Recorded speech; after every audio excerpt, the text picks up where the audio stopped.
This is Audible. Recorded Books and RB Digital present Shadow Warrior by Christine Feehan. Narrated by Jim Frangione.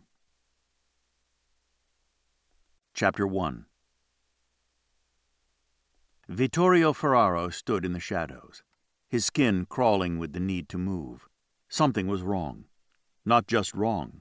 Whatever his churning gut was about, he'd never quite felt the urgency of finding the source of the trouble as he did right then. He'd come home from work exhausted. Work had been in Los Angeles this time. He'd been there numerous times, but this particular one had been a bloodbath. He was a shadow rider, one of the very few in existence worldwide. With that came tremendous responsibilities and absolute secrecy. He'd begun his training at the age of 2 and continued every day of his life since. Now, after carrying out justice in Los Angeles, he'd been more than happy to get home.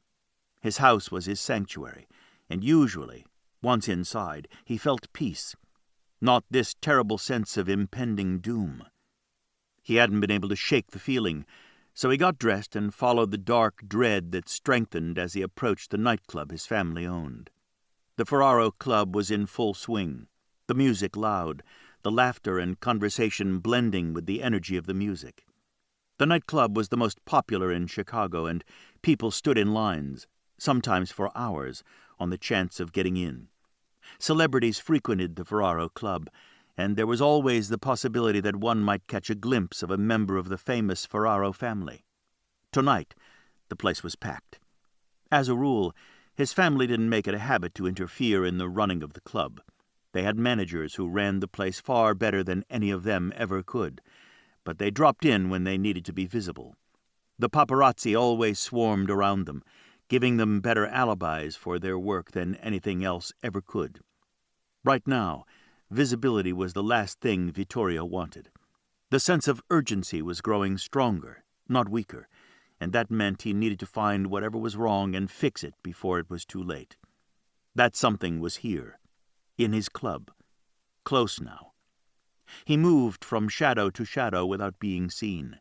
It was a slow process, and his body was already torn up from doing this very thing in Los Angeles.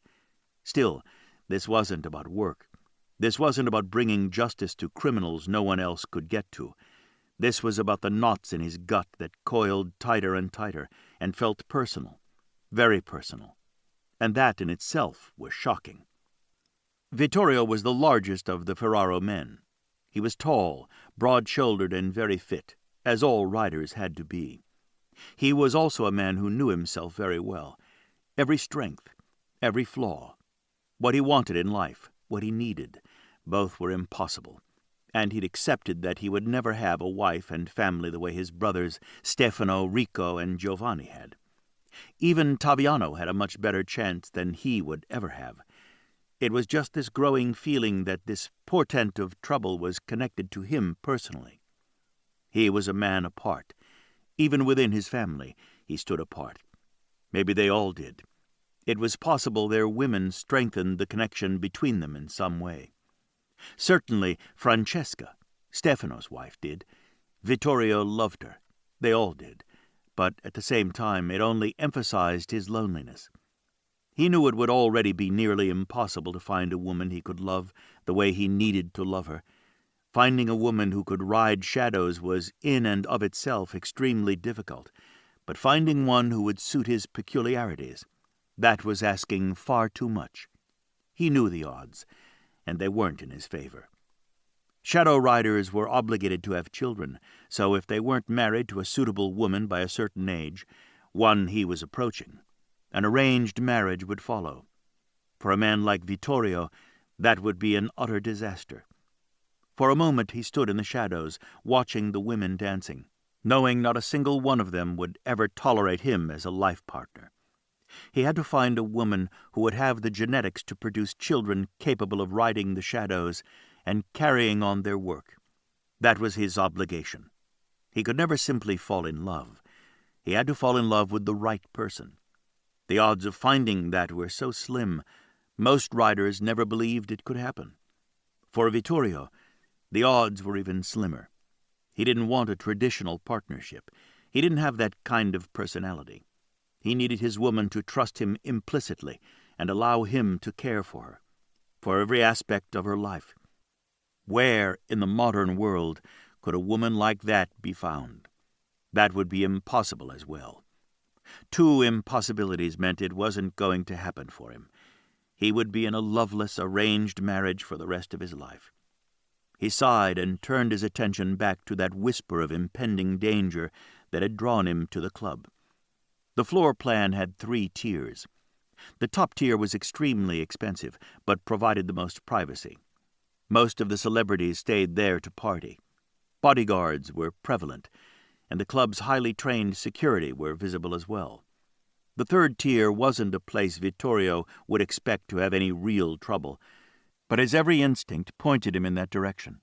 He waited for the music to change and the light show to begin. The dancing colors cast all kinds of shadows throughout the large club, giving him plenty of choices. He selected a shadow that cut through the bar on the 2nd-tier landing and zigzagged his way up to the highest tier, where the Ferraros kept a table reserved just for family. He stepped into a thin, dark streak, and instantly his body was sucked into the tube, pulled apart and flung through tables and chairs and up 2 winding staircases to the top tier.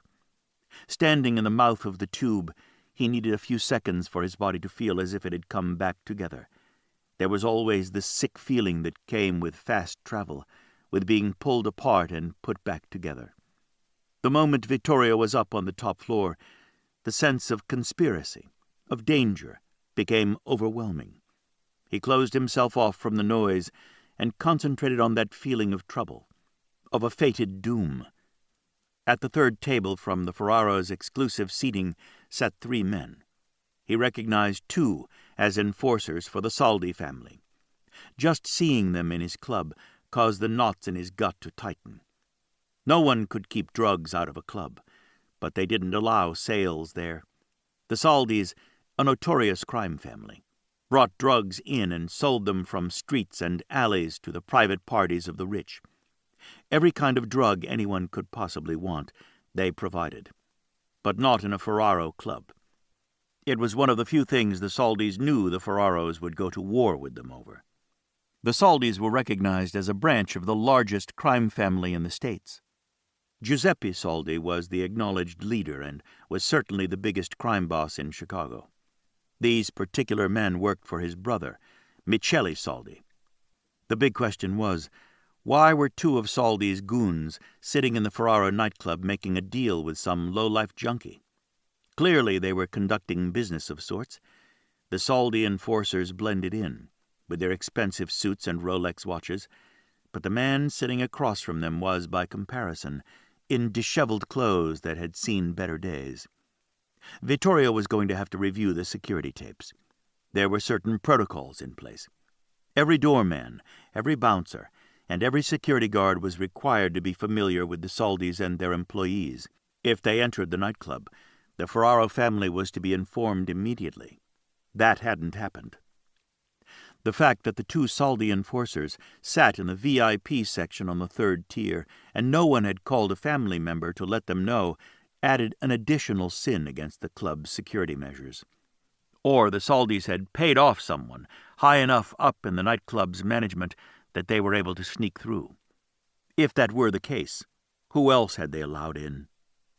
Vittorio needed to move around and listen to the conversations. The sale of drugs was always going to be a problem in clubs the world over, but the Saldis blatantly selling in the Ferraro nightclub was going to start a war no one wanted, and it didn't make sense. Vittorio stayed in the shadows and moved as close as possible in order to hear the conversation over the pounding beat of the music. He recognized Ale Sarto and Lando Gori, Michele Saldi's top enforcers. If either or both showed up at your door, chances were you weren't going to survive the encounter. They were dressed in suits and looked sharp and handsome, but Vittorio had seen their work. There was nothing remotely civilized or benevolent about what they did to human beings. They wouldn't be sent on some small errand, not ever. "She's worth every cent of the money," the stranger in disheveled clothes assured. He twitched a couple of times, but kept direct eye contact. Anyone sitting with Sarto and Gori should have been intimidated, especially a two-bit pimp who seemed to be talking about his prostitute. Ale Sarto hitched forward. "You're pushing your luck, Hayden. Her service is for your past debts, not any new ones you incur." Vittorio suppressed a groan of annoyance. The Saldis had stooped to an all-time low, negotiating for prostitutes in the Ferraro Club. He didn't turn away, his gut still screaming at him. Nothing really made sense about the small exchange he'd overheard. Top-level enforcers like Sarto and Gori didn't get involved in such mundane matters as acquiring another prostitute for the Saldi stables. "I can get her to see reason and go along with you without any trouble," Hayden responded. "She'll do whatever I tell her." He poured confidence into his voice. "That's got to be worth another 250,000. Lando Gori drew back and pinned Hayden with cold, dead eyes. "You're really pushing your luck. We're taking her tonight, and this new crap you're trying to pull is going to get you killed. Take the deal wiping out your past debt for the woman's services and walk away. We don't need you. We can pick her up any time and just cut you out of the transaction altogether." Hayden sat back immediately and threw his hands into the air as if in surrender. Fine, but at least talk to him about the possibility of giving me a $250,000 credit. I brought the deal to him." Lando stood up, ending the conversation. "You didn't bring the deal to him, Hayden. He gave you no choice. The woman, or we break every bone in your body. Personally, I think it should be both, but he's a compassionate man." "Where is she?" Ale Sarto demanded, standing as well. Hayden flashed a grin, revealing dark, stained teeth. "She wasn't as cooperative as I would have liked, and I didn't think she'd sit through negotiations, so I stashed her somewhere safe." "You're a lying asshole, Hayden. You just told us she'd do anything for you. Now she's not being cooperative. Which is it?" Lando snapped. Vittorio stiffened. That didn't sound like the woman was privy to what these men had said. Worse, it didn't sound as if she was in any way cooperating. "You'd better not be playing games, Hayden," Ale warned. "Let's go. I want to see her right now." Hayden's cocky smile faded as he got to his feet as well. "You don't understand. Grace would do just about anything for me, but she can get stubborn. Sometimes she needs a little persuasion." Lando Gori reached out and jerked Hayden close. "Stop stalling and get walking. We can be very persuasive if the situation calls for it." Vittorio rode the shadows down the winding stairs to the main dance floor, keeping the three men in sight at all times. They were clearly headed for the nearest exit. He wove his way through the shadows, choosing to leave through a private door that spilled him into the darkest corner of the parking lot. The reserved family parking was just in front of him, empty, of course, because he'd ridden the shadows there, not wanting anyone to know he was around. The three men he followed were halfway across the parking lot to his left. They stopped beside an old, beat-up Honda. Hayden reached down and unlatched the trunk. Vittorio's breath hissed out between his teeth. He wasn't a man to get angry. It wasn't in his nature. Ordinarily, he was the peacemaker, the solution finder. He watched as Hayden jumped back. A small ball of whirling fury exploded out of the truck, hitting the man directly in the chest. The overhead light was out, something not tolerated in any of the Ferraro parking garages or lots, so the figures were no more than darker silhouettes as he neared them. "What is wrong with you, Hayden? Get your hands off me!" The woman shoved at the man, but he caught both her wrists and yanked hard. "Stop, Grace. Just listen for a minute. I'm in trouble. You're always in trouble. Always, Hayden. I told you the last time if you kept gambling you were on your own. I can't take out any more loans. I can't work any more hours. You messed up. You're going to have to fix it yourself." Vittorio's breath left his lungs in a long rush of shock. Something tight in his chest loosened, someplace vulnerable. some place guarded and protected. He pressed his hand tightly over the spot, feeling as if that voice had been a key, fitting perfectly into the lock and turning it before he had a chance to react, and he had lightning-fast reflexes. "I'm done with you. Your gambling and debts. I'm out of it, Hayden. I mean it. You've had more chances than anyone in life should expect to have." Grace threw her hands into the air and turned away from him. She was small. Vittorio would have been surprised if she was much more than 5 feet or 5'1". She had a figure, full breasts, and a very nice ass on her. He appreciated that. He could see why these men would be interested in her. Her skin was very pale, and her hair was a true red. She had it pulled back in a long ponytail. There was something about that thick length of hair that got to him. The woman, as small as she was, standing valiantly in the face of the threat the Saldian forcers presented, sent heat rushing through his veins. Lando blocked her exit, stepping directly in front of her, a solid mass of muscle. "You're going to have to come with us. The car is right over there." He pointed to a town car with tinted windows. She shook her head. "I'm not going anywhere with you. I have nothing to do with his debts. Nothing at all. You're his sister. Family pays debts." "I'm not his sister," Grace denied, sending a furious look at Hayden. "We were raised in the same foster home. That's our connection. Whatever he's into, he's in it alone." "Really?" Ale whipped out a gun, pressing it against Hayden's temple. "You want me to kill him right now? That's the second option." "Gracie!" Hayden squeaked her name. Vittorio could see Hayden wasn't worried in the least. He didn't believe Ale would kill him. Vittorio knew better. Grace froze when she saw the gun, turning slowly toward Ale. "What are you doing? Are you crazy?" She whispered it. "Put that away." Lando grinned at Ale. "I think she's beginning to get the picture. Your friend Hayden made a deal. You pay his debts for him. You're going to come work for us. A close friend of our boss wants you as his companion for a few weeks, maybe longer. You make him happy, and the debt goes away. It's that simple." Grace's gaze flicked to Hayden. "You sold me into prostitution? For your debts?" Lando's fingers settled around Grace's arm. "Get in the car." "I'm not a prostitute." She stubbornly refused to walk. "I don't give a damn what you are. The boss says bring you to him, you go to him," Lando said. His fingers tightened like a vice, and he yanked her toward the car. Vittorio rode the shadow that would bring him straight to Ale Sarto. He wrenched the gun from Sarto's hand and flung it away from them, so that it skittered across the parking lot, coming to rest under a BMW some distance away. He slammed his elbow into Ale's jaw, breaking it, and swept his legs out from under him, stomping on his ribs to keep him down. He leapt for the shadow, let it sweep him straight to Lando, and was on him so fast, Lando hadn't had time to react to seeing his partner put on the ground.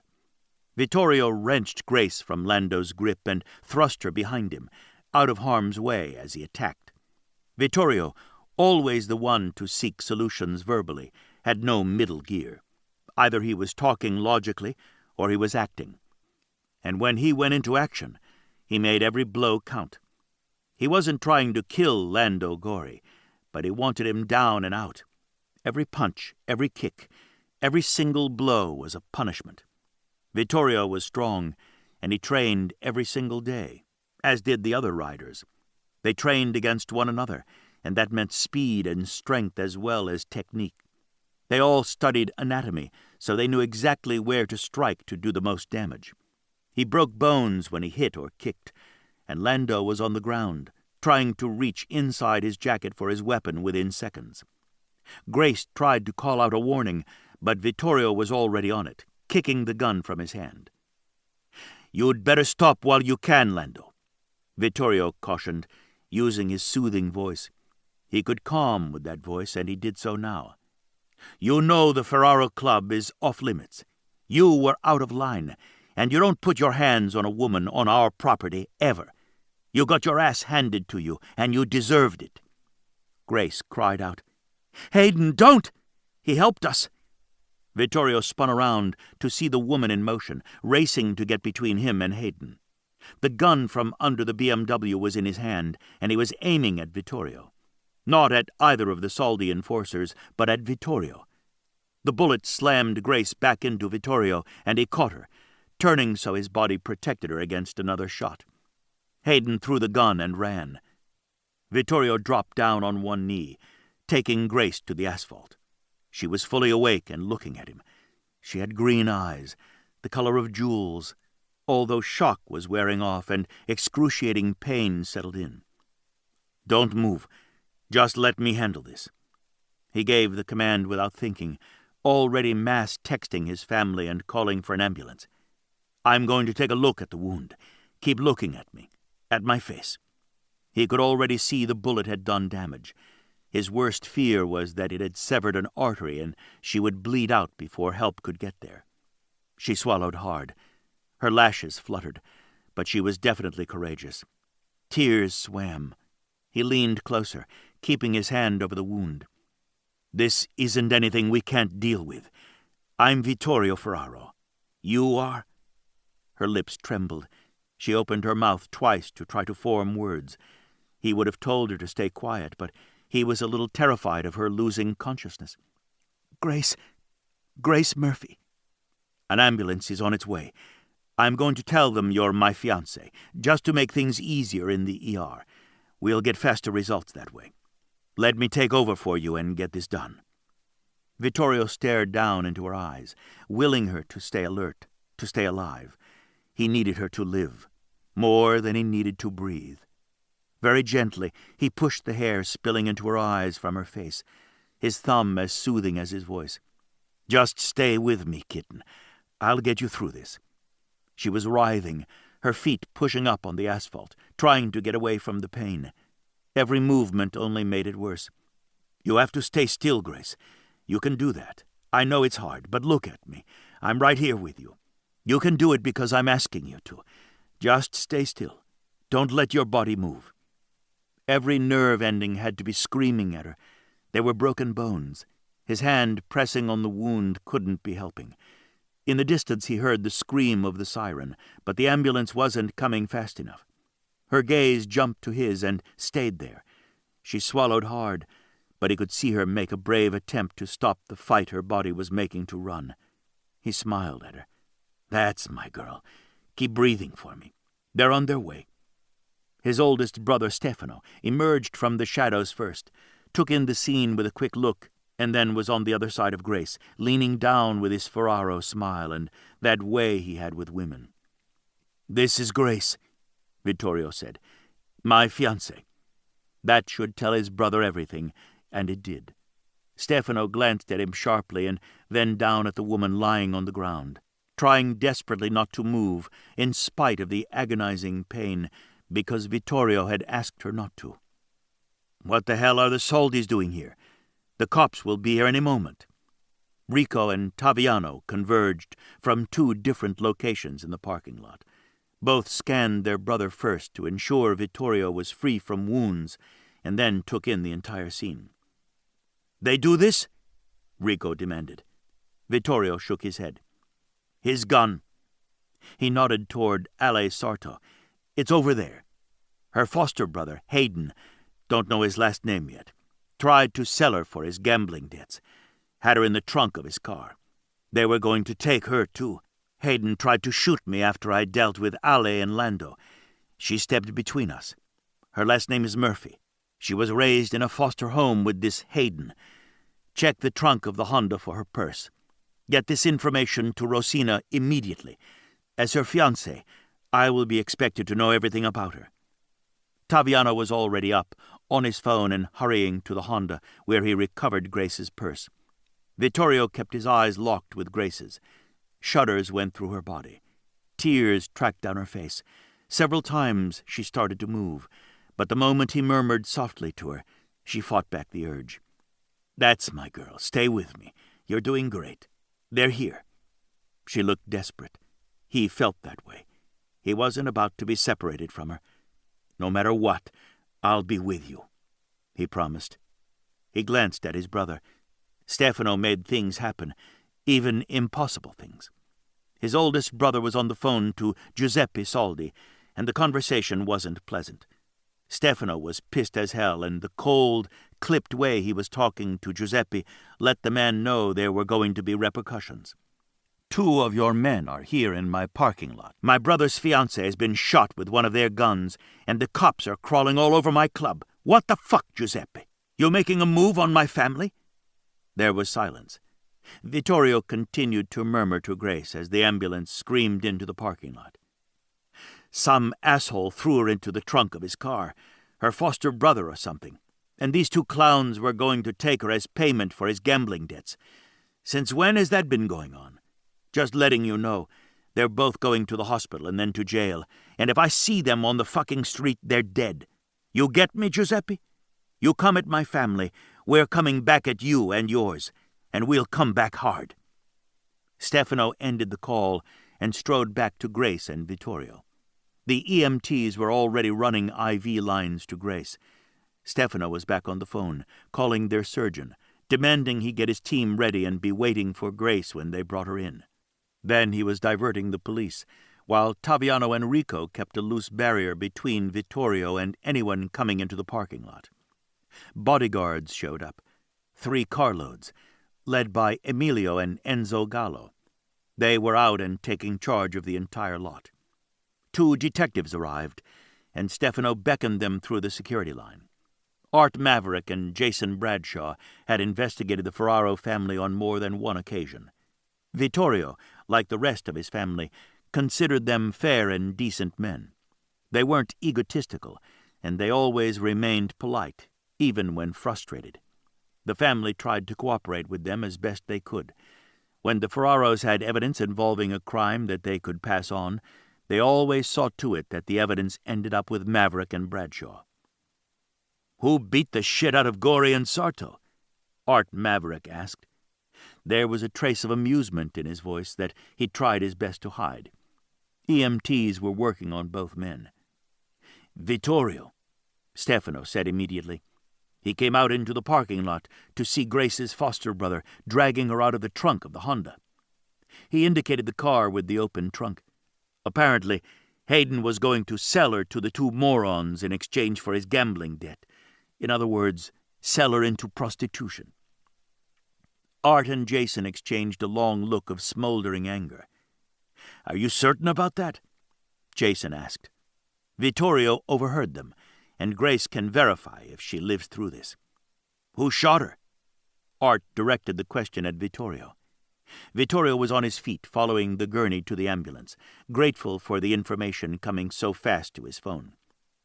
"Hayden Phillips, her foster brother.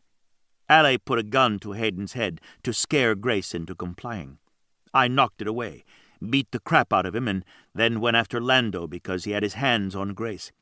While I had him down, Hayden picked up the gun and went to shoot me, and she took the bullet." He pushed past the detective and slid into the ambulance. No one tried to stop him. As the door was being closed, he spotted his sister, Emanuele, running across the parking lot toward the ambulance. Then the door was slammed shut, and the ambulance was moving fast through the streets of Chicago toward the hospital. His phone was blowing up with information regarding his woman. He didn't glance down, not yet. Her eyes were locked with his again, and he wasn't about to let her down. "I'm with you, baby," he said softly. "The OR is set up, and our surgeon is standing by. He's the best, and his team are miracle workers. You're going to be fine." She tried to form words, but he leaned in close, staying out of the EMT's way in the tight quarters. "Don't talk, Grace. Save your strength. I've got this. All you have to do is stay alive for me. I'll take care of everything else. Will you do that for me? Just stay alive." Her nod was nearly imperceptible, but it was there. He was a complete stranger to her, but he knew that connection between them had started there in the parking lot, their shadows touching, coiling together, their eyes meeting, his hands buried in the blood and massive damage to her shoulder. His voice connected them, his compelling promises. He meant every word he said, and she had to feel that. It was all he could give her before she went alone into that cold operating room. Her foster brother had betrayed her. No matter that she'd known he was a gambler and a drug addict, he still had meant something to her. That had been clear. She'd taken out loans to pay his debt, took on extra work. He'd heard that very clearly. This was a woman who knew what it was to be loyal, and yet someone close to her would have sold her into prostitution. He wanted to rip the man in half. The ambulance tore into the parking lot and halted at the double doors. A team waited for her, and then he was running with them toward the operating room where one of the best orthopedic surgeons the family had access to waited with his team to put her shoulder back together. Vittorio had no idea whether or not the artery had been nicked, but it was possible. He'd applied pressure as best he could until the EMTs had taken over. "You stay alive, Grace." He poured command into his voice, his gaze clinging to hers. For a heartbeat, she just stared at him, and then she nodded. Or he thought she did. The doors swung shut, and he was left standing there, her blood on his hands and shirt, his heart beating too fast. He had always known he had no chance at finding a woman of his own, one who might be able to love him, to live with him, and in the blink of an eye that had turned around. Just that fast, she was being taken from him. "Mr. Ferraro?" A nurse indicated he follow her. "It's her blood, not mine," Vittorio explained. He wanted to be alone to look at his phone. He was going to find Hayden Phillips, the name the Ferraro's investigator Rosina had sent to him, and he was going to kill him. He brought justice to all kinds of criminals. The rule had been drilled into him over and over. Never let it be personal. This was as personal as it was going to get. The nurse indicated a small private bathroom off a waiting room that wasn't open to the public. The Ferraro family had contributed several $1,000,000 toward the hospital, a wing and equipment. They were kept out of the public eye when they were there. Most of the time they managed to fly under the radar of the paparazzi unless a nurse or orderly sold them out. One photo was often worth thousands of dollars. When he came out of the private restroom, his sister, Emanuele, was waiting for him. She rushed to him, waited until he tore off the bloody shirt and replaced it with the one she had brought him, and then hugged him tightly. "Vittorio, you could have been shot. Why would that horrible toad want to shoot you when you saved his life?" He tightened his arms around her, taking comfort in her presence. "I'm okay, honey. Grace ran between us just as I was turning around. She took the bullet, not me. Phillips wanted her to pay his gambling debts, and I interfered. That's the short version. But you can't deal with men like Sarto or Gori. Everyone knows that. Phillips believed Sarto wouldn't shoot him, that it was all for effect, so she'd go with Saldi's men. I can't believe they would do such a thing. Stefano told me what they were there for. It's disgusting." He was grateful she didn't protest. She had crushed on Valentine Saldi, Giuseppe's adopted son, since she was 16 years old, and they'd had an on-again, off-again relationship for some time. Vittorio was certain Emanuele genuinely loved him, which was too bad. The relationship had been doomed from the start. Her brothers had tried to tell her, tried to protect her, but until recently she hadn't listened to them. His heart ached for her. He could see the genuine sorrow and distress in her eyes. "Yes, it is. They were blatant about being in the club, Emme. How they got in without any of us being told, or how Hayden slipped through, I have no idea." "Tell me about her," Emme invited. "When did you meet her? Stefano says you're claiming her as your fiancé. Rosina is sending us information as fast as she gets it, so we can answer any questions posed to us by the police or anyone else." Vittorio rubbed his chest. He still felt her there, deep. Her voice had opened something soft in him that had been locked away. "Tonight was the first time I ever laid eyes on her. She was unexpected." "Are you certain she's the one?" Emme whispered. "Do you just know it, Vittorio? In your soul? Where you live?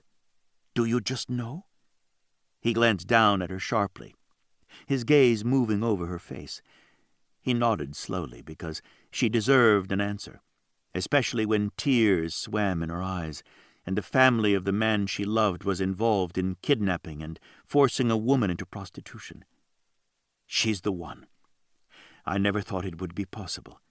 I'd just been thinking that, looking around the club at all the women, knowing there wasn't one out there that would suit me. And maybe there isn't. Maybe she's a rider, and she would be good for someone other than me. I'm not so lovable. Don't say that. Emme's defense of him was fierce. Don't ever say that, Vittorio, because it isn't true. I love you, honey, Vittorio said. He pulled away from her and looked at the woman waiting so patiently for him to give her details about his fiancée. I claimed her, but she doesn't have a clue who I am. If she knows about the Ferraros, everyone knows about our family, or they've been living off-planet, Emanuele quipped. She knows. She might not care, but she knows. I'm no bargain, Emme. I need things from a woman most men don't. She stood up to those men. He found himself smiling at the memory of her flying out of the trunk of the car, straight at Hayden. That red hair of hers is natural. Good for her. Yeah, good for her. He'd loved that she'd fought back, that she was no pushover. That wasn't what he wanted in a woman, but maybe it was what he needed. Hell, he didn't know. Right now, all he felt was sick inside, his guts twisted into vicious knots. He'd done his best to keep her alive, his hands in that mess that had been her shoulder, trying to stem the tidal wave of blood. She's going to live, Vittorio, Emanuele assured. She has to, if she's yours. Shadow riders fight. She may not know she's capable of riding, but that strength is in her. She'll pull through, and she'll need lots of help after. He was good with that. I'm going to have to fill out paperwork for her. Rosina has sent me all kinds of information, so most of it will be easy enough. He rubbed her cheek with his thumb. What about you, honey? This has to hurt. Emmanuel didn't pretend she didn't know what he was talking about. I broke things off with Val a few weeks ago. I think about him every minute of every day, but I have discipline. I heard him with my own ears say that his father had ordered him to seduce me. He told another woman that, a woman he was clearly going to bed with. Vittorio wrapped his arm around her again, drawing her under his shoulder, wanting to take the hurt from her. I'm sorry, Emmy. Really, really sorry. It was better to find out now before I made an even bigger fool of myself than I've already made. She paused for a moment. I would have given up riding the shadows for him. I would have given up everything I am for him, and he's not worth it. No, he's not. Vittorio wanted to shake the man until every bone in his body turned to powder, but he refrained from saying so. Emme would have been more upset if she thought he'd threatened Val with bodily harm. He didn't want to give her any excuse to champion Valentino Saldi. Val was the one. The lesson here is we can get it wrong. Make certain this woman suits you, Vittorio. If she doesn't, don't go there. Don't let yourself fall too hard. It's a long road back, and every step is painful. Vittorio wanted to wrap his sister in a cocoon. She didn't deserve what Val had put her through. She'd broken it off with him many times, and he always managed to get her to come back to him. Until recently. Rosina is searching for everything she can find on Hayden Phillips. Emanuele changed the subject. Stefano called a meeting at his home at breakfast. Hopefully, your girl will be out of surgery by then and you can join us. I told her I'd be there when she woke up. Ask the surgeon when that will be, Emme prompted. That way, we can have the meeting, prepare a battle plan, and then you can get back here. You have to know, for the Sardis to come to our club, something is up. She was right about that. The footage needs reviewing. Someone let them in. They allowed them onto the third tier. They had to have paid for that, or they couldn't have gotten up there, unless someone we trust snuck them in. In which case, "We know where all the drugs are coming from," Emanuele said. He nodded. "We can access the recordings from our phones if need be. The managers know we don't as a rule, so if they can wipe out the recordings, we might get lucky and they overlook that. But they won't for long. With Grace getting shot, the 2 Saldi employees getting arrested and all of us involved, they're going to be doing damage control. I'll get on that right now." Emme pulled away from him, going toward the door. "Try to make the meeting, Vittorio. It won't do either of you any good to be sitting by her side when she's out of surgery and unconscious. In any case, if we're going to war with a major crime family, we have to be prepared."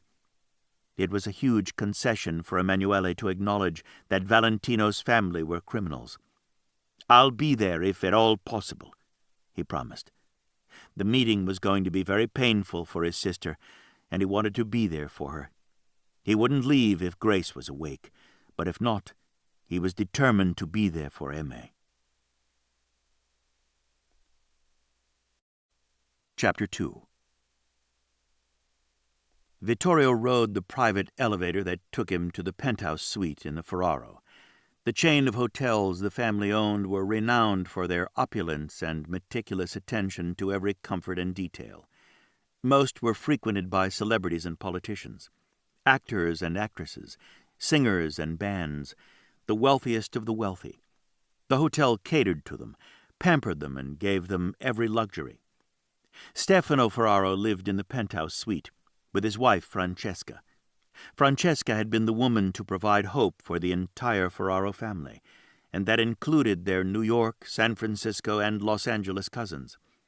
Until Stefano found Francesca, none of them had believed they would find a woman capable of bearing shadow riders who would be a perfect match. That she and Stefano had fallen so deeply in love with each other was icing on the cake. Stefano was the leader of the Chicago Ferraros, but Francesca was the heart of them. The elevator opened directly into Stefano's foyer. The place was elegant, always had been, but when Stefano had lived there alone, it had been cold. Now it was warm and welcoming and smelled like heaven. That was Francesca. She could make a cave a home. Breakfast at Stefano's wasn't hotel food. Never mind that they had 5-star chefs. Francesca insisted on cooking, and usually his youngest brother Taviano helped her in the kitchen. There was something special about their concoctions, most likely the love they put into them. "Hey, you," Francesca greeted, leaning into him so he could brush a kiss along her cheek. "How's Grace doing?" Vittorio noted with some alarm that she looked tired. "She was in surgery most of the night. Doc says she lost a lot of blood. It's going to take some time to heal all the smashed bones, but he says everything looks good. Told me to get some sleep and come back around noon. They want to keep her out as long as possible because the pain is going to be barely manageable." He gave the report to his family because they'd all ceased their boisterous conversations to hear what he had to say. "Breakfast is ready," Taviano said. "We were just waiting for you." There was no reprimand, but Vittorio didn't want Francesca to think he'd held them up for no reason. "The doc had a lot to say about her care, and I needed to hear it." He made his way to the large table, already set with white china rimmed in gold. Each of them tended to choose the same seat when they ate at Stefano's, which was often. They hadn't been allowed to attend schools as other children had. They'd trained together. They'd studied with tutors and had been expected to learn multiple languages and excel in everything required of them, particularly when it came to mastering weapons and turning their bodies into weapons.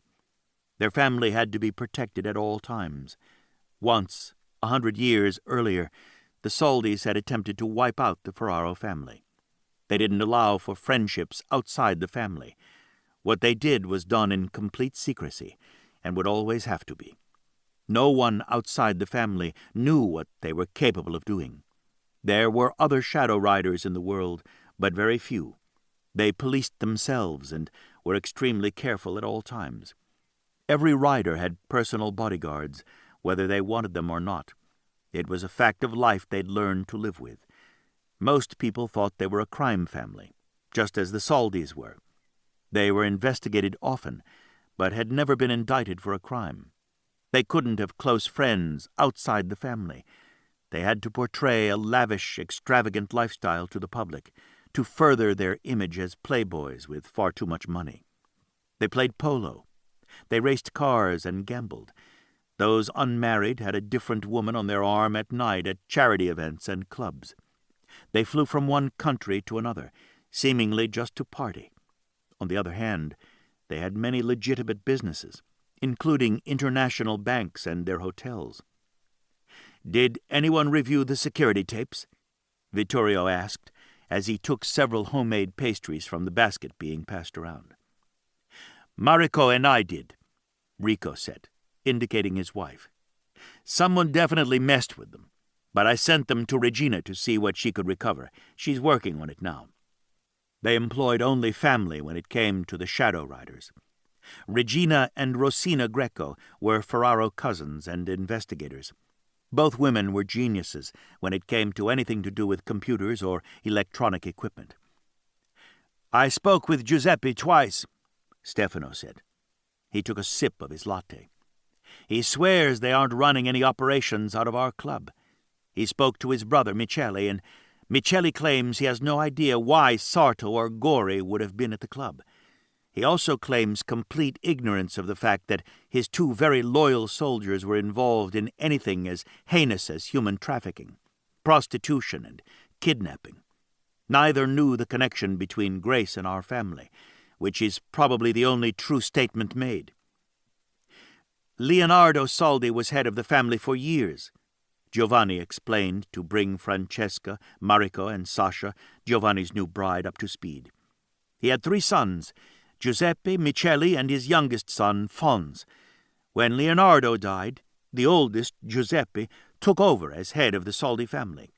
They have the entire East Coast locked down as their territory, and they rule with an iron and very bloody fist." He speared sausage onto his plate. Rico took over. When Valentino, the now heir apparent, was 8, there was a car bombing. It killed his father, Fons, and mother, leaving him an orphan. Giuseppe and his wife, Greta, had always been in Val's life. Supposedly, they adored him and were the favorite aunt and uncle. Greta has never had children, and there isn't even a whisper of Giuseppe cheating on her. They took Val in and later adopted him legally. He was around 10 when they made it legal. Giovanni took over the explanation. Michele had 1 son, Dario, out of wedlock. He never married his mother, but Dario came to live with him when he was 15, after she died. Michele has 2 sons with his current wife, Tommaso and Angelo. Because Giuseppe adopted Val legally, Val, who would have stood in line behind Michele and his 3 sons, was now the official heir to the Saldi throne. Vittorio slid his hand under the table and covered Emme's hand. She was pressing her palm hard into her thigh. He felt her tremble, and he waited until she looked up at him before he smiled at her. "We don't have the first clue what's going on, and as with any investigation, we don't make a move until we know for certain." He kept his voice soothing, gentle. He pitched his tones to be comforting and even peaceful. Emanuele visibly relaxed. "I can tell you that Giuseppe treats Val as his own son and clearly loves Greta. She has stage 4 pancreatic cancer, and Giuseppe isn't leaving her side." Stefano raised his head alertly, his dark eyes pinning his sister. Vittorio shook his head and immediately intervened. "Thanks, Emme. We'll have Rosina see what she can dig up on Greta's health and where she stands right now. It's possible Giuseppe really isn't in the know about what's going on in his territory." "That would be a first," Taviano said. "Nicoletta was assaulted in the flower shop by Saldi scum. I took care of it, but the bastard actually put his hands on her. And Val's bodyguard, Dario, Michele's oldest son, has twice called Nicoletta, just in case anyone's interested in that bit of information." Nicoletta was a young woman they'd rescued when she was a teen. She lived with Amo and Lucia Fausti as their foster daughter, and she'd recently turned 18. That made things difficult for the riders as they watched over her. She was one of them, that rare woman who could produce the type of child who was capable of riding shadows and dispensing justice. Emanuele stiffened. "Are you kidding me? When did that happen? Why didn't you tell me?" Taviano halted in the act of lifting a scone to his mouth. "What's wrong, Emme?" She had their complete attention. "The Soldi family has definitely told their younger men to attempt to seduce the women in our family, me included. If they're going after Nicoletta, I need to talk to her. She'll listen to me. Taviano, you didn't go by her house and lay down the law, did you?" "You mean to tell her to stay the hell away from the Soldis?" "Damn right I did. I told her if I caught her with one of them, I'd break his fucking neck." All 4 women at the table groaned in unison. Taviano glared at them. "What? I would." She had to have heard the truth of that. "I'm not kidding around with her anymore. I'm done with her bullshit parties. She's so damned wild I can't even see straight thinking about it." Stefano shook his head. "You're such a hothead, Taviano. You handle that girl all wrong. If you tell her not to do something, what do you think she's going to do? You're smarter than that. Think with your brain instead of your dick." Vittorio laughed softly, leading the others who followed suit. Even Taviano had to smile and shrug, conceding his older brother was probably right. "I'll talk to her," Emanuele said when the laughter died down. "Don't worry. She won't go near Dario or any other Soldi. The last thing we need is to have Nicoletta kidnapped and used in human trafficking," Taviano said, exasperation warring with annoyance in his voice. "And believe me, it could happen to her. Just about everything else has. Did anyone think to put a tracker on her when she comes to classes?" "Don't you dare."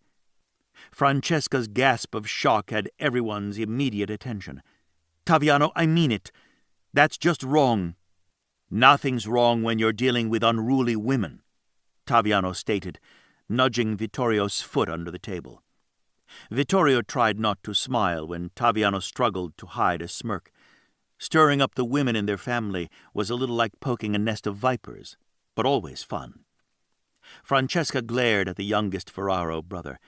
Mariko put down her fork, her exotic almond-shaped hazel eyes narrowing as she leaned toward him. Rico laughed and put a restraining hand on her shoulder. Sasha, Giovanni's wife, wadded up her napkin and threw it with deadly accuracy. "You're lucky that isn't a rope." She was referring to the art of shibari that both Rico and Mariko practiced. Taviano picked the napkin out of the air, laughing at the reaction he got. "So easy, the 3 of you. Look at Emanuele. She's just sitting there." "Plotting revenge," she said sweetly and took a sip of her latte. The smirk left Taviano's face. "Emme, you know I was damn well kidding." "And watch your language," Francesca said. "You're not talking that way around the baby." She leaned toward Stefano. Instantly, he put his hand on the little bump showing at her belly. "We're going to do it this time," he said. "Francesca is resting, just as the doctor wants. We walk several times a day, but only for a few minutes. The rest of the time, she has to have her feet up." Taviano sat up straighter. "What were you doing helping to make breakfast?" "Stefano, that's not resting. She shouldn't be in the kitchen." "I love the kitchen," Francesca said. "I'm not on bed rest, just light stuff." "The doc comes out to see her 3 times a week," Stefano said. "I agreed to abide by his rules. He said she wasn't on bed rest, so—" He shrugged. Giovanni nudged Sasha with his shoulder and then grinned at her. "He can be bribed, Stefano. You ever think of that?" Sasha kicked him under the table. "Try doing that, and I'll get Emme to help me plot revenge. She's already working up a plan to carry out against Taviano. It wouldn't take much to include you." Another round of laughter went up. When it faded, Stefano turned his attention to Vittorio. "Tell us whatever you've got." Vittorio knew Rosina had copied Stefano on everything. As head of the family, he was privy to anything that affected any or all family members. His word was law. He listened to the others, but in the end, It was up to him to make decisions. They were used to Stefano as head of the household. It had been Stefano providing any positive attention they'd had as young children. Her name is Grace Murphy. She's 23. Was raised in the foster care system. She was one of the lucky ones at first. The family she was with wanted to keep her, but an accident took the father, and the mother turned to alcohol. The adoption fell through, and Grace was moved to a series of homes. He kept his voice even, calm. That was his way. He didn't react to things, not even when examining his woman's past and the things she'd been through as a child. When she was 13, she landed in the same home with Hayden Phillips. That particular home was run by a very abusive couple, Owen and Becca Muller. They had one biological son, Dwayne. They did everything from beatings to withholding food. Hayden took the brunt of the punishments and has the scars to prove it, although there are photographs of Grace's body showing burn marks on her. Emme put her hand on Vittorio's arm. He was still inside, refusing to allow any negative energy to emerge. Vittorio practiced discipline at all times. This was one of those times when he needed to stay very calm. Deep inside, the volcano that could emerge was at a boiling point. Rosina had sent the photographs they'd used to convict the couple before moving both Grace and Hayden, but it was far too late by the time the investigation had been taken seriously and horrendous things had continued to happen. Neighbors had complained. It had taken months before anyone acted. 4 visits from the police, another 6 from a social worker. The investigation came to a screeching halt when Dwayne was tortured and murdered. His body found several miles away from the home in a ditch along the highway. The investigation turned into a murder investigation, with Owen as prime suspect, but he was cleared. Were they at least removed? Sasha asked. Vittorio shook his head. It was almost as if all the allegations brought against the couple had just disappeared. Maybe the social worker felt sorry for them or had too much work. In any case, they were left there another 4 months, and one night, Owen got drunk. That was a common occurrence, according to the neighbors. His wife locked him out of the house, another common occurrence. He went to sleep in the garage and decided to work on his car. It fell on him and crushed his lower extremities. He lay on the cement with the car on top of him all night before Becca discovered him the next morning. He's in a wheelchair and can't function very well. Sometimes justice can be found in strange ways, Taviano said, and held up his glass of fresh squeezed orange juice. The others followed suit, Sasha with a little obvious reluctance. She wasn't used to their ways. Vittorio noticed Giovanni put his arm around her, lean close, and whisper something that had his wife smiling. Vittorio liked that his brother was always aware when Sasha was uncomfortable with anything. Grace was in that home 4 years before an actual investigation was conducted, and the couple were arrested and charged. His hands fisted so hard his knuckles cracked. 4 years of fucking hell before the couple was finally arrested. The husband was given a suspended sentence due to his injuries from the accident, and the wife was given 2 years, but never served time. She has since applied for a foster care license numerous times and been turned down. But Rosina found they run an unlicensed daycare. "Are you fucking kidding me?" Rico asked. "That's insane." "Where are they?" Giovanni asked. "Upstate New York," Vittorio said with some satisfaction. "Our territory. We can turn over the investigation to the cousins there. See what turns up. No way they have stopped what they were doing, not with any kind of slap on the wrist." Stefano nodded. "It's already done. The New York branch of the family is on it." "That's so terrible, Vittorio," Francesca said. "I can't go see her in the hospital, but when you can, please bring her here." Dr. Arnold explained they wanted her kept in intensive care for a long stay with round-the-clock nurses, Stefano said gently. "But we'll bring her here as soon as they tell us it's okay to do so. She's in our private suite, eyes on her all the time. An artery had to be repaired, and the shoulder is in pieces. If you see the damage done, the bone was shattered. Dr. Arnold doesn't want to move her. The first few days, he'll keep her as sedated as he can. Then, once they bring her around, they don't want any movement until those bones begin to heal. She has enough plates and pins everywhere, trying to hold her together. She's going to have a long rehab, honey," Vittorio explained to Francesca. "But I'll definitely bring her to you when I can. In the meantime, I have to convince her I'm the one for her." "There's no doubt she'll think you're amazing," Emme said staunchly. The other women nodded their heads. "She'll be so lucky to have you," Mariko said. Sasha remained silent, but her eyes met Vittorio's, and he could see the knowledge there. She saw inside him. She knew what kind of man he was, what he needed and would insist on. His woman had to be very courageous and very trusting. You didn't get the latter trait living in the kind of home Grace had lived in, and then being betrayed by the one person you probably thought of as family. He had a long road ahead of him to win his lady. "What else do you have on her?" Giovanni asked. "She works for an event planner, a woman by the name of Katie Branscombe." All four women nodded their heads. "Katie owns KB Events and is the #1 event planner here in that industry," Emme said. "Everyone we know uses her. Grace is her personal assistant, and according to Katie, she's the force behind the real planning. She makes things happen. They're very popular with customers because Grace always gets the customer exactly what they want."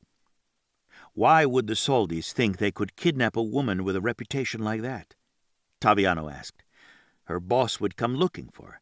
She had customers that have all the money in the world at their disposal. Those customers would most likely help Katie Branscombe find her absent assistant.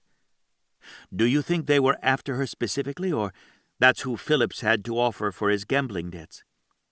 It sounded more like it was very specific, and they were going to take her regardless of what either of them said.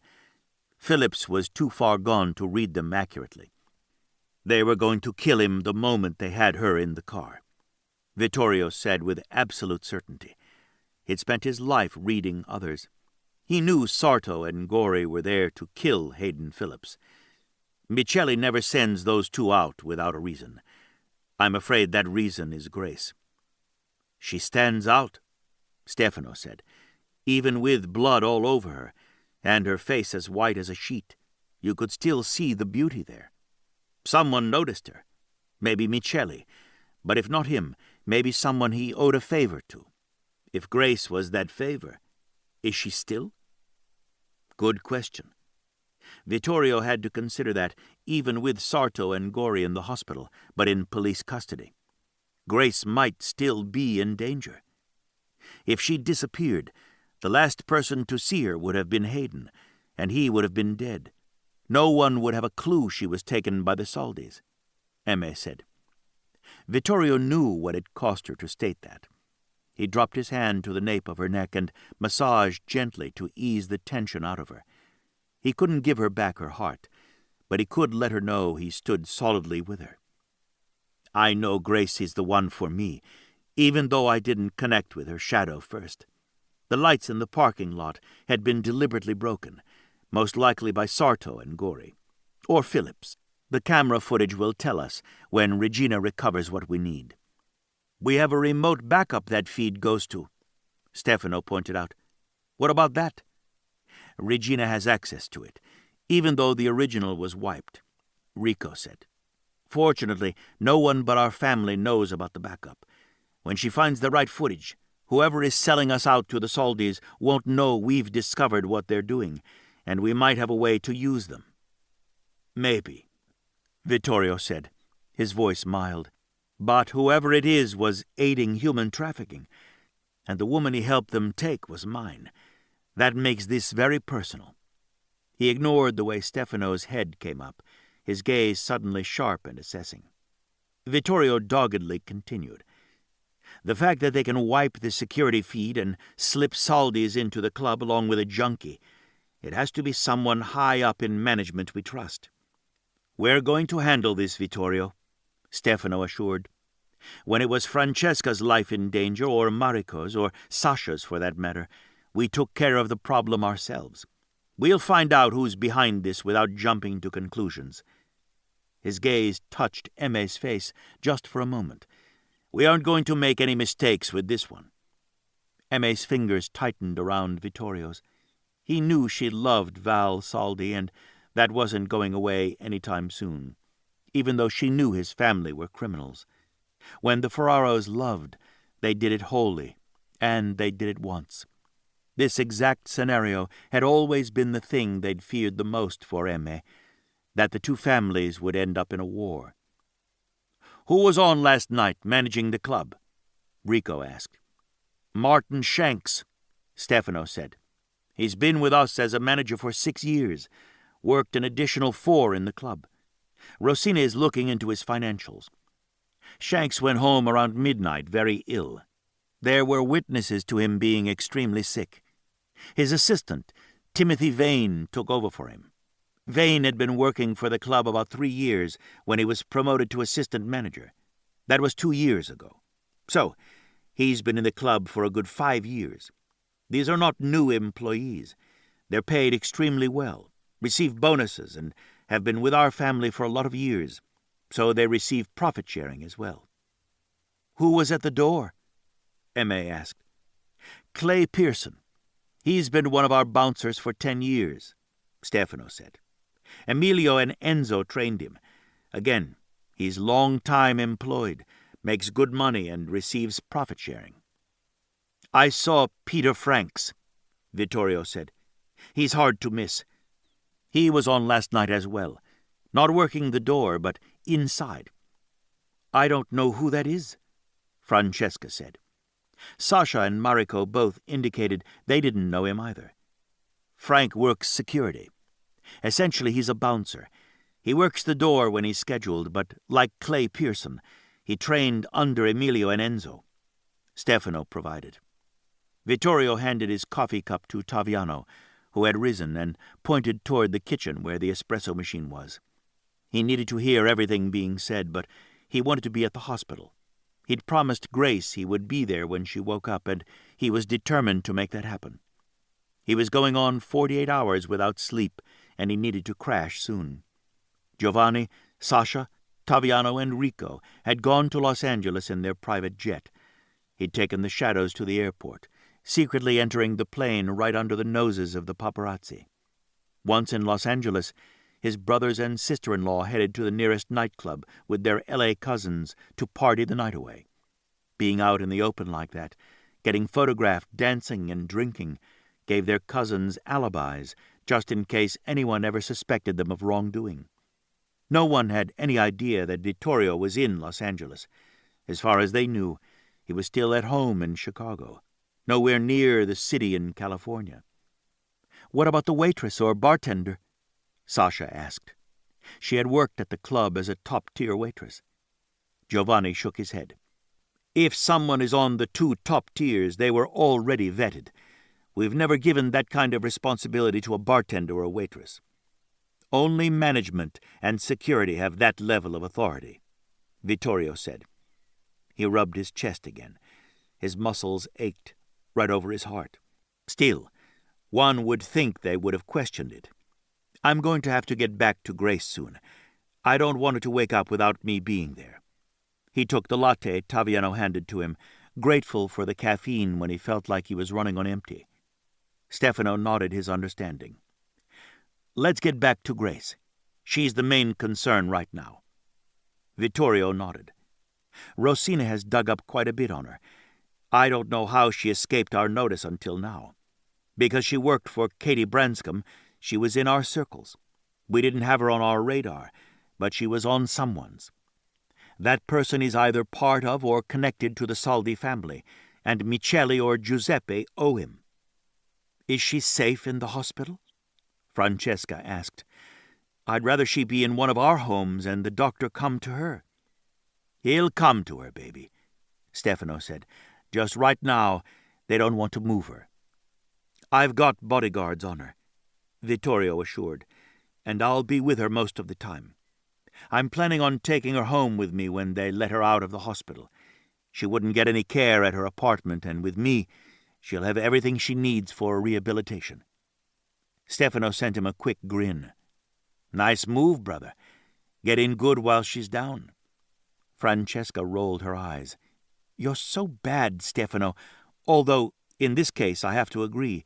It's good to bring Grace home with you, Vittorio. From what Stefano said, it doesn't sound like she'd have anyone to look after her. Does that answer the question of whether or not you think it's over for her? Or do you think someone is going to make another try for her?" Mariko asked. "Do you really think the Saldi family would start a war with us over her?" Vittorio shrugged and sipped the hot latte to give himself time to choose his words carefully.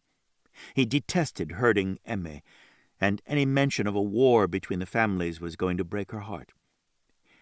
If Grace was the specific target, and it sounded like she was, then yes, I think she's still in danger. We just don't know where that danger is going to come from, and like Stefano says, we'll handle this carefully, the right way. Although, having said that, I want to hunt Hayden down and find out what he has to say before—" He broke off and shrugged again. Stefano glanced at him sharply but didn't say anything. Rico put down his latte and looked straight into Vittorio's eyes.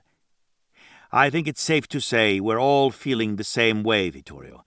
Not just because she's your woman, but because she's a woman. She could have been anyone. Had you not gone to the club, we wouldn't have known they were using it to conduct their business." "They were definitely thumbing their noses at us," Taviano agreed. "Maybe," Stefano said. "But we all agree we don't do anything stupid. We treat this the way we would any job." His gaze touched Vittorio's, making his point.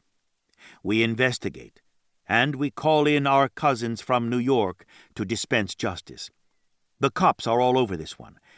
We're going to have alibis at all times and make certain we can publicly account for every minute of the day.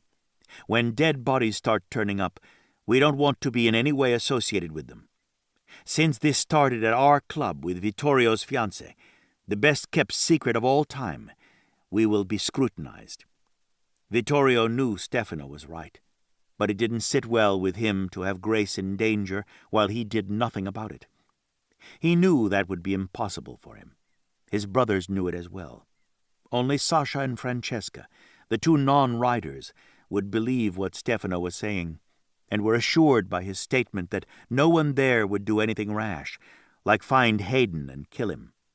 Vittorio was hoping his own intentions weren't stamped on his forehead for the world to see, because he was definitely going after that asshole and taking him out permanently.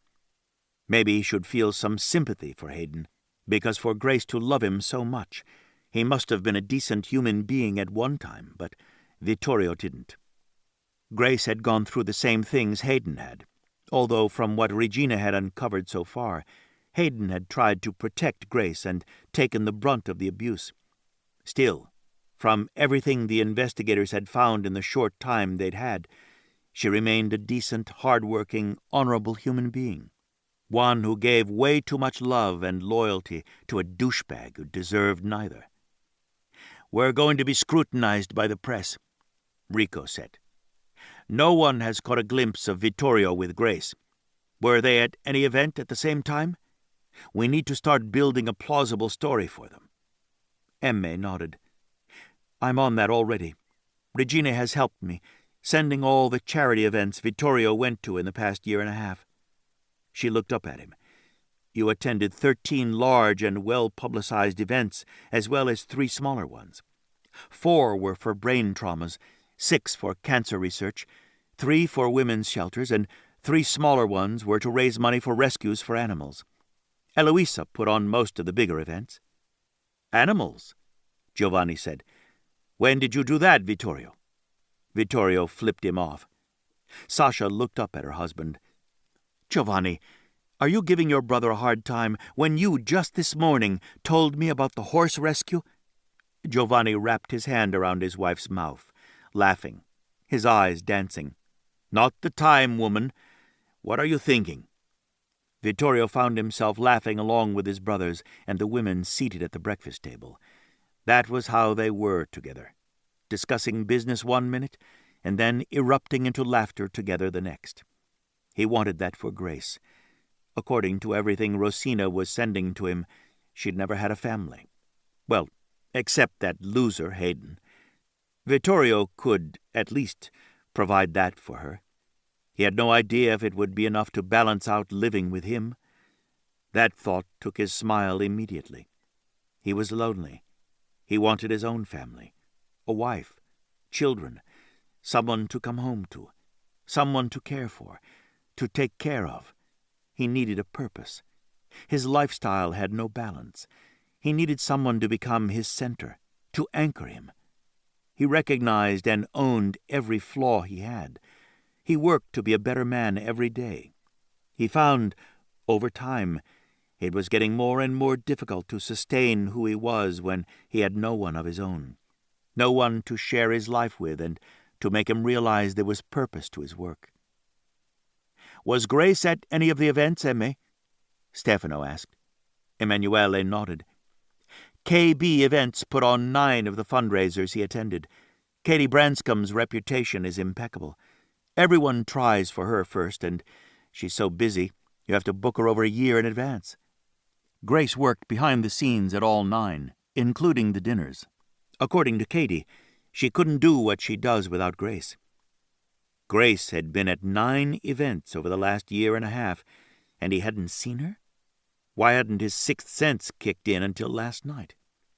His radar should have gone off. At the very least, his shadow should have connected with hers. When there was a group, sometimes it was difficult to sort them out. But the sexual jolt was so strong when his shadow connected with Grace's, there was no way he wouldn't have noticed. "We can build off that," Taviano said. "You met her at one of the events, and you fell for her on the spot. She was leery, after all. You have a bad reputation as a playboy, bro, so you courted the old-fashioned way out of the spotlight." Francesca laughed. "What is old-fashioned, Taviano? Taking a woman out on a date without jumping her?" "Jumping her?" Stefano echoed. He brought Francesca's hand to his mouth and sucked on her fingers for a long moment. "You can't say things like that, baby. It puts ideas in my head." "As if you don't have those ideas 24/7, Francesca accused, laughing, leaning toward him. "I do," Stefano admitted. "Vittorio showed so much more restraint than I ever could have. He's a saint." Again, his brothers and sisters laughed. The sound made Vittorio's heart a little lighter. He knew he had a long way to go with Grace, but once he was set on a task, once he made up his mind, he was relentless. He wanted Grace. He wanted to give her all the things she'd never had, and buffer her from the worst the world had to offer. He was tough and knew there was little anyone could do to hurt him, other than those in his family. He didn't want Grace to have to be like he was. She could be soft and sensitive. He'd provide the armor for her. "I am a saint to sit here listening to this crap when I could be sitting with her," Vittorio proclaimed, sitting back in his chair. Was she seeing anyone? If she had been, Rosina hadn't sent him evidence or a name of a man who might be after her because she turned him down. "Not that Rosina could find," Emme said. "If she was, it was kept very quiet." "What about her relationship with Hayden Phillips?" Taviano asked. Vittorio's gut tightened. What about it? They were in a foster home together. She clearly tried to get him off drugs and to quit gambling. "She paid his gambling debts twice, Vittorio," Taviano pointed out. "It's possible they had more of a relationship than being thrown together in a home." Vittorio shook his head. He knew absolutely the two of them hadn't had an intimate relationship. "No way. It wasn't there." "He locked her in the trunk of a car," Rico said. "He took that woman, ambushed her somehow. She didn't just climb in for him. And he drove her to the club with the intention of selling her into slavery to pay his debts. He kept saying he deserved a $250,000 credit," Vittorio said. "Who in the Saldi family loans money?" He shook his head. "Let's narrow that down to Micheli's crew. Ale Sarto and Lando Gori work for Michele. I doubt that Giuseppe would have used either of them to deliver messages or even to pick up a potential prostitute for them. I'm shocked Michele used them to deliver his message, Rico said. No way was Phillips going to live through that, Vittorio said. They were there to kill him. If they wanted money from him, they wouldn't have sent Sarto and Gori. They wanted him dead because they cared more about getting Grace than they did the money. So whoever loaned the money would have had to sign off on that, Stefano concluded. That narrows things down, doesn't it? There was a moment of silence. Let's get Rosina on it, Stefano added. Someone who loans out large amounts of money, not penny-ante crap, Vittorio said. It has to be someone Michele is indebted to, owes a favor, something of that nature. Stefano was already texting his cousin. She'll find them, Vittorio. You know she's never missed yet. Who runs the girls? M.A. asked. That's another lead right there. High end, it sounds like. They aren't going to trade that kind of debt and put someone like Grace into a stable. She's special and they know it. That would be Marco Simoncini, Rico said. He runs all kinds of girls from street level to very high escort girls. If you want to party, you call Marco. How would you know that? Mariko asked very softly. Her large eyes were fixed on her husband's face. Yes, Rico. How did you know that? Giovanni asked. Rico threw a buttery pastry at his brother, who caught it before it hit him in the head. Everyone knows Marco runs the girls for Michele. I didn't know, Mariko said. She turned to Sasha. Did you? No, I wasn't informed. What about you, Francesca? Did you know? No, but I'm betting Stefano knew.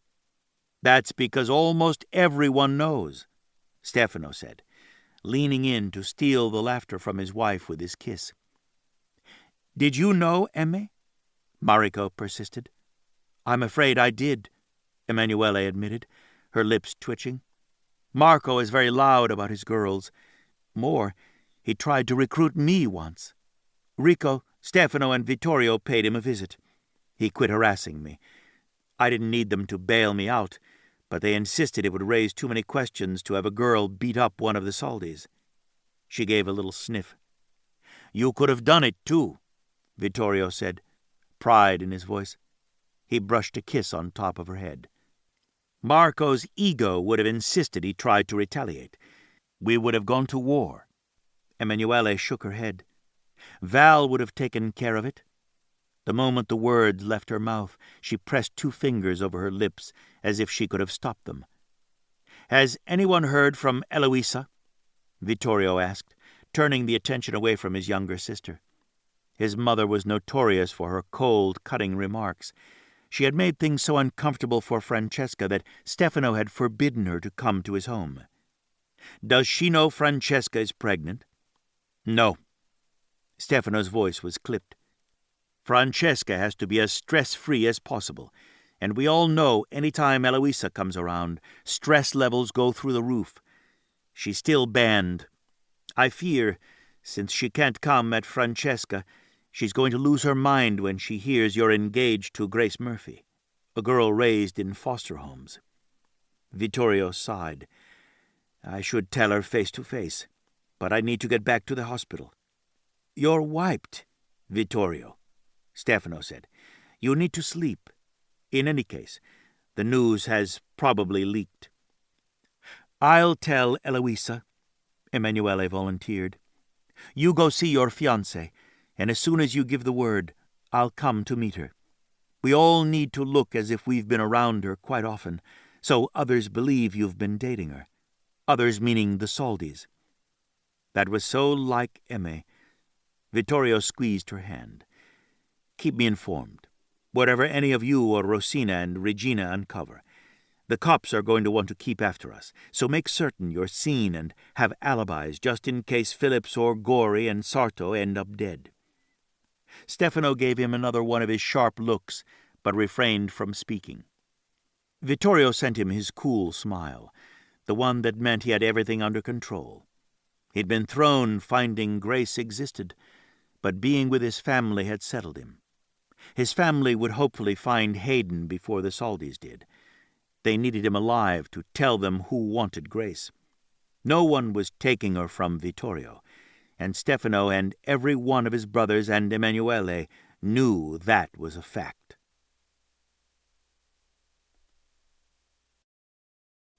Chapter 3. It was just her luck to be in the worst possible circumstances when she met the hottest man in the entire world. Grace Murphy wished the earth would just open up and swallow her, hospital bed and all. The Ferraro family certainly had a strong sense of responsibility when it came to someone getting shot in their parking lot. Even that was embarrassing. Having her own foster brother try to sell her into prostitution to pay his gambling debts. She was like everyone else, following the life of the Ferraros in magazines bought at the grocery store or flipped through at the beauty parlor. She'd always been drawn to Vittorio, finding herself reading every single thing about him. Now, here he was in person, sprawled out in a chair, more beautiful than the photographs could capture, as big as life, bigger even, the reality of him taking up an enormous amount of space, his wide shoulders and long legs keeping her attention riveted on him. She groaned aloud and covered her face with one hand. He'd been there every single day, right there, in that chair, pacing around the room, talking on his cell. It didn't matter what he was doing. He saw to her every need. He noticed before she did that her pain level was rising, and he took care of it. He didn't like the food they were serving her, and she was giving catered, very nutritious meals for breakfast, lunch, and dinner. She hadn't been able to feed herself those first few days, and he had been the one to sit on the edge of her bed and feed her. The first week after she'd been shot and operated on, there'd been so much pain she could barely breathe, and she hadn't been able to fully comprehend who he was. Mostly, she'd slept and thought she was dreaming. One of the nurses had referred to him as her fiancé, and she had been confused. She'd started to correct her, but then looked beyond her to see Vittorio Ferraro hovering behind the woman. Their eyes had locked. Had she known that eyes like his existed in real life? She had been captivated, spellbound, unable to think. Those eyes had turned her brain to mush. Her heart had leapt to her throat. Grace had felt as if he was willing her not to speak, not to contradict what the nurse was saying, and she hadn't. Then the morphine had kicked in, and the pain had gone enough for her to drift off. "Grace." His voice, it was beautiful, low, soothing, yet at the same time there was absolute command, as if he ruled the world and knew it. She'd heard that voice in the parking lot, stopping everyone, giving him the chance to act, to save her from the two men Hayden was selling her to for his debts. Vittorio remained silent after just saying her name. She couldn't help but look at him. That tone compelled her to raise her gaze to his, no matter how reluctant she was. It took her a few moments to gather the courage to meet those eyes. Deep blue, like the deepest, clearest sea. She felt as if she were drowning when she looked into his eyes. She touched her tongue to her lips, the lips he'd personally applied lip balm to, and lifted her lashes. At once she had the strange sensation of falling, of tumbling into those dark depths, and there was no saving herself. Her heart beat wildly, and in her veins there was a rush of heat that spread through her body like a wildfire. "Tell me what's wrong." She had no idea how he could make her want to tell him the truth, no matter that she wanted to hide it from him. She didn't want to admit that he was the problem, that he was that fantasy she went to bed with every night, and now he was there, larger than life, and way more than she could ever handle. She'd watched him at every charity event, sometimes nearly forgetting her job, which was to stay behind the scenes and make certain everything ran smoothly. Grace. Again with the name. It sounded so different when he said it. She'd always thought her name plain, old-fashioned. When Vittorio said it in that enthralling tone, she liked the way it sounded. "I'm very confused," she admitted. He remained silent, his gaze holding her captive. How could she not answer him more fully when he was looking at her so directly, when the deep, commanding way he said her name made her feel that if she didn't tell him the truth, he would be disappointed? The thought of disappointing him was worse than anything she could conceive of in that moment. "I know I was shot in your parking lot, but you don't have to be here. You're a very busy man, but you're here every day, and the nurses and doctors discuss everything with you rather than me. They think—" She broke off, unable to say it aloud. Fiancé. Just the thought of the word in association with him sent the heat sweeping through her again. "There's no one more important to me than you, Grace," Vittorio answered. More heat. He sounded so sincere. She couldn't talk, feeling as if she'd woken up in an alternate universe, maybe one of her dreams. He came closer, looking taller and even more muscular as he approached the bed. His shoulders were very wide, his chest thick, and beneath that tightly stretched shirt, muscles went on forever. The paparazzi hadn't captured the true commanding presence of the man, and they'd photographed him thousands of times. "Do you remember everything that happened to you leading up to this point?" She nodded. "I think so. Hayden came by my house and asked me to go to the club with him. I said no. He acted cool, but then he told me I'd left my sweater in his car and asked me to walk out with him, which I did."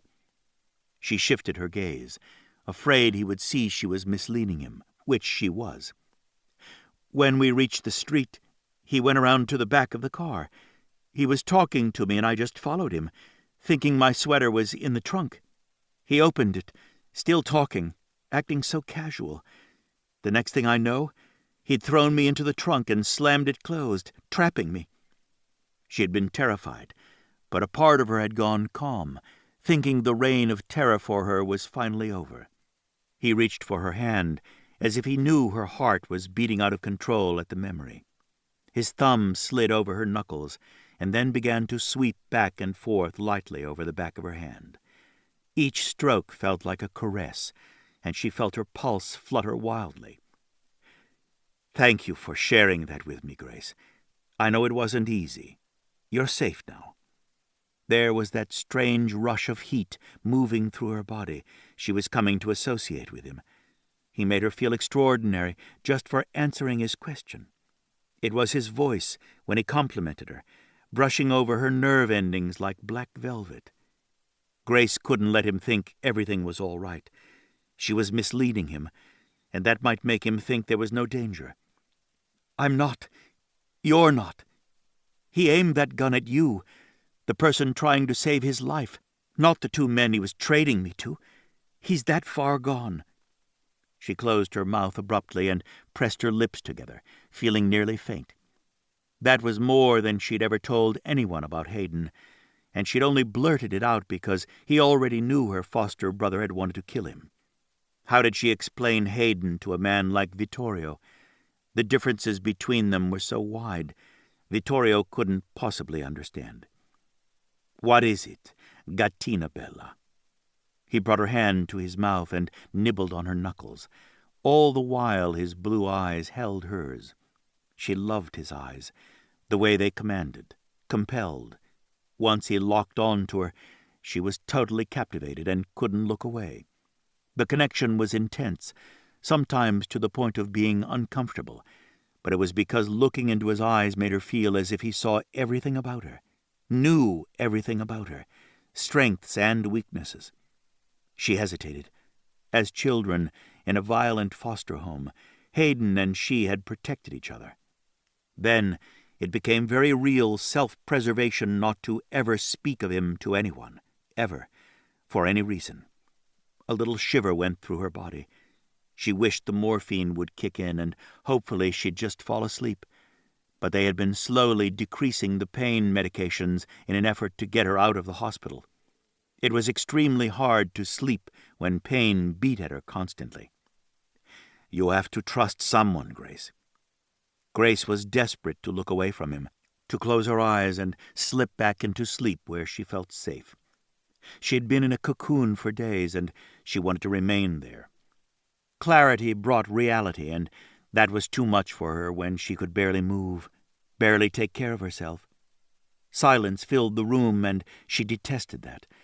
Disappointment didn't show on his face, but she felt it.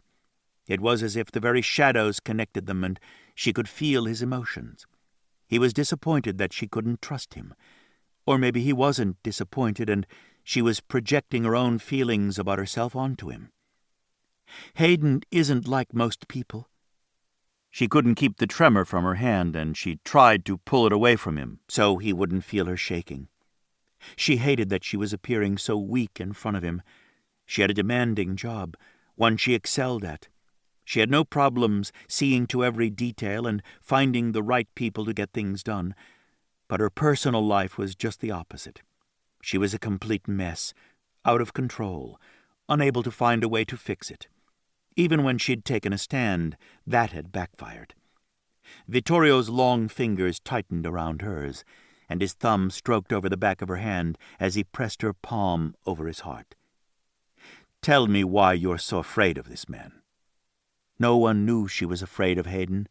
No one. Her boss thought they were close, like brother and sister. Most people thought the same thing. No one else had ever seen through her careful mask, not the social workers, foster parents, or cops. She shook her head, even as she tried to form the right words. There was no denying Vittorio when he looked at her that way. She didn't want to disappoint him, and he needed to know he was still in danger, probably more than ever now. Vittorio didn't speak, allowing the silence to stretch on and on for so long she was afraid she might scream. She didn't mind silence, but the way those blue eyes moved over her face, the compulsion to tell him everything was so strong she nearly blurted the entire story out. But years of silence kept her strong. "Hayden isn't like other people. He won't stop. You interfered with his plans, and he won't allow that." Grace bit down hard on her lip to stop herself from speaking. She didn't dare. She warned Vittorio because he deserved to be warned, but that was as far as she ventured to take a risk. His finger slid over her lips where her teeth had sunk, exquisitely gentle, almost non-existent. "You thwarted him as well," he pointed out. Her lips tingled. "Yes, I'm well aware." Her gaze slid away from his to look over his shoulder at the door. She tried not to think how Hayden was going to react, but she knew him better than anyone else did. She knew all the dark compulsions moving in his mind, swallowing him. Vittorio's long fingers settled gently on her chin, turning her face so her gaze jumped back to his. "You're safe with me. There are bodyguards at the door, and they're very experienced." He was so incredibly beautiful. Everything about him. His face was sculpted perfectly, every angle and plane. His eyes were gorgeous, absolutely gorgeous. Blue, but far more than blue. Indigo was the color that came to mind. With his black lashes framing that blue, he took her breath away. She didn't want him to die, and Hayden would be fixated on him now. "We'll find him. The cops are looking. My people are looking. He doesn't have money and very few friends. Hayden will be found." Grace shook her head. She had to tell him things she'd never told anyone if she wanted him to stay alive. They stared at each other for a long time. His thumb swept across her chin. "I know this is difficult for you, Grace. You have to trust someone. You need to talk to me about this man. You're visibly trembling. You look frightened, and I don't want you to be." "I don't know you," she protested, but she knew she was stalling for time, trying to figure out a way to keep him safe without revealing the things she knew about Hayden Phillips. "You know me," he countered. A faint smile touched his mouth, and her heart reacted with a curious flutter. "After all, I am your fiancé." "Why does everyone think that?" She pounced on that. "I told you in the parking lot when you were shot, but you probably don't remember. In order to make certain the doctors would talk to me, I had to be your fiancé. Our top orthopedic surgeon removed the fragments of bone and repaired the damage. But you have a long road ahead of you. They're giving you antibiotics to prevent any infection, and you'll have to be here a couple of weeks. You were in and out for a few days, so we're counting down past that first week." "Every time I wake up, you're here." Grace had gotten used to seeing him there, a fixture in her room, even when the pain medication kept her sleepy. She looked for him first thing now, that quick sweep of the room while she held her breath. Then she saw him, and the terror in her calmed. "I don't want to be anywhere else. When you leave, you're going to need care. I've got your room ready for you and set up for physical therapy, so when the doctor gives you the okay, we'll have that in place." "Room ready for me?" she echoed faintly. He nodded, his eyes holding hers. "With me. At my house. My sister, Emanuele, and my sister-in-law, Mariko, can go to your apartment and get whatever things you want. You can make a list." She shook her head. "No, absolutely not." He got that look she detested, disappointment, as if she had somehow hurt him just by saying no to him. She had to clarify. "You don't understand. No one can go to my apartment. It isn't safe, least of all for anyone you love or care about. They're going to be in danger as well." He stared down at her for what seemed an eternity. Then he shifted her casually, easily. He simply slid his arms under her body, lifted and moved her to the side of the bed so he could sit on it fully. His arms slid around her hips. She was half sitting, and there was a thin sheet and blanket over her, but the heat of him nearly scorched her. "We're back to Hayden, il mia bellissima gattina. Don't you think it's time you told me why you're so afraid of him? The thought that he might try to harm any member of my family is unsettling. I'll warn them, of course, but if we all are targets, I need to know why." "Because he's seriously ill.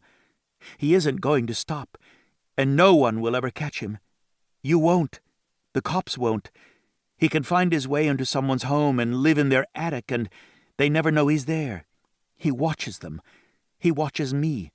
He knows everything I say and do. If he knew I was talking to you about him—" She broke off, shuddering. "He does horrible things, and no one knows it was him." "You know." She nodded, wishing she could control the tremors running through her body. "I'm not really a coward, but he makes me feel like one." She didn't want Vittorio to think she was a weakling, although she was letting him take over her life. She told herself she didn't have many choices. She certainly couldn't go back to her apartment until Hayden was found, and she knew he wouldn't be. She was never going to be safe again, but then she hadn't been for years. "I met him in one of the homes I was sent to. I'm not very big, so it was easy for other kids to push me around." She didn't know if she prefaced her story with that because she was ashamed she hadn't been able to fight back, or that she wanted him to understand how grateful she'd been, at first, to Hayden. He nodded, those dark, brilliant blue eyes fixed on her. His thumb stroked tender caresses along her inner wrist, right over her pulse, soothing her. There was something innately gentle about him, and that got to her. He radiated calm, his energy peaceful, surrounding her in a cocoon of tranquility.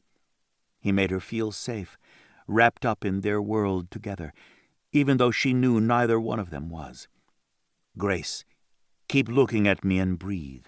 Once you tell me, Hayden is my problem, not yours anymore. You've been carrying him far too long on your own." Grace studied his face. Trusting him was huge. She didn't trust anyone, certainly not with what she knew about Hayden. A part of her wanted to protect Vittorio, but another part wanted to share the burden of her knowledge. If she admitted the truth to herself, she also wanted to please Vittorio, see that look on his face when those blue eyes lit up. She wanted to give him back something when he'd already given her so much by seeing her through the gunshot wound, when so many others would have left her alone. If she'd been alone, she would have been vulnerable, and Hayden would have struck. She was terrified Vittorio really would try to hunt Hayden, and that would be such a mistake. He had to know the truth. Vittorio didn't say another word, not prompting her one way or the other. He was patient, still stroking her wrist with the pad of his thumb, that movement hypnotic, his gaze spellbinding. She made up her mind and just blurted the truth right out. "Hayden Phillips is a monster, one so terrifying and so invincible, no one will ever be able to stop him." She'd stated it out loud. Giving the actual fact to another human being was freeing. She felt as if she'd been breathing shallowly for a lifetime, but now she could take a deep breath and fill her lungs to capacity. Vittorio, to her astonishment, leaned in and brushed a kiss on her temple. "He's not going to be able to ever hurt you again, Grace." "Do you believe me?" she challenged. Most people looked at Hayden and saw an addict, someone weak. He was thin and looked used up. He was so much more. "You know him better than anyone else. I've done some investigating, and it appears that since that first foster home, the two of you have been tied together in one form or another.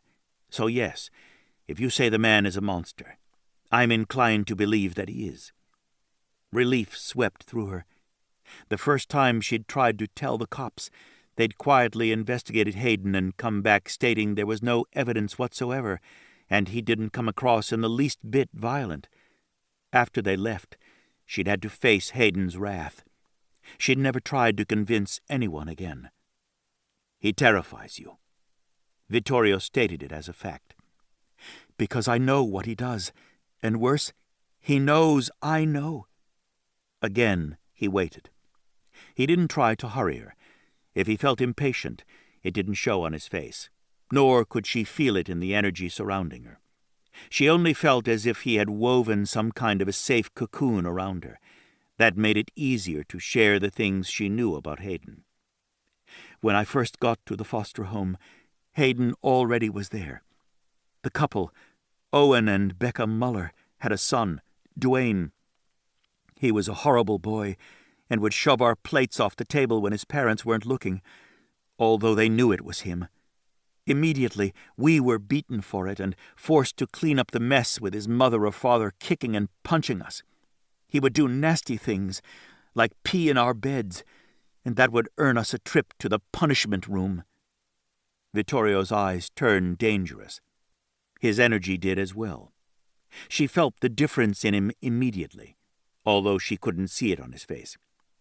"Keep going, Bella." There was that low, compelling tone again.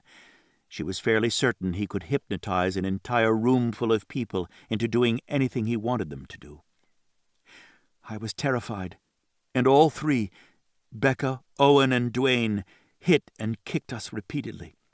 The longer I was there, the worse the beatings got. Hayden began stepping in, distracting them when they were punishing me. He took horrible beatings, sometimes so bad he couldn't get up. I'd bring him water and food, but I had to sneak it to him.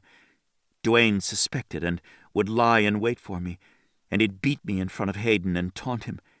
It was a pretty horrific life." Vittorio nodded.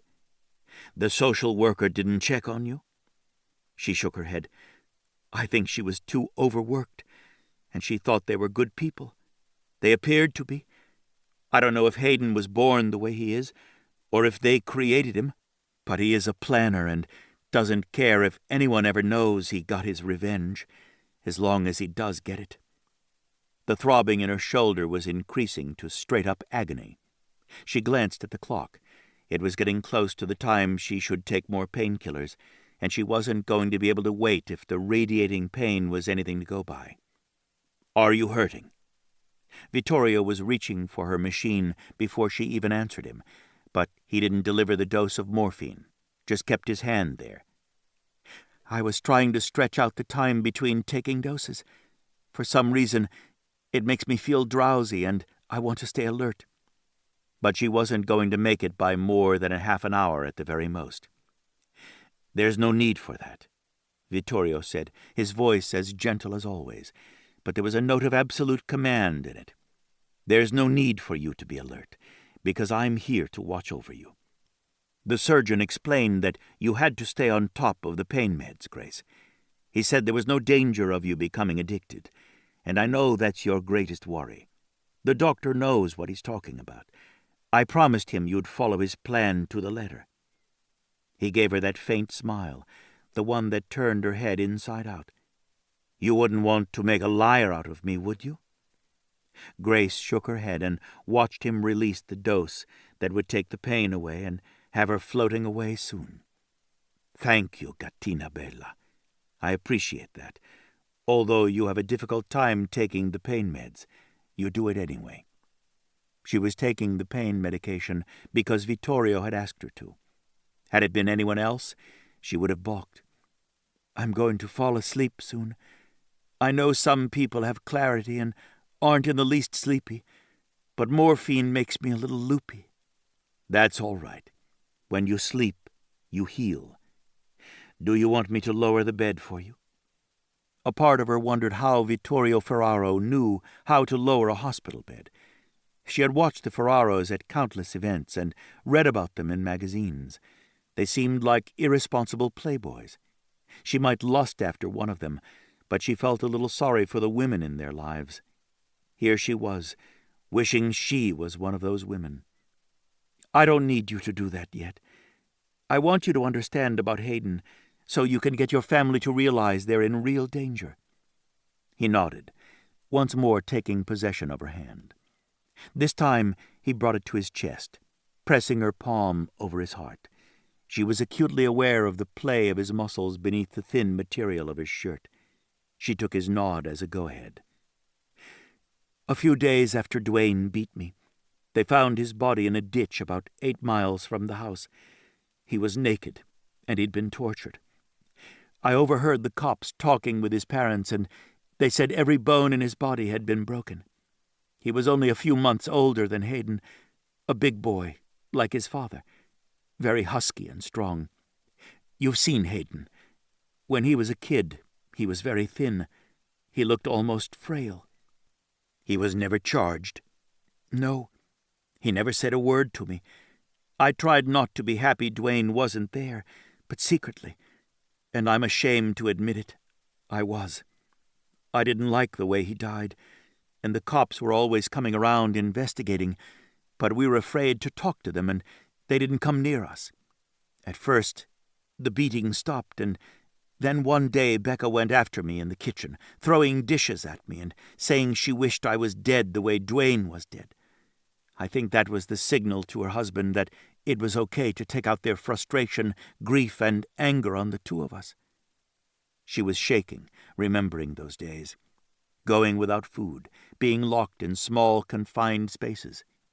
She wasn't claustrophobic, and neither was Hayden, but it wasn't pleasant with no bathroom.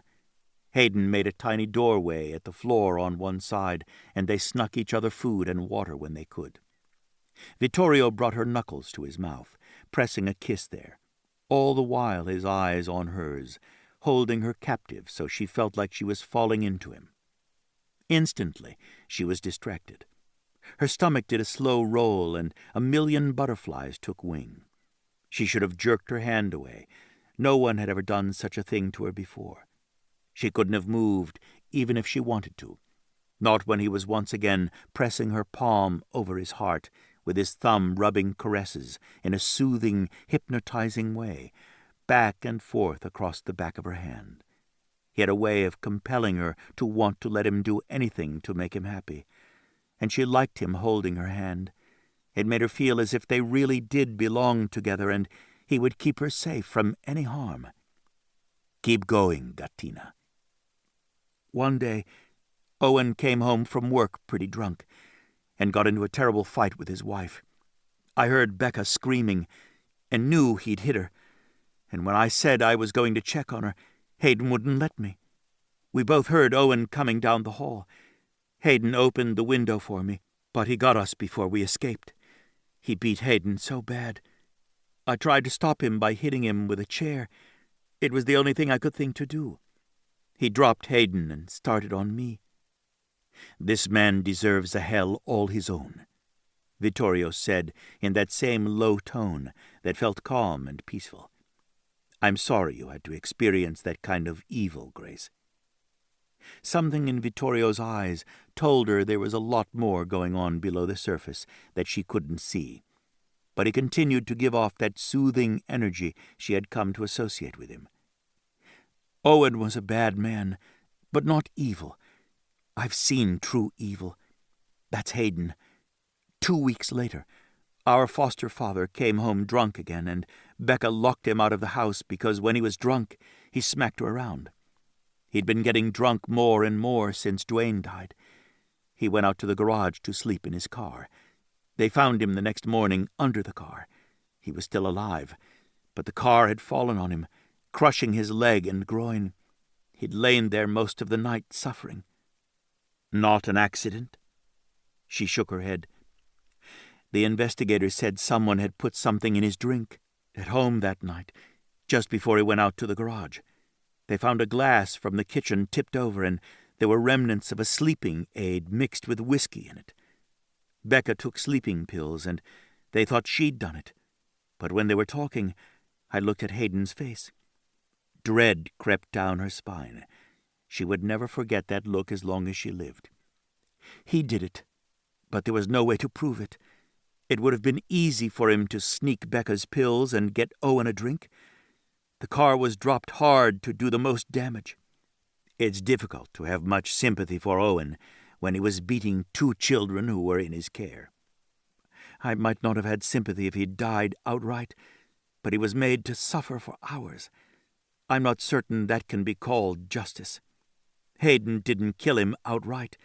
He wanted Owen to suffer. He chose a way to make it happen, and he executed his plan.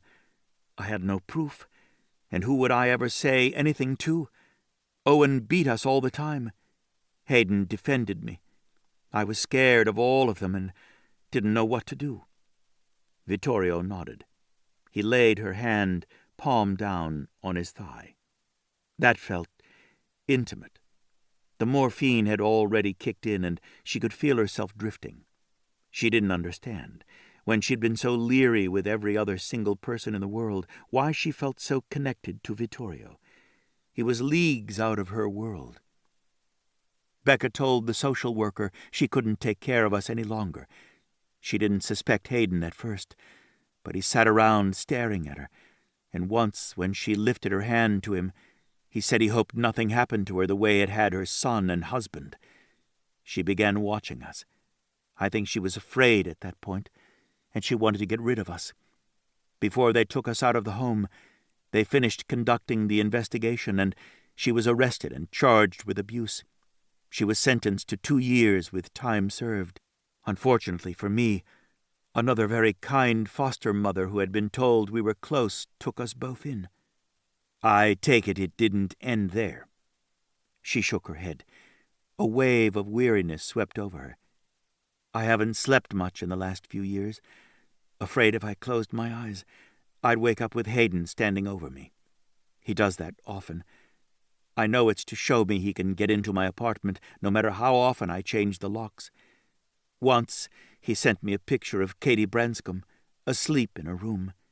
He was in the picture, standing above Katie, a grin on his face. He hadn't threatened her with words, just let me know in his not-so-subtle way that Katie was in danger if I stopped doing what he wanted.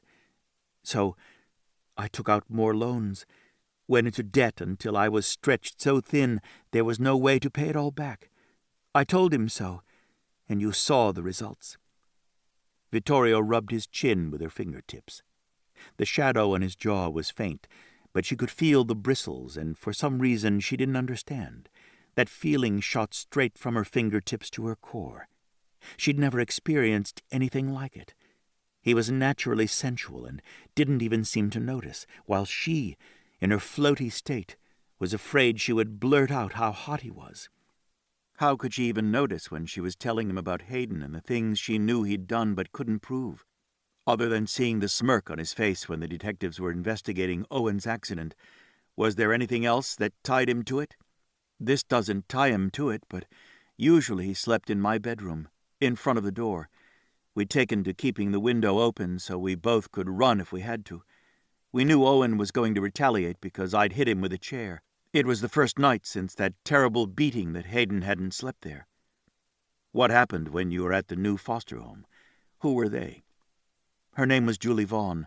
Her husband was Kyle. They were really good people. They gave us great rooms. Each of us had a laptop to use. And when Hayden asked for an iPod for music, they got him one. I thought they were awesome. Hayden often complained about them. He didn't like doing the chores and said they got us to be their slaves. They were light chores and reasonable, things like picking up our own rooms and doing our laundry. He refused, and I would do his share of the work because I was afraid he was trying to get them to punish him in some way. Vittorio slipped off the bed. I'm going to lower the bed for you, Gattina Bella. Grace was grateful that he noticed she was getting tired. She didn't like bringing attention to herself in any way. She made certain she could fade into the background and not be noticed. She'd discovered that if she kept to the shadows, the darkness helped to hide her. Hayden had colored her life in so many ways. In school, Hayden didn't want me to have other friends. I made a girlfriend the first day at our new school, and he was furious when we were walking home, telling me I was a sellout and wanted to be popular, that after all he'd done for me, I was going to be like everyone else and ignore him. I defended myself, but the next day my new friend didn't come to school. Someone had hung her cat in her doorway. She pulled her hand away from Vittorio and pressed her fingers against her lip, choking for a moment, trying not to think she was responsible. He was sweet to me all that day, walking me to my classes. I kept my head down and let him. Vittorio fixed her pillows, as if knowing she was uncomfortable. He pulled the cover up. I know it must be hard for you to relive these things. His long fingers slipped into her hair, massaging her scalp. Mia bella ragazza, sei così coraggioso, he murmured. What does that mean? Only that you're very brave. She didn't think of herself as brave. I didn't know how to stop Hayden. She felt compelled to confess. He was considered a nerd, and a few members of the football team shoved him around one day in school. One by one, accidents happened to them. One nearly broke his neck because his skateboard broke in half on a dangerous hill he'd bragged to everyone he could skate. As it was, he had a broken femur and knee. It was the end of his playing football because the leg was so screwed up. Another one of the players had this car he loved more than anything. He'd saved for it for years, souped it up himself in his dad's garage. Then one day, after he shoved Hayden at school, the brakes went out. He totaled the car and was lucky he survived. Could these accidents have been coincidences? Grace shook her head and then winced when her shoulder reacted to the movement with a wave of pain. The cop said he must have made a mistake when he installed new brakes, but this guy was a total gearhead. He wouldn't have made that sort of mistake. I tried to tell myself that, but I knew better. Do you want to stop and go to sleep? We can talk later. His voice was so gentle, almost a caress of velvet stroking over her skin. Caring, tender even. She'd never heard a voice quite like his. She should have known he would notice the way the color drained from her face when the pain hit. She hated moving, but she had to finish telling him about Hayden. If her foster brother managed to get to her, someone had to know and believe her. Vittorio Ferraro was a man everyone would listen to. I want you to hear this before I lose my courage, she said. His hand pressed hers to his thigh, and once again his thumb started that soothing rhythm that somehow relaxed the tension that was cramping her muscles. Hayden got mad at Kyle for insisting that he do his own chores when Julie told him I was doing all the laundry and cleaning his room. They had a beautiful lab that went missing. Kyle loved that dog. They looked for weeks for it. Someone found its remains in a park. It had been tortured. Grace, it's clear this man is fixated on you. Is it about money? Did he try to take your relationship to a romantic level? His voice remained the same, gentle and low, but something made her gaze jump to his when she'd been closing her eyes because her lids had suddenly gotten so heavy. Just his saying it aloud made her heart go crazy. He never so much as tried to kiss me. But he doesn't like anyone close to me at all. I don't go out with friends, not even Katie. She suspects I have a stalker, but I always act as if Hayden is my friend. I never let on that I'm afraid of him to anyone. That would be disastrous to them. He was angry with me for not getting another loan, and I'm certain whatever deal he was making with those men was temporary. He'd probably kill anyone who was with me. That would be like him. Are there other bodies? Others you have suspected he killed?" She closed her eyes. "I've suspected, but I don't have proof. There's never anything to connect him. He lets time go by before he strikes. When he does retaliate, it's usually gruesome. I've read about 3 individuals killed in the same way Duane was, or at least similar enough that I suspected. One was my first landlord, who wouldn't allow me to have any visitors, Hayden included. The man disappeared 3 months after I moved out. They found his body in a freezer across town. It was quite awful. They said he'd been kept alive for hours. The 3 you know of that you suspect he killed, were all 3 connected to you in some way?" She nodded.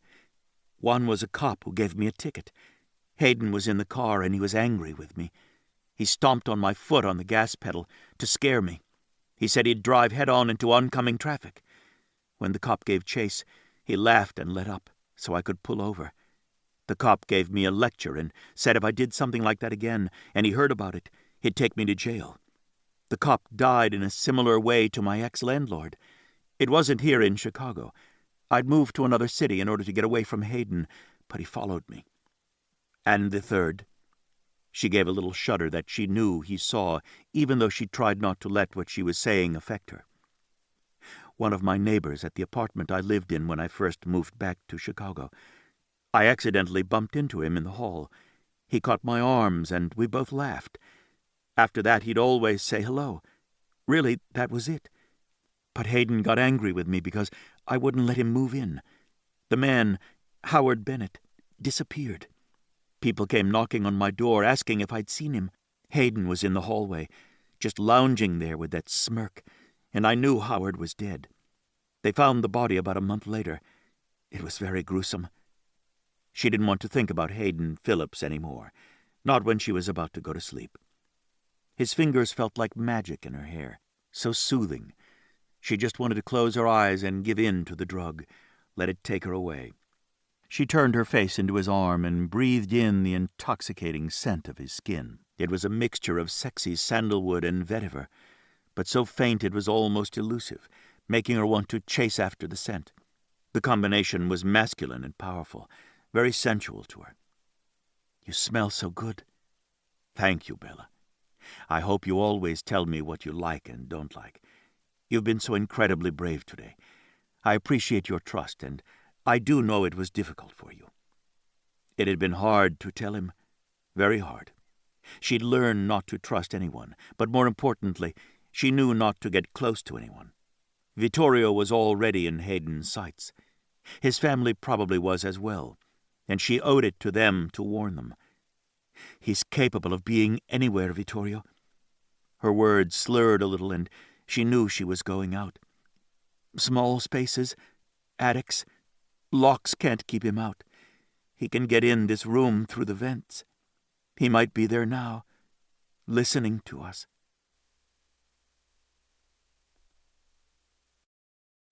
Chapter 4.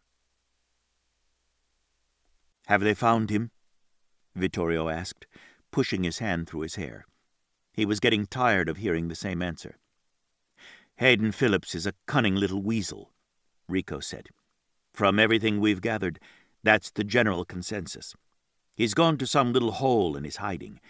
He knows he's being hunted, and we're not the only ones looking for him. Grace has weeks of therapy on that shoulder. The doc told me she's lucky she can use the arm. He didn't think she'd have the use of her hand at all, but she can move her fingers, and that's a good sign. I'm taking her home with me, but we've got to find him. Is your house secure?" Vittorio gave his brother a look. "You know me." Rico gave him a faint smile. "Does she?" "She's getting to know me. We've been here a little over 2 weeks. I can get her laughing, keep her mind off the fact that she thinks Phillips is going to kill a member of my family. Half the time she's worried he's in the vents here. I know she tries to stay awake. The little bastard has kept her from sleeping for ages. The doctor said she has to sleep to heal." He couldn't keep the edge out of his voice, no matter how hard he tried. He needed to be out there in the city, hunting. And he also needed to be with Grace, but he couldn't be in two places at one time. Rico put a hand on his shoulder. "He's not going to be able to hide forever. She says he's patient, that he'll wait weeks or months before he strikes at someone." Stefano turned toward them. He'd been staring out the window, and who knew what he'd been thinking. But Vittorio immediately gave his older brother his full attention, as did Rico. "We're not going to find him the way we usually find someone. He doesn't have a bank account, so no money trail. He doesn't rent or own.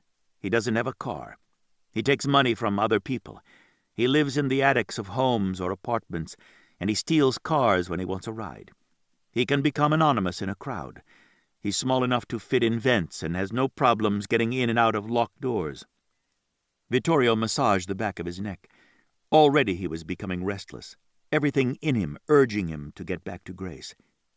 "We've got to hurry this meeting." "She isn't alone," Stefano reminded. "She has a bodyguard in the room with her and two outside. Marco and Emanuele will be there in a few minutes."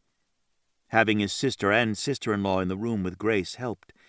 Both were shadow riders and every bit as capable as he was. They'd trained every day of their lives since they were 2 years old, just as he had, and they dispensed justice when their rotation came up. They did it with efficiency and without hesitation. Grace was in good hands, and yet he still had this restless feeling of urgency that just wouldn't go away. "What do you think about Phillips?" Vittorio countered, not wanting to look too closely at the reason he was becoming so edgy. He was always centered. He'd trained himself to be that way, to always feel absolute calm. Grace had spent 2 weeks in the hospital, suffering. The bullet had shattered her shoulder. Fortunately, the surgeon had been able to piece it back together, but she would always have problems. The injury was particularly painful. The surgeon had saved the arm, but it would be a long road to recovery, and she would always have some pain.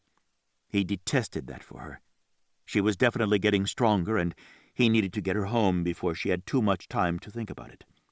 He'd been putting her boss, Katie Branscombe, off visiting her, saying to wait until he got her settled, but he was afraid Katie would insist on Grace going home with her.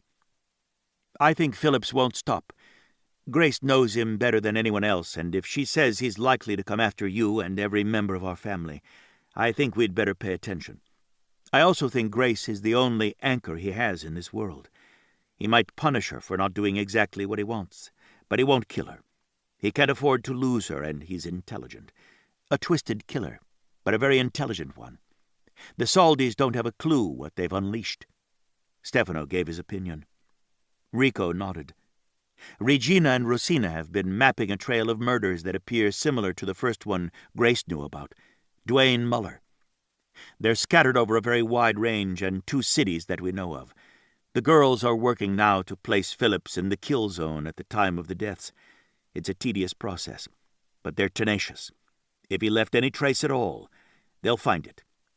L.A. Cousins concluded the problem of Owen and Becca Muller. A few days ago they were found in their New York home, dead, both with broken necks," Stefano said.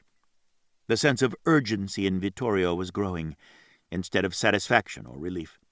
The small conference room the hospital had lent them was 2 floors down from Grace's private suite. She would go home today, and he knew he could better protect her in his house. He wanted to get her there as fast as possible. "We can't do anything about Phillips until he shows himself, and then we can get his trail. Anywhere he steps in a shadow, he'll leave a print we can follow. But until then, let the investigators do their work. We're on alert, and we've got extra guards on Grace." There was always a trail, skin cells, a scent, thermal imaging, parts left behind that the riders called prints. Sometimes those things proved helpful when tracking an individual, especially if they were fresh. "Are you protecting our women?" Vittorio asked. Stefano gave him a look that was meant to shrivel him. "Of course. Emme's difficult because she already despises having bodyguards. She knows it's mandatory for a rider. but extra guards just annoy the hell out of her. How is she doing?" Vittorio hated seeing his sister hurting. "She's in love with Val," Stefano answered honestly. "I wish he wasn't a Soldi. It doesn't matter to me that he isn't a rider. I know Eloisa would have a fit, and so would the International Council, but the bottom line for me is Emme's happiness. If he weren't the heir apparent to the largest crime family in Chicago, I would have allowed the match. But as head of the family, I can't welcome the very thing we fight against into our home, nor do I want my sister anywhere near that business." "Don't ride her too hard, Stefano," Vittorio cautioned. "Emme's hurting, and that makes her volatile. Right now, she's made the decision for herself. If we say anything negative to her, that could change." Rico nodded his head. "I've had to caution Taviano a few times. You might have a word with him." Stefano sighed. "That's my fault. I always want to be her parent instead of her brother. Giovanni is closest to her, and he's worried too. Even Francesca is concerned about Emanuele. But you're right, Vittorio. I'll be careful and remind Taviano this is a situation that calls for diplomacy, not our usual tactics." There was a wash of relief that didn't alleviate the sense of urgency growing in Vittorio. "Has Sarto left the hospital? I heard he was being released soon. I know Gori was released last week." "Sarto should have left more than a week ago," Rico said. "But you broke his femur and he's been in traction and got an infection." The three men exchanged smiles. "I was pretty pissed," Vittorio admitted. "It helps to know exactly where to hit or kick them. Which is why Gori's arm was in traction for a while as well. The cops took him to jail with his arm in a cast," Rico said. "We've been checking on both of them. Sarto has a police guard. Gori's in solitary, and only their lawyer's been allowed to see either of them. Neither Michele nor his sons have come near them. In fact, Michele continues to deny he knows anything at all about what transpired. The two men claim they were at the club having a good time, and when they left, you assaulted them in the parking lot, Vittorio," Stefano said. Vittorio shrugged. "Did they think we wouldn't have cameras everywhere? I think they were told by whoever is helping them in the club, and I've narrowed it down to 3 men and 1 woman, that they would erase the footage. Fortunately, we took it that night before anyone could get to it. Giovanni jumped all over that the minute he got there. We've got eyes on the Soldis, although both Giuseppe and Michele claim they had nothing to do with this. Giuseppe wants a meet with us," Stefano added. "When?" Vittorio would be going to that meeting. "Next week. His wife is bad, and he asked for more time. So, Wednesday at 5 o'clock in the hotel conference room. Val will be there. Michele and his sons as well. We should be able to hear lies, but they won't know that," Stefano said. "Are you certain?" Vittorio asked, keeping his voice low. It wasn't only Taviano who had a hot temper. "They're direct descendants from the Soldi line in Sicily. You know that it said more than one of our women fell for a Soldi back then." "Or was taken," Stefano said. "Never a rider." "The possibility of other gifts is there, Stefano," Vittorio insisted. "I'm just saying we need to be cautious. Maybe they can hear lies." "What about Emme?" Rico asked. "Will she be at the meeting?" "I wanted Emanuele to stand down, but she said she's a rider, a member of our family, and she knows the Soldis better than any of us. I had to agree with her logic," Stefano answered. "If they even smirk at her," Rico trailed off. Vittorio looked at his brother and shook his head. "We've got to play this one cool. They might try to provoke us, using Emanuele. If she can take the heat, so can we." "Always the voice of reason," Stefano said. "Let's hope we listen to you." "I've got to get back to Grace.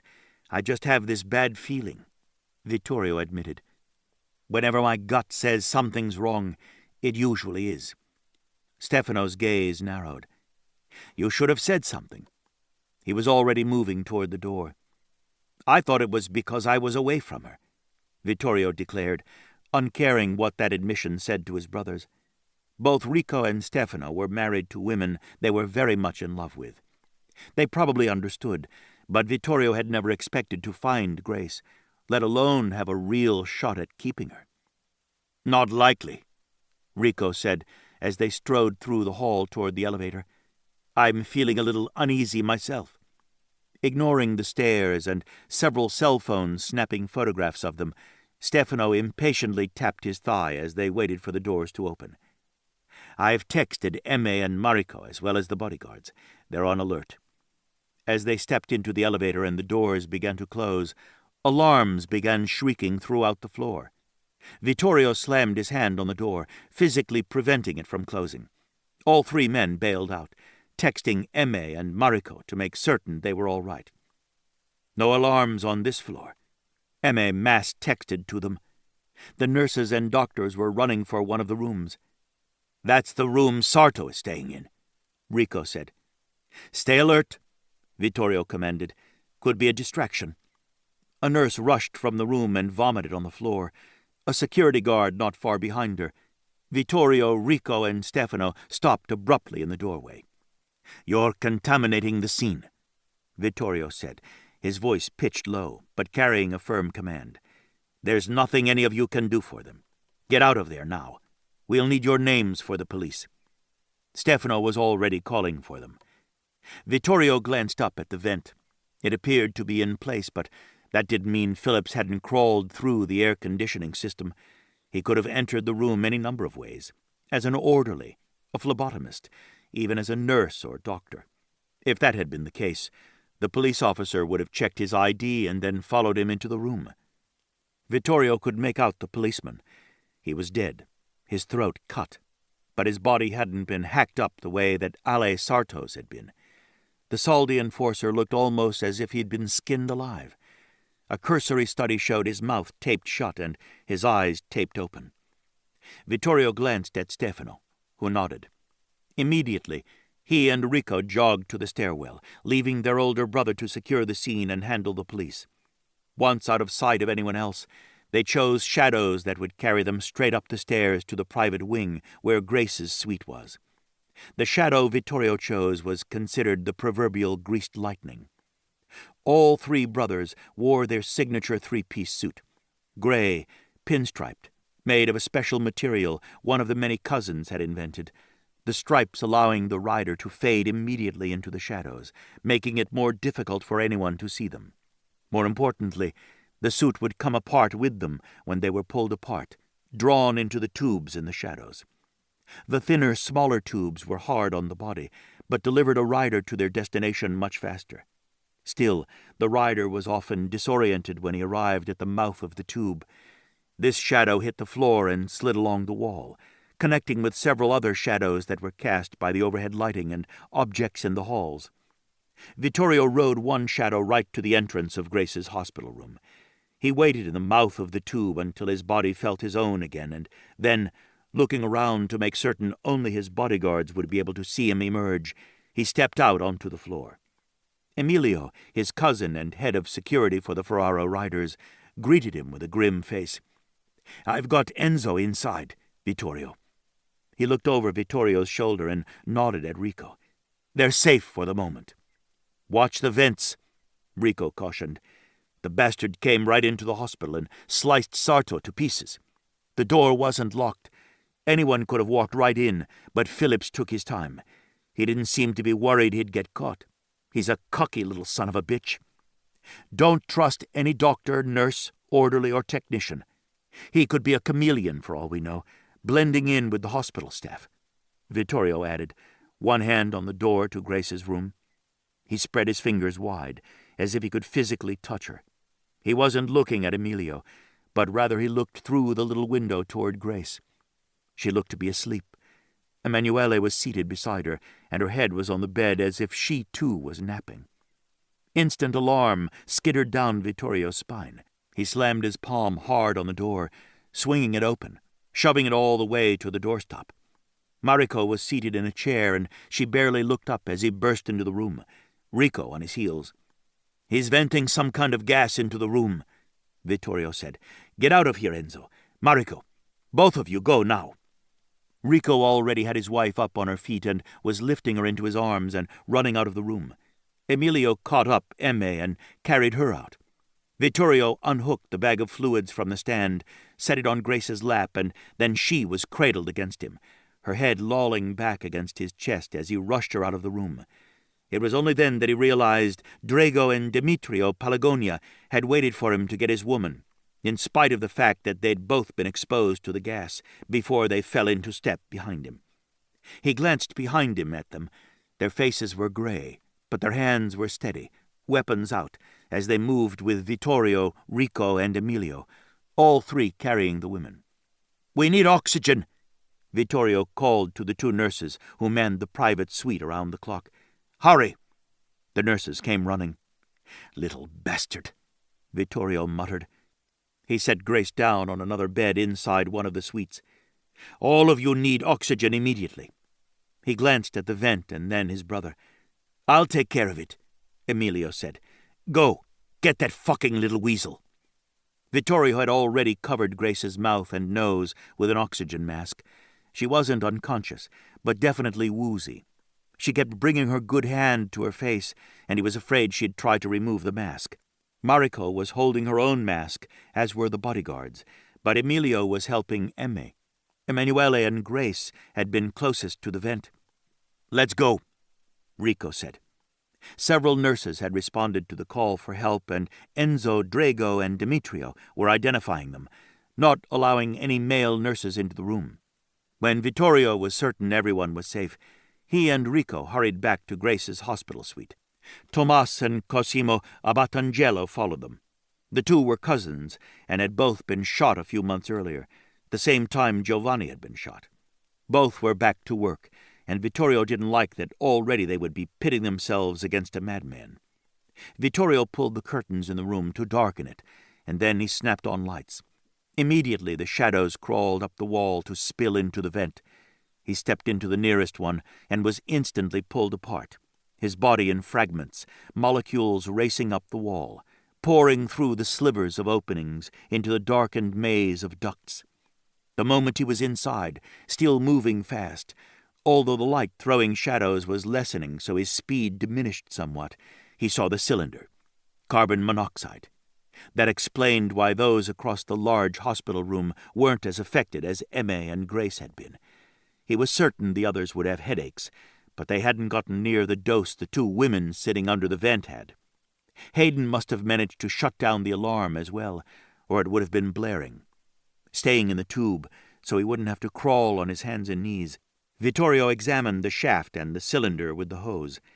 Phillips had set it several feet inside the vent, most likely so it would slowly do its work without tipping anyone off. Vittorio was certain when he looked in the vent in the hospital room Sarto had been in, he'd find a similar canister. There was no way Phillips was still in the ducts. He would have entered Sarto's room through the door, pretending to be a nurse or technician. The policeman had followed him in, and Phillips had slit his throat. Sarto was groggy from the gas and probably hadn't cried out or tried to ring for help. Phillips had calmly gone about his business, torturing the enforcer, and then walked out. There would have been blood, lots of it. He could have washed up in the bathroom and changed his clothes if he'd brought more. Phillips was a planner. He'd planned for every possibility.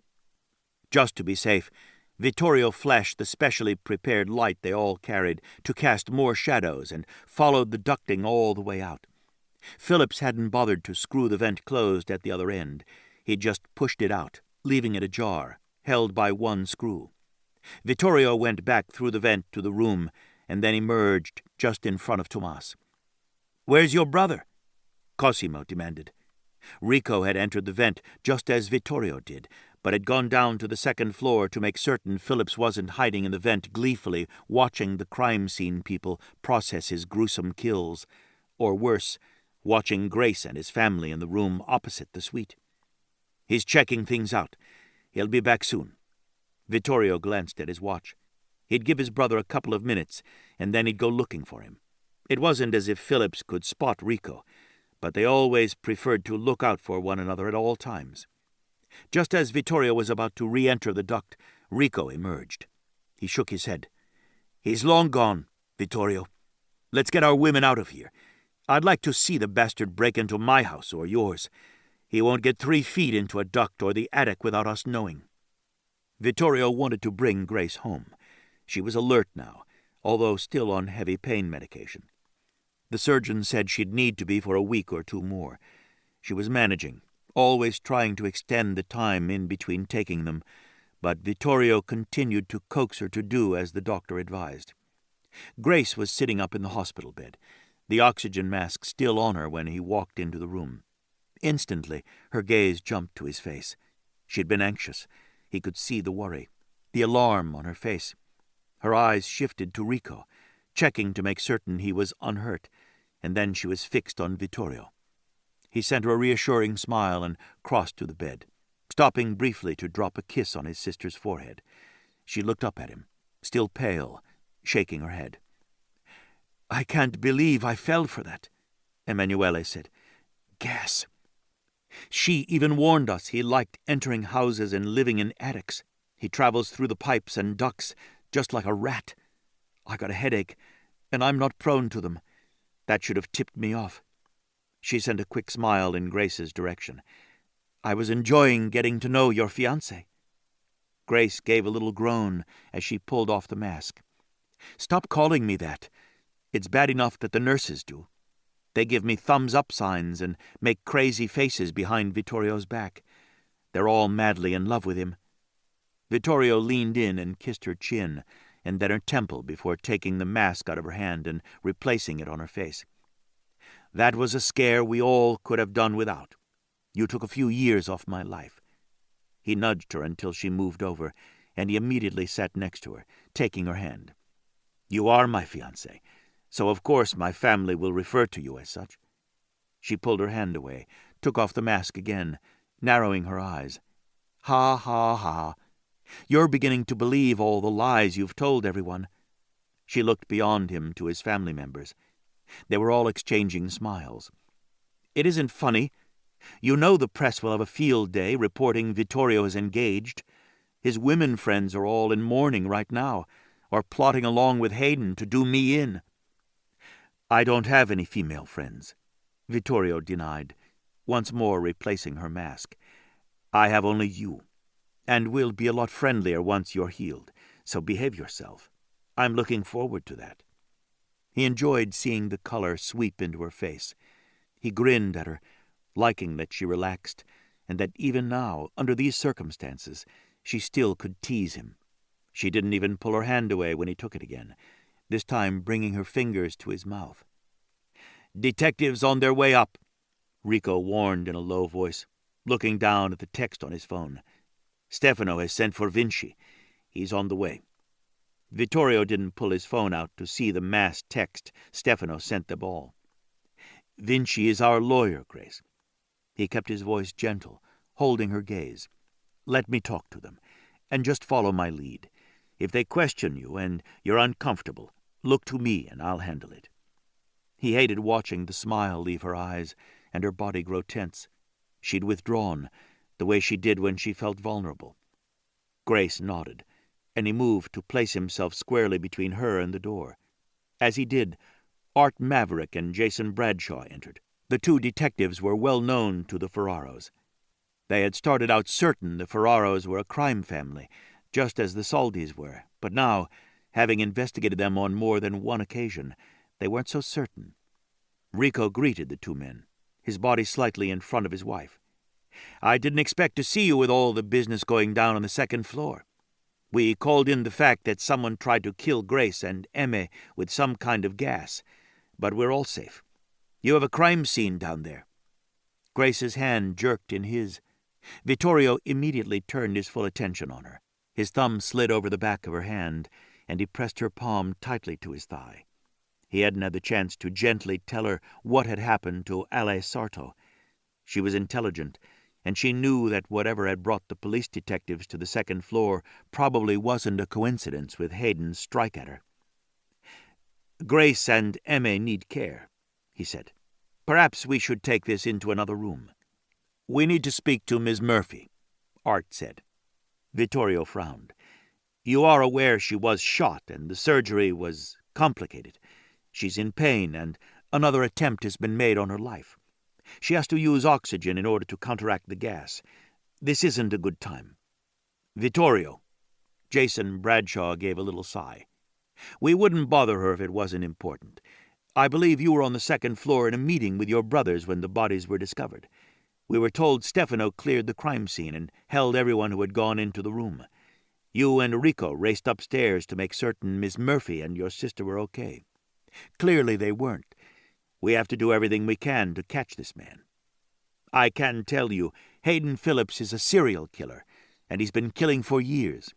Unfortunately, there's no proof." Art's gaze jumped to Grace's face. He looked like what he was, a shrewd, intelligent man, capable of putting pieces of a puzzle together very fast.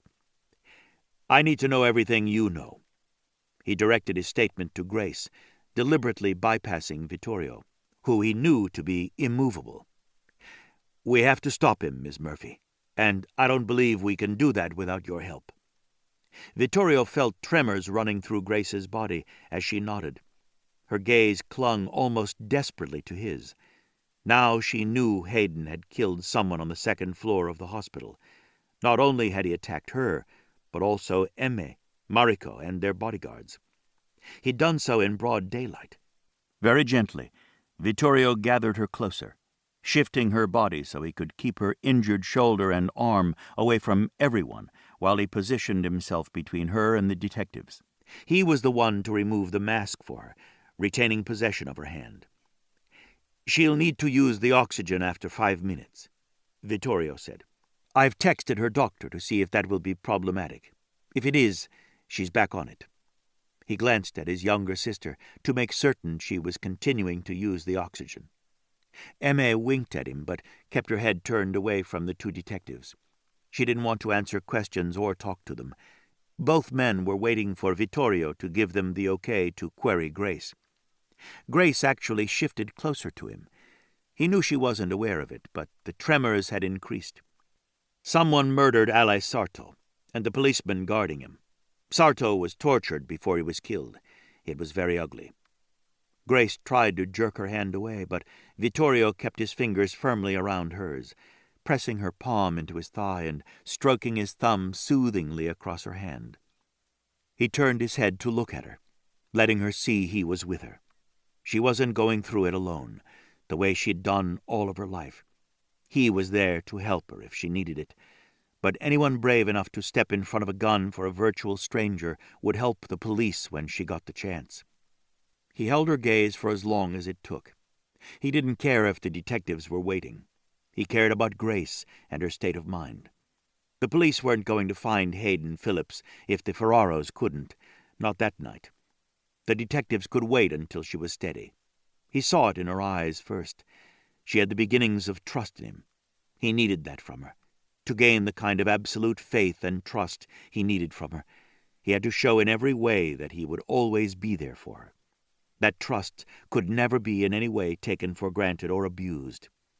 He nodded his head at her in approval the moment he saw her conquer the fear that had been so deeply ingrained in her by Hayden. Her restless fingers stopped digging into his thigh, but she pressed her palm harder into his muscle, a purely instinctive kind of reaction she didn't seem aware of. "I've known Hayden Phillips for 10 years, and I've been terrified of him for most of that time. I believe he's a serial killer, and that if anyone gets in his way, he hurts them. He's been doing it since he was a boy. I've tried to get away from him. When that didn't work, I tried to pretend to be his family in order to find proof. Neither worked. I know he lives in the attics of houses that belong to perfectly nice families, ones with children, and he watches them day and night. He's never been caught. He claims no one's ever suspected him, and he's gone into their bedrooms and held knives to their throats, including the young children. He's eaten their food and made friends with the family pets. That's always risky for the animals." "In what way?" "He tortures and kills them and tends to leave them on the doorstep for the family to find." "How would you know that?" "He shows me photographs when I don't cooperate and pay his gambling debts." Now her fingers did dig into his thigh. He kept his body pressed against hers, taking some of her weight. Grace was shaking hard enough that the detectives couldn't fail to see. "I understand this must be difficult, Miss Murphy. Art said, gentling his voice. That surprised Vittorio. The detectives were fair men, but hard driving when they were after answers. Grace did look fragile, her arm in its collar and cuff as well as the bracing and padded bandages around the shoulder itself. She had plates and pins in her shoulder. More than one nurse had said it was a miracle that the surgeon had managed to piece her back together. They were all worried that one wrong move could undo everything he'd done. I'm afraid for every single person in this room. He takes delight in taunting me that he can go after the people I care about. I've lived a fairly solitary existence in order to placate him. I'm concerned for Katie Branscombe. Once, when I refused to take out a loan to pay his gambling debts, he showed me a picture of her sleeping, with him standing over her. Vittorio glanced over at Emme. She was dutifully using her oxygen mask, fading into the corner, staying quiet. Her phone was in her hand, and she was busy texting, using lightning speed and one thumb so as not to draw any attention. If Hayden liked to gamble, so much so that he was willing to use his one real connection to pay his debts, he wouldn't be able to stay away from it long. They could use that to find him. He's a drug user, too, right? Rico asked. She shook her head. He looks like a drug user when he wants to. People ignore him when he does that. Most people dismiss users and won't even look at them. He's got the look down to perfection. He will smoke pot, but not all that often. He doesn't want the smell on him. He told me that would ruin his living arrangements if someone actually smelled it in their home. Vittorio had to admit he was shocked. He'd believed absolutely that Phillips was a meth addict. He shot his sister another quick look. She was already spreading the word to family members. If Phillips wasn't using, his addiction was gambling. Gambling and killing. He was probably just as obsessed with torturing and killing as he was with gambling. He passes himself off as a meth user, Jason muttered, frowning. That's unusual. And smart. He blends in. He can be on the streets or in the shelters and make friends there. Street people don't often talk freely to law enforcement, and he knows it. What about a ride? He mostly walks or uses public transit. He steals cars when he wants to go a distance, but it isn't his preferred method because there's always the chance the car has been reported stolen. He usually takes them off a long-term parking lot if he's going to do it. How did he get you to go out to the car if you knew it was stolen? Art asked in his deceptively mild voice. Vinci Sanchez strode into the room. He wore the Ferraro three-piece suit, but his was a slate blue-gray without the thin pinstripes. His tie was just a shade darker blue. I'm sorry I'm late, gentlemen, but I had to find out how Grace, Emme, and Mariko were doing, and what they should be doing. His shrewd, dark brown eyes took in the room, resting briefly on Emme and the oxygen mask she was wearing. Shouldn't Grace be using oxygen as well? That was my understanding. When Grace frowned, clearly wondering who Vinci was and why he needed to know her medical condition, Vittorio squeezed her hand in warning. Thanks for coming, cousin, he greeted. I know we shouldn't need a lawyer, but it's always nice to have one just to be safe. Grace ran events that cost hundreds of thousands of dollars. She was intelligent and quick. She couldn't fail to perceive his warning. He wanted her to be very cautious in what she said to the cops. Cooperative, but cautious. He didn't want Art and Jason to consider for one moment that she was anything other than Hayden's victim. Grace was just telling us how Phillips lured her to his car even though she knew it was stolen, Art said helpfully. Vinci frowned. That sounds like a question designed to entrap my client. Since when did Grace Murphy become your client, Sanchez? Jason asked. She's family. Every family member is my client. Grace, perhaps you should use that oxygen mask. She shook her head. I want to help them catch him if it's at all possible. I had refused to take out another loan. I have 3 already outstanding major debts, and I told him that. He acted like he understood, but I knew he would do something. I tried to explain it was a matter of economics. I couldn't take out another loan. I was already in over my head. He told me that I'd left my sweater at a venue and he'd grabbed it. My sweater had been missing for a couple of weeks, and just to freak me out, Hayden sometimes showed up at the KB events. He asked me to walk out to his car with him. Did it occur to you that you could be in danger? I was always in danger. Always. I felt every minute of the day that I was walking a tightrope, and any moment I was going to fall. Part of me just wanted it over. She looked at Vittorio, and there was a plea for understanding as well as definite shame. Il mia bellissima gattina. Vittorio kept his voice low as he turned her hand over and brought it to his mouth, so he could press a kiss into the center of her palm. You are very brave. Very few people could have held up all those years of living in terror. Her gaze clung to his for a moment, as if drawing strength from him, and he hoped she would. He wanted to be her strength. He couldn't imagine growing up knowing the boy who had protected you was a serial killer. I didn't see a way out. Once, a long time ago, I had told a cop I was certain Hayden had had something to do with a death. The cop all but laughed at me and implied I was jealous because he was seeing another girl. That didn't go over so well with Hayden. A shiver went through her. I had to have proof, and I never got it. He never once admitted to doing anything wrong. She looked Art straight in the eyes. I thought killers liked to brag. That's the way they're portrayed in the movies. He never did. He would throw out scary lines, like it would be terrible if anything happened to you, or to them, or to that dog. But he never said anything that I could record or admit anything that would help me convince the police he was guilty. I wouldn't have even been able to tell them where to find him. Vittorio could see she was just about done. The pain meds were wearing off, and she was struggling a little with breathing, although he thought that was more emotional than because she'd been exposed to too much gas. They'd gotten there quickly. Phillips had started the gas, and then when the alarms went off, he must have taken off and left the hospital. Vinci had twice given Vittorio the signal to stop Grace from saying anything more. His cousin wanted time to talk to her first and go through everything that she could say and caution her how to say it. Grace needs to rest now. He turned on the oxygen machine and fit the mask over her mouth and nose. She's going home today. Art's eyebrow shot up. To her apartment? Of course not. She's coming home with me, Vittorio said. All along we were planning to move in together eventually. This just sped up the process. We knew we couldn't keep our relationship out of the tabloids forever, but we liked having privacy. Again, he curled his fingers around her wrist and brought her knuckles to his mouth, distracting the two detectives. Dr. Arnold is adamant that she not move around too much, although later she'll need aggressive physical therapy. He wants another week before she gets active, which means it will be difficult for her to answer more questions at the police station. But you're welcome to come to my home. That's a good thing, Vittorio, because the killer left behind a photograph of you. He dropped it right in the middle of what was left of Ale Sarto's chest.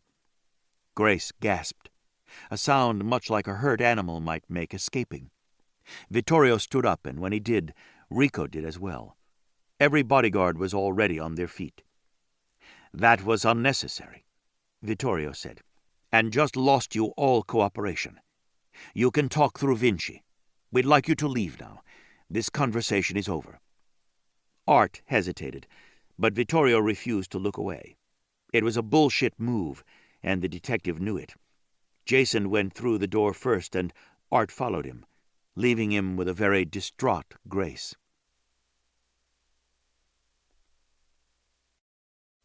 Chapter 5. This conversation is over. Vittorio had said it decisively, in that same low tone, but it carried command. So much so that the detectives had left, and Grace didn't dare bring the subject up. His lawyer had followed the police detectives out, and the next thing she knew, the surgeon, Dr. Arnold, signed her release papers and talked with Vittorio about her care. Then she was wheeled out, surrounded by the Ferraro family and bodyguards. She heard cameras flashing and people calling out as they made their way to the waiting car, but in the middle of the moving group, protected from everything, she didn't see much. Grace looked over at Vittorio.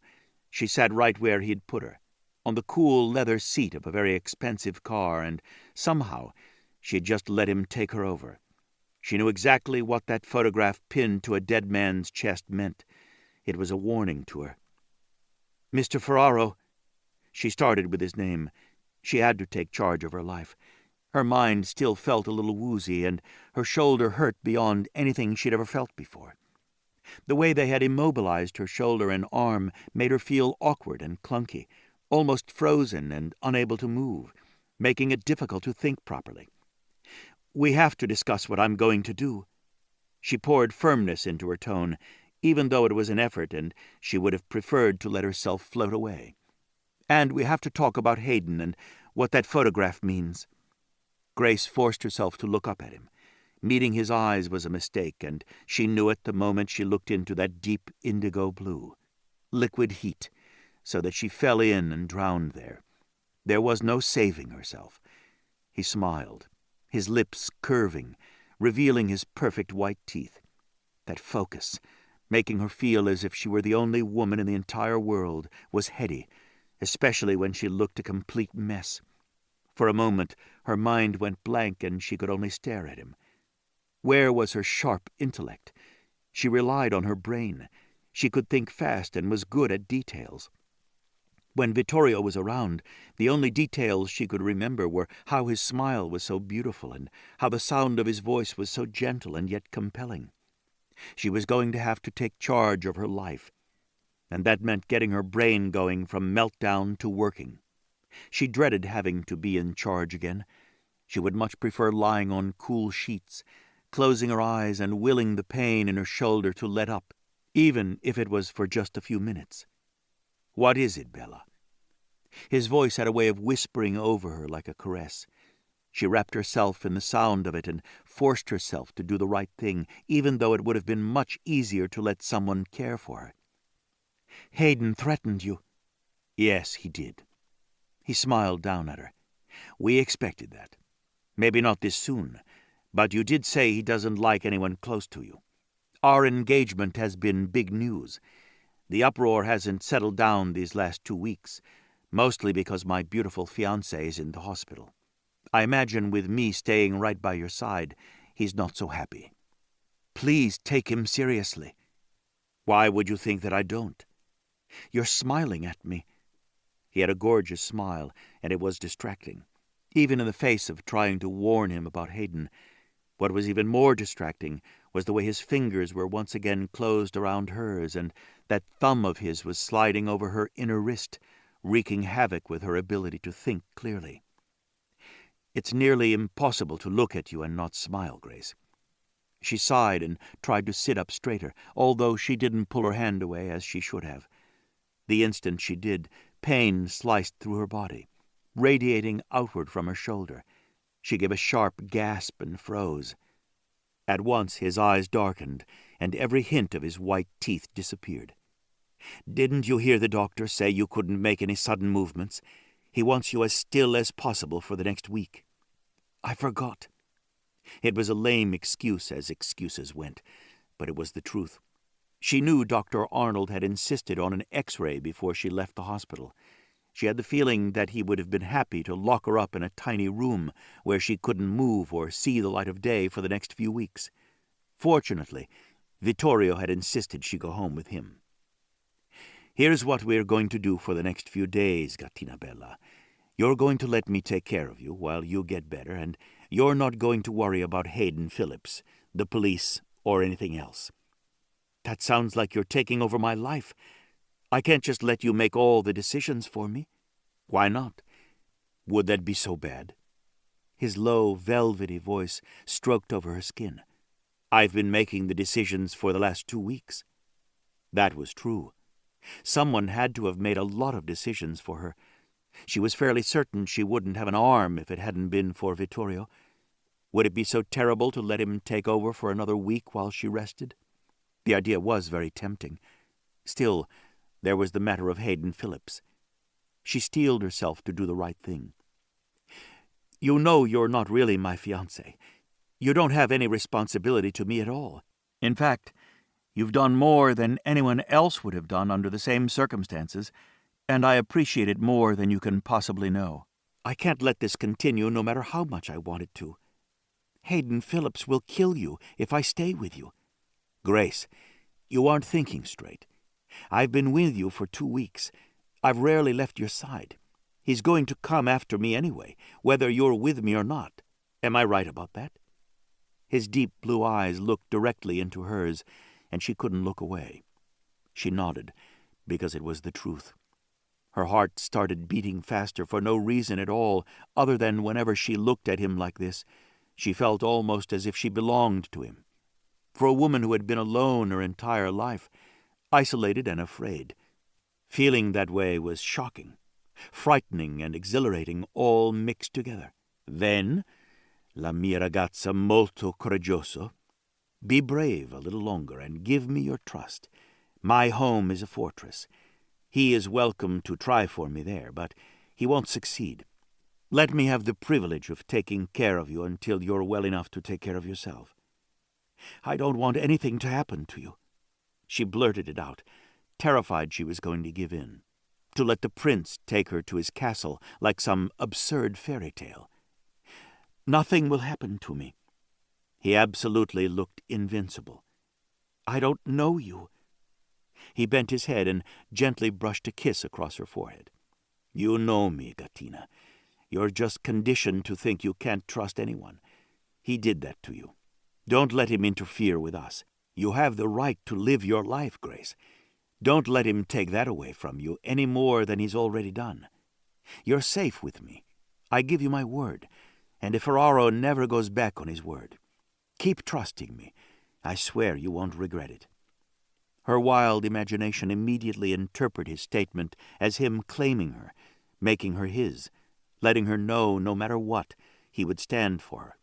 A million butterflies had taken wing in her stomach at the touch of his lips on her skin, in spite of the pain threatening to swamp her.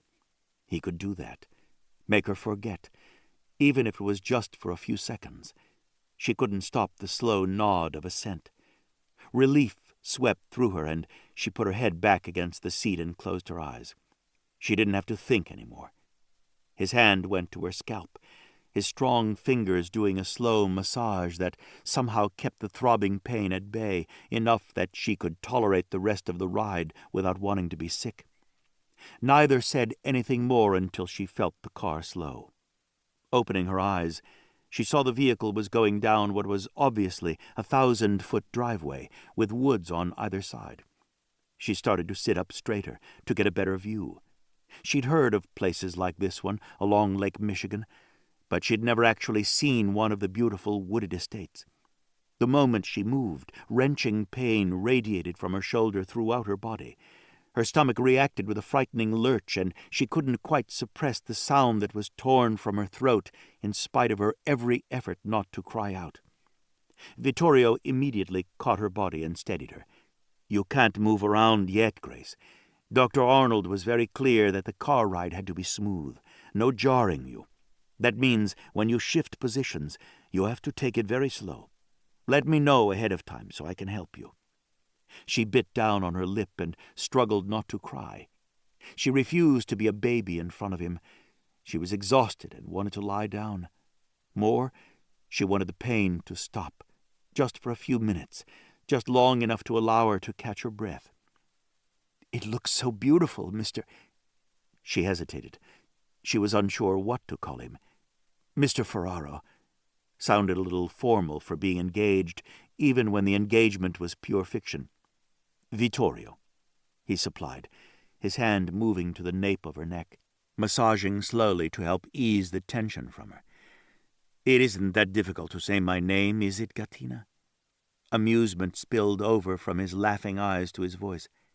"I've been waiting to hear the way my name sounds when you say it." She didn't understand how he could look and sound and even smell so sexy and still, somehow make her feel beautiful, desirable.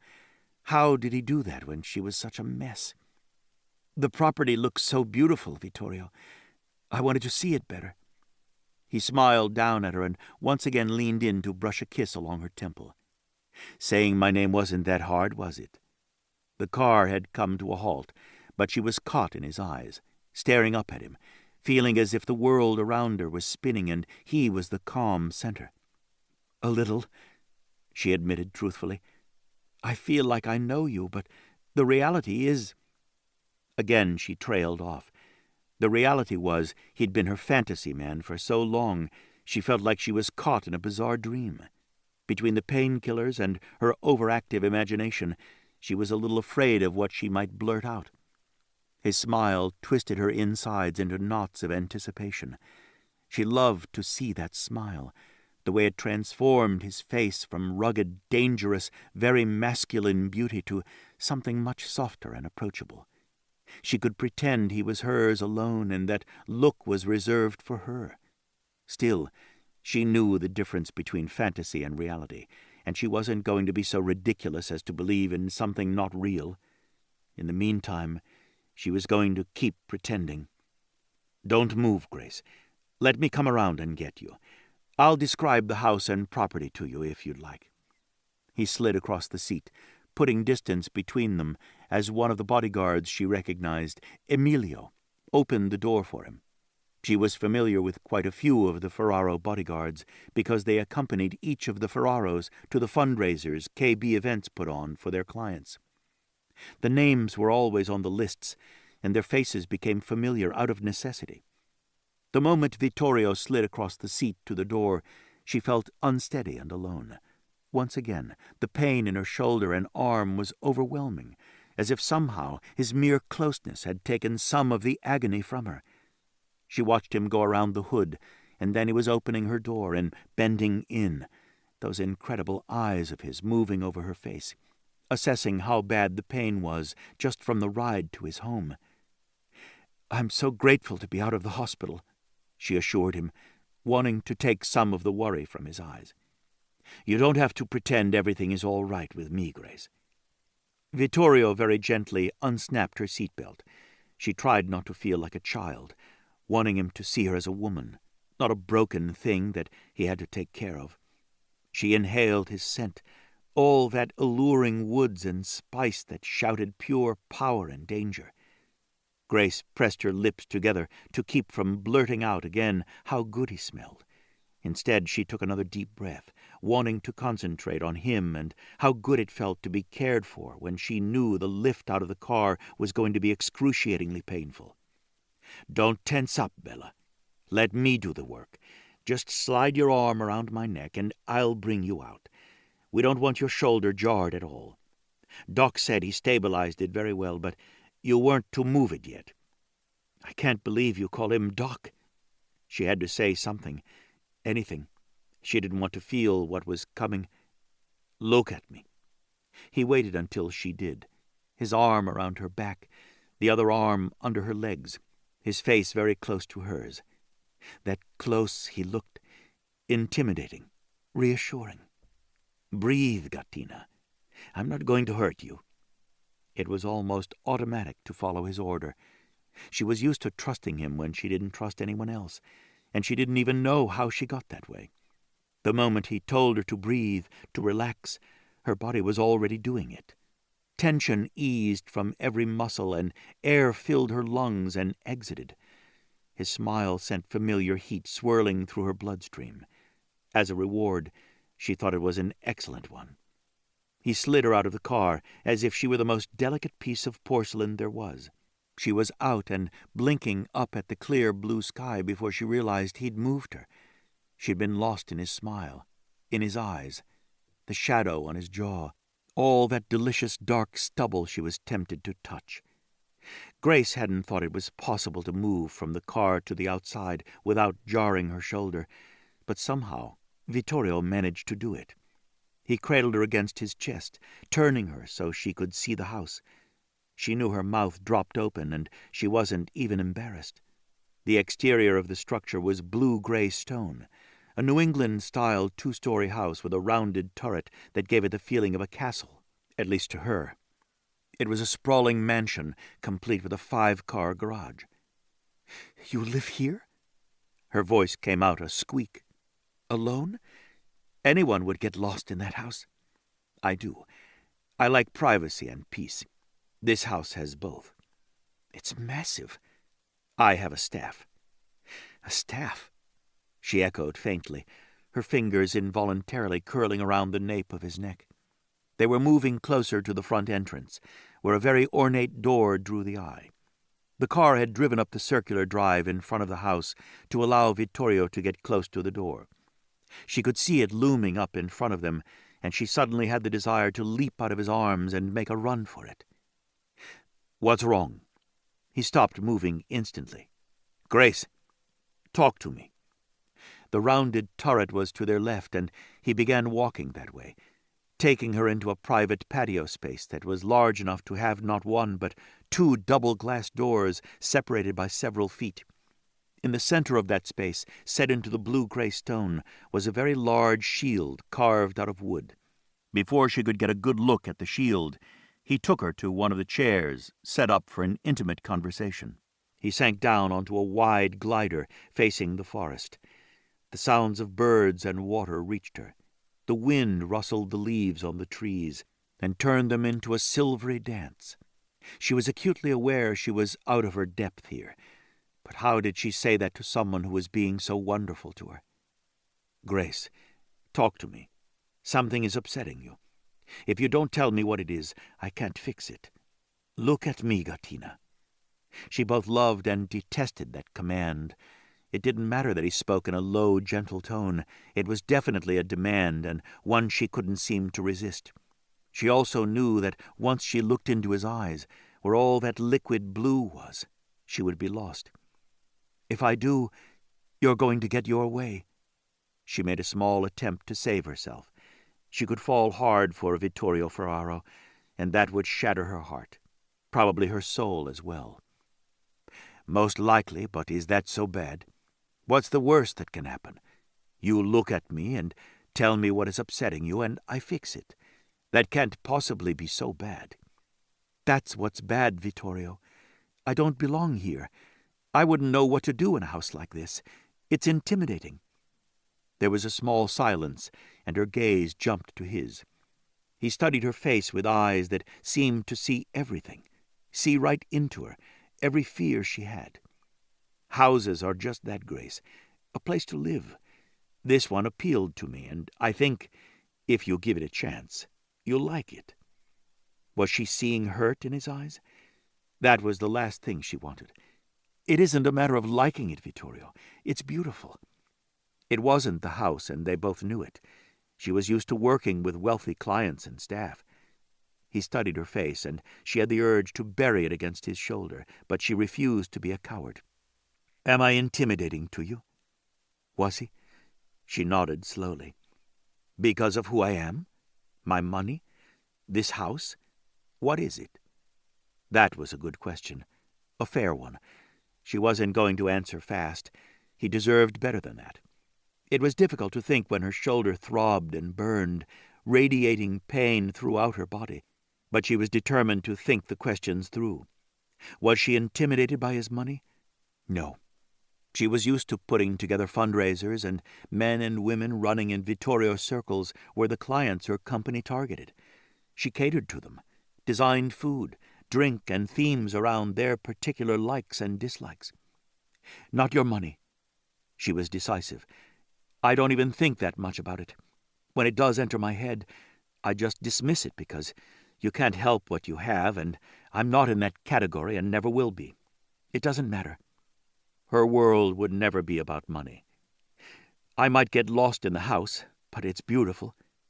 And intimidating. You used that word. So it's me. You find me intimidating." She nodded. "Doesn't everyone?" He gave her a small smile. "Is it so bad to be a little intimidated by me?" "I feel off balance. It could be just the hardware in your shoulder." She blinked. It took a minute to register what he'd said, and she couldn't help laughing. Real laughter. 1 minute she'd been afraid to go inside, and now the strange tension was gone, and she was looking forward to seeing the interior, even though it honestly felt as if she was giving herself to him. "How do you do that? You make everything okay so easily." She stumbled over saying his name. "Vittorio," he said firmly. She made a face at him. "You're always Mr. Ferraro on the guest list. It took effort not to wince when her shoulder was throbbing. He brushed his mouth against her temple. "You're my guest this time, and I refuse to call you Ms. Murphy." The touch of his lips set her heart stuttering. "I would hope not. I much prefer Grace," or whatever he called her in Italian, that rolled off his tongue all sexy, like a caress. He stood, except it was more like he flowed to his feet, not a single jarring move, and with her in his arms. Lifting her with him was effortless. "Let's go in. You need to rest." The inside of the house was every bit as breathtaking as the outside. She looked up at the cathedral ceilings and gleaming floors. "There's a very large master bedroom suite," he informed her, "and 7 bedrooms, so plenty of space for a family and guests. I'm putting you in the guest room downstairs, so there won't be the necessity of climbing up and down stairs, although there is a lift." "Of course there is," she said faintly, looking around. Wide open spaces, a stone fireplace that was enormous but fit with the size of the house. She wanted to see the house, but she wanted to lie down and rest. The pain in her shoulder was difficult to ignore. 9,000 square feet of house, plus a temperature-controlled garage. The pool is heated, of course, and the views of the lake are outstanding. I purchased the property on either side of this one, so we have complete privacy, and the staff have homes they can live in as well. She might have to take it back that his money didn't intimidate her. He said it all so casually, as if everyone could afford to buy multi-million-dollar properties. The problem was, she was at her limit. If he didn't get her somewhere she could lie down and take more pain meds, she was going to start vomiting all over his beautiful house. "Vittorio," that was all she could get out before she had to clamp her lips together. He took one look at her pale face, the sweat breaking out, so attractive, and picked up the pace, using long strides to take her down a very wide hall to a room at the end. She managed to look around as he placed her on the side of the bed. Her bedroom was huge, glass on one wall, giving her an incredible view of the lake. She caught a glimpse of the dazzling blue as the sun danced off the surface when Vittorio lowered her to the bed. All she wanted to do was lie down, but she realized immediately she was in trouble. She looked up at him a little helplessly, her tongue touching her upper lip. "I really need to go to the bathroom." She had no idea why it was so embarrassing to admit it. Everyone had to use a bathroom, but it wasn't a glamorous function. Admitting it to the sexiest man she'd ever met just added to her growing misery. "I should have thought of that," he said immediately, and lifted her again. Grace slid her arm around his neck, her mind racing frantically. She was dressed in a skirt and a top with the sleeve cut out of it. There had been nothing easy about getting into the top or skirt, and she didn't want to ever have to take them off. Still, going to the bathroom wasn't going to be easy either, and she hadn't done it yet on her own. Vittorio set her down right in front of the toilet, and she found she couldn't look at him, her face turning a particularly unattractive shade of red. He bunched her skirt in one hand and pushed it into her fist. "Stand still and wait for me to help. I don't want you to jar your shoulder. You're about done in." "You can't help me." He was already crouched down in front of her, his hands hooking into the waistband of her panties. His eyes met hers, and once again her stomach did a peculiar flip. "Someone has to, and I'm all you've got. I like helping you, Grace. It's a privilege. This is just part of life. You shouldn't feel embarrassed." "It isn't very sexy," she groused before she could stop herself. If she'd had any choice at all, she would have insisted on doing it herself, but she knew she'd fall on her face. She had to lie down as soon as possible, and she just wanted this over. He slid her panties down and then stood to help her sit. "There isn't much about you that isn't sexy, Bella, but I understand what you're saying." He walked away from her, leaving her in the room with the toilet, but with the door open. The rest of the bathroom was enormous, so much so that she was fairly certain her entire apartment could fit into it. She'd glimpsed a double sink, all gleaming marble with gold faucets. She didn't have any choice. If she'd been thinking about it, She would have protested coming to his home, but she was just so grateful someone else had taken over and she didn't have to think too much about anything. This was a huge lesson. She tried not to cry, because she knew it had been a long, terrible day with the revelations about Hayden and the things he'd done. The fact that he was crawling around in the hospital vents, which she knew might happen, made her uneasy for Vittorio's family. If Hayden could get into the hospital, why couldn't he get into their homes? She managed to stand unsteadily, swaying, feeling as if she might fall over at any moment, but wiping was disastrous until she figured out how to tuck her skirt under her arm while she took care of business. How did people do this when they didn't have help? If she'd gone home to her apartment, she would have been in a real mess. She needed to be grateful, not worried about her dignity. "You ready, il mia gattina?" "Yes, I just have to wash my hands. Whatever." "You look exhausted. I'm sorry it was such a long drive. I was afraid if I took you in the helicopter it would be too jarring when it set down." "You have a helicopter?" "Yes, of course. I have to get places fast at times. We all have one close for transport." He lifted her and carried her through to the twin sinks so she could wash her hand. The other was cuffed out of the way, holding her arm stable. She knew he couldn't fail to feel her body trembling. Every movement was jarring now, no matter how careful and smooth he was. She clenched her teeth together to keep from making a sound. "Don't do that, Grace.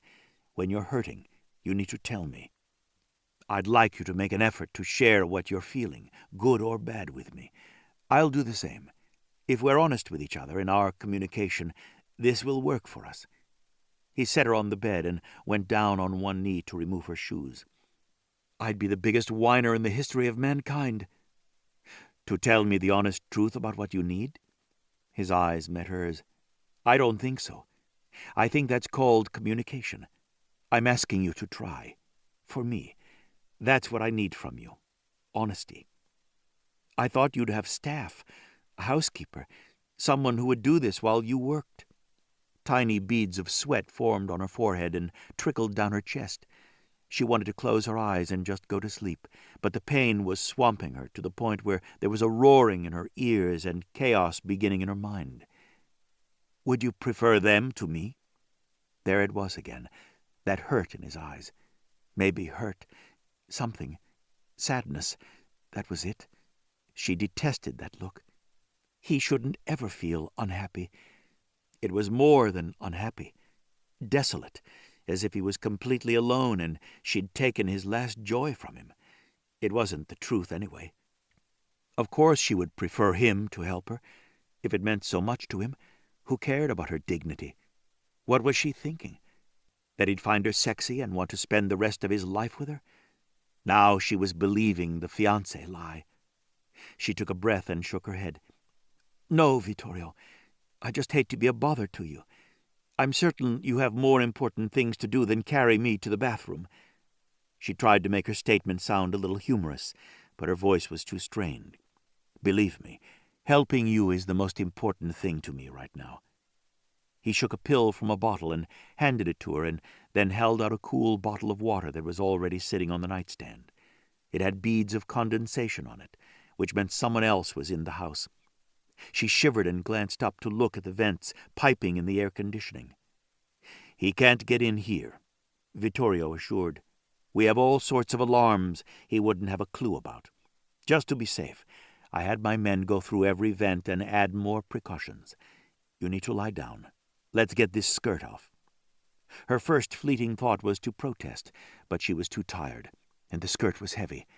Everything felt heavy. She just wanted to lie down. The faster she managed to do that, the better the chances to go to sleep. She pressed her feet to the mattress and lifted her hips so he could slide the skirt off her, leaving her in the semi-sheer stretch lace low-rise boy-short underwear his sister had brought for her. She had them in every color.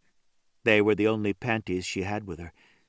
The back rose up to show off her cheeks, and there were little laces threaded through the material right at the seam of her cheeks, giving them a corset effect and showing off a lot of her bottom. She didn't even blush. She couldn't. He had pulled back the covers to reveal ivory sheets. She slid both legs between the cool sheets and let him help her lie back. The shifting of her body from upright to prone had black edges pouring around the light, so she was afraid she might actually faint. It felt like it.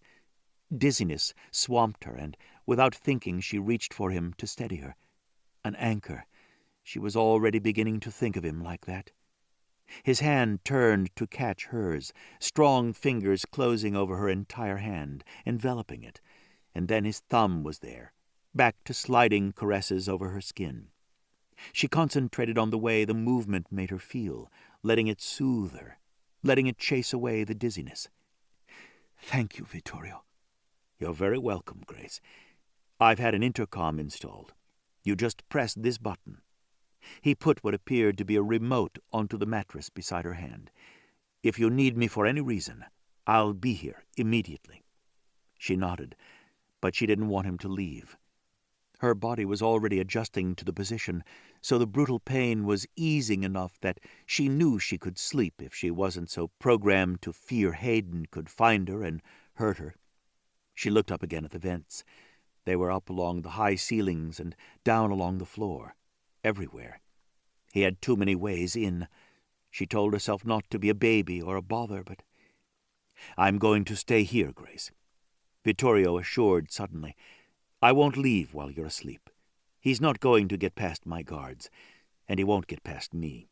He can't gas us without setting off alarms, and the alarms have battery backups, so he can't disable the system. You're safe here. I'm not leaving you, Bella, so close your eyes for me and go to sleep." She felt the whisper of his fingers slide over her eyes, and then along her temples and back to her eyes. Vittorio made it easy to feel safe with him. She didn't fully understand why.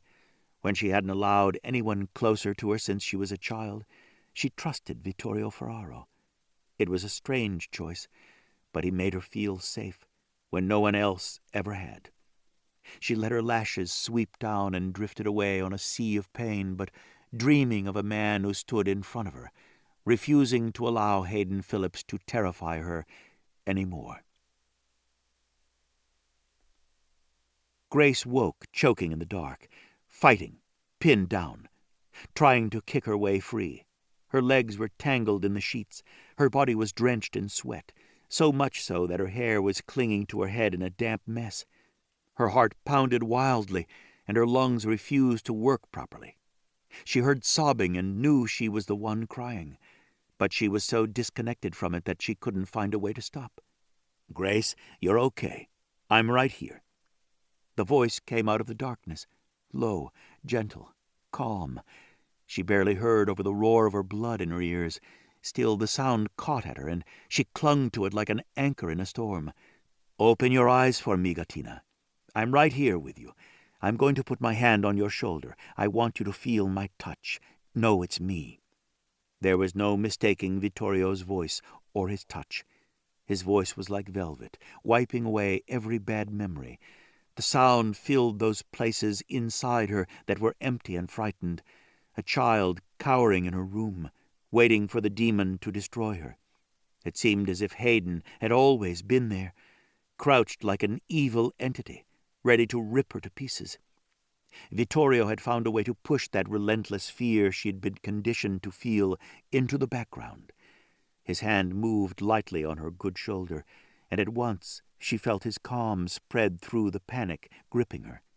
She fought the sensation of choking and struggled to take a breath, to allow his quiet composure to calm her. The pads of his fingers traced down her cheeks and then brushed at the tears there. "He's not here, Grace. I am. He can't get to you."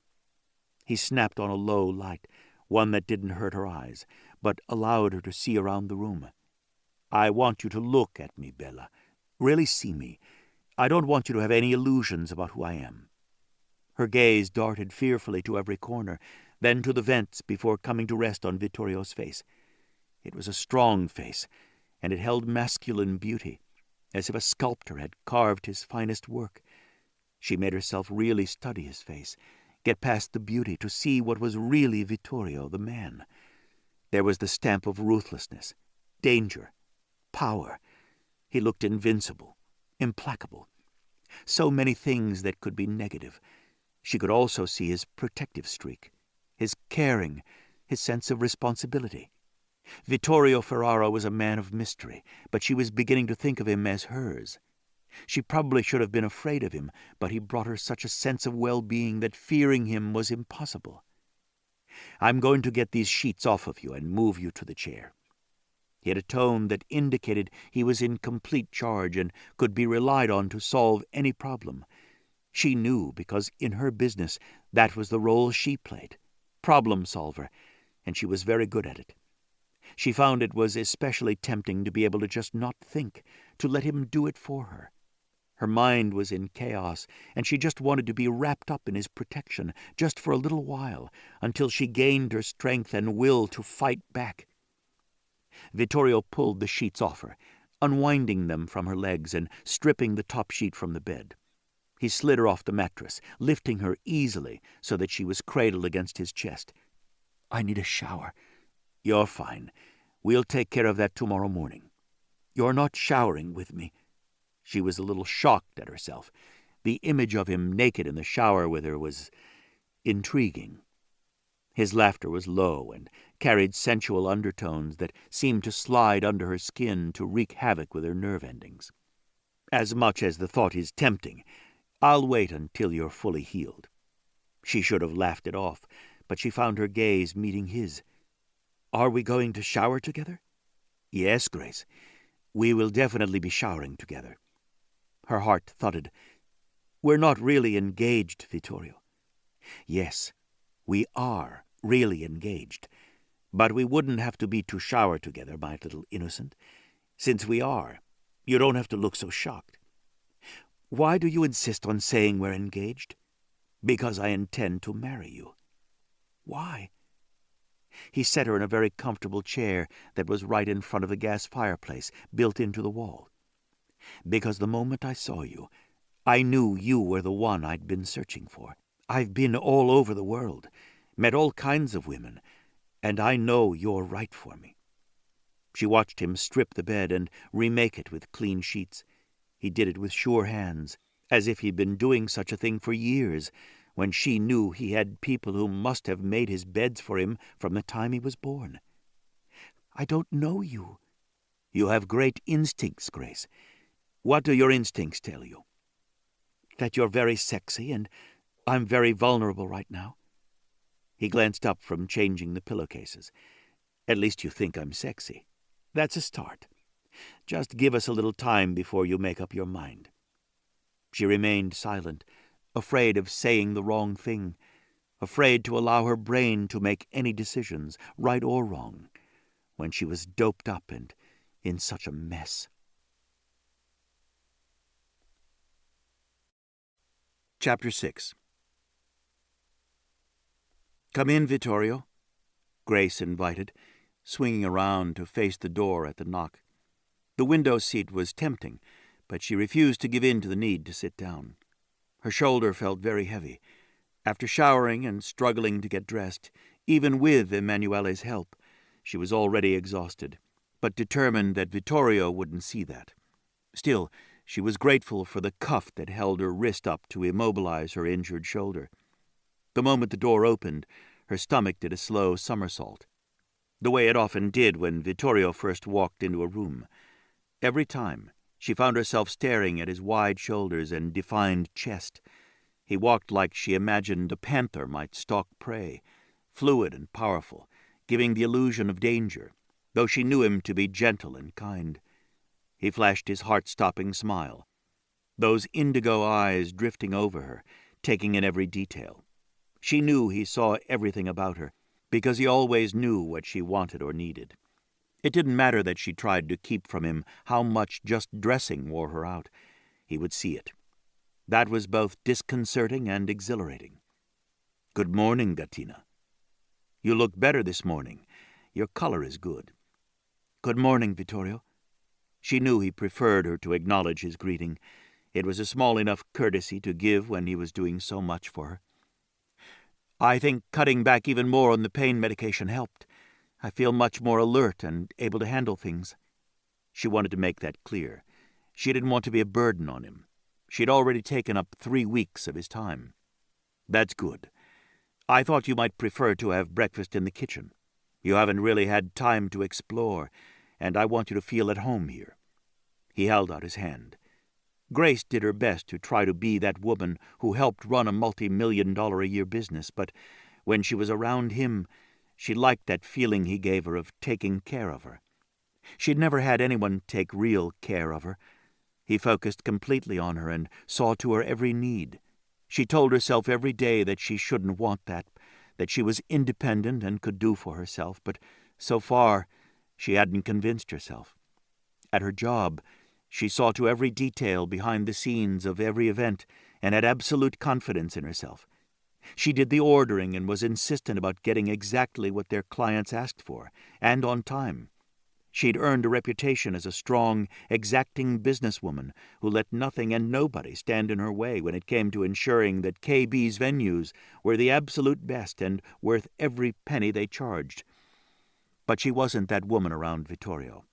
She was wholly a woman, totally attracted, and more, glowing in his care. The fact that she liked having a man care for her shocked her. She didn't want to get used to that much attention. It was too addictive. Already, he'd ruined her for any other man. She would always compare every man she met to him, and no other would fare very well. Vittorio stood in the doorway, his hand out to her, and watched her cross the room to him. He didn't take his gaze from her face, and his expression sent heat curling through her body to pool low. His fingers wrapped around hers, that first touch of his strong hand making her heart beat faster. The way he drew her so gently to him felt like care. He bent his head slowly to hers, always giving her time to withdraw, which she knew she should but never did. She waited, anticipated. His lips were sensual, perfect. Those beautiful eyes were framed with long, thick black lashes. He was gorgeous, was the only adjective that came to mind. She almost went up on her toes. She had enough dignity not to, but she did lift her face to his.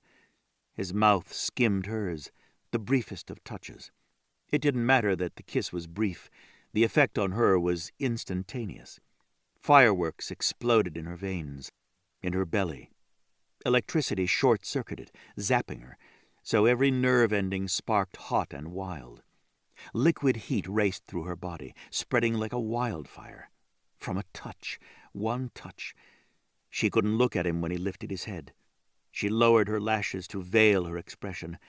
Vittorio's hand cupped her chin and lifted her face so, in spite of her intentions, her gaze jumped to his. Immediately she felt like she was drowning in all that dark, beautiful blue. There was no hiding from him. He never allowed it. "What is it, Grace?" Even his low voice was sexy to her. How was she going to explain that to him? She had to work to suppress a groan, feeling a little foolish. She'd saved his life, and he was repaying her by taking care of her. She was falling fast, probably, if she had to be logical, because no one had ever made her feel safe or cared for. He'd done both, and on top of that, he made her feel like a beautiful, desirable woman. A million ways to deceive him rushed through her head, but she didn't like the idea. He'd been good to her, careful of her, even to the point of deflecting all talk about the photograph Hayden had left behind, the way he'd done it, and what it meant. She decided on the truth, no matter how embarrassing, and it was. She forced herself to look him in the eye while she confessed. "It's just so easy to be with you. You're doing everything, giving me everything, and asking nothing at all in return. It isn't right. I'm taking advantage of you, and I don't like that." He studied her face for what seemed forever, and then his thumb slid over her chin. That brief caress nearly undid her resolution to tell him she had to go. It was time. If she stayed, she would never want to leave. Never. He had said their engagement was real to him, but that didn't make sense, and they'd never spoken of it again. She was drowning here with him. The more she was with him, the more she wanted to be. "Grace, I want it to be easy for you to stay with me. I like having you here and doing things for you. You're wrong about asking for nothing in return. I'm asking for quite a bit, and I'll be asking for quite a bit more. I'm asking for you to put your complete trust in me. I want you to know, with every fiber of your being, that I won't let you down. Not ever. That everything I do is for you, for your health, your happiness, and your well-being and your pleasure. Heat rushed through her veins and spread like wildfire to every nerve ending in her body, igniting them. Vittorio... Grace was floored. She had wanted to stop pain medication for these talks they occasionally had. She had to know what was real and what wasn't. Vittorio Ferraro had more money than anyone could possibly imagine. He was a high-profile playboy with expensive toys and a jet-setting lifestyle. Still, he didn't seem anything like the tabloids made him out to be. None of his family did, and she was having a difficult time putting the two completely different men together. He was in glamorous magazines and sleazy tabloids as well as newspapers and television reports, usually with a beautiful starlet or a famous model on his arm. He was depicted as a love-them-and-leave-them type, discarding women after 1 or 2 dates, yet he'd been spending 24 hours a day with her for the last 3 weeks. I couldn't let Hayden just shoot you. You saved me from those terrible men, so we're really even. He waited on her. He hadn't hired others to come in and take care of her. He was doing it himself. He wasn't like anyone she'd ever known. He was calm and sure, always confident, giving her the feeling he could handle any problem that came along, that he would handle any problem with his cool efficiency. Do you want me to carry you, or do you want to try to walk? It's a bit of a distance. His arm had already slid around her, making her feel safe.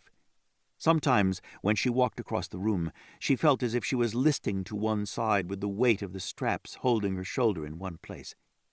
I'd like to walk. What woman wouldn't want to be carried by Vittorio? The feeling she got when she was cradled close to his chest was indescribable. When he moved, it was like floating through the air. Still, she had to be rational and start doing a few things for herself, like walking. She also wanted to check out the house and start paying attention to Vittorio, really get to know his likes and dislikes. She had the feeling that he was very particular in the things that mattered to him, and she wanted to know every single thing she could about him.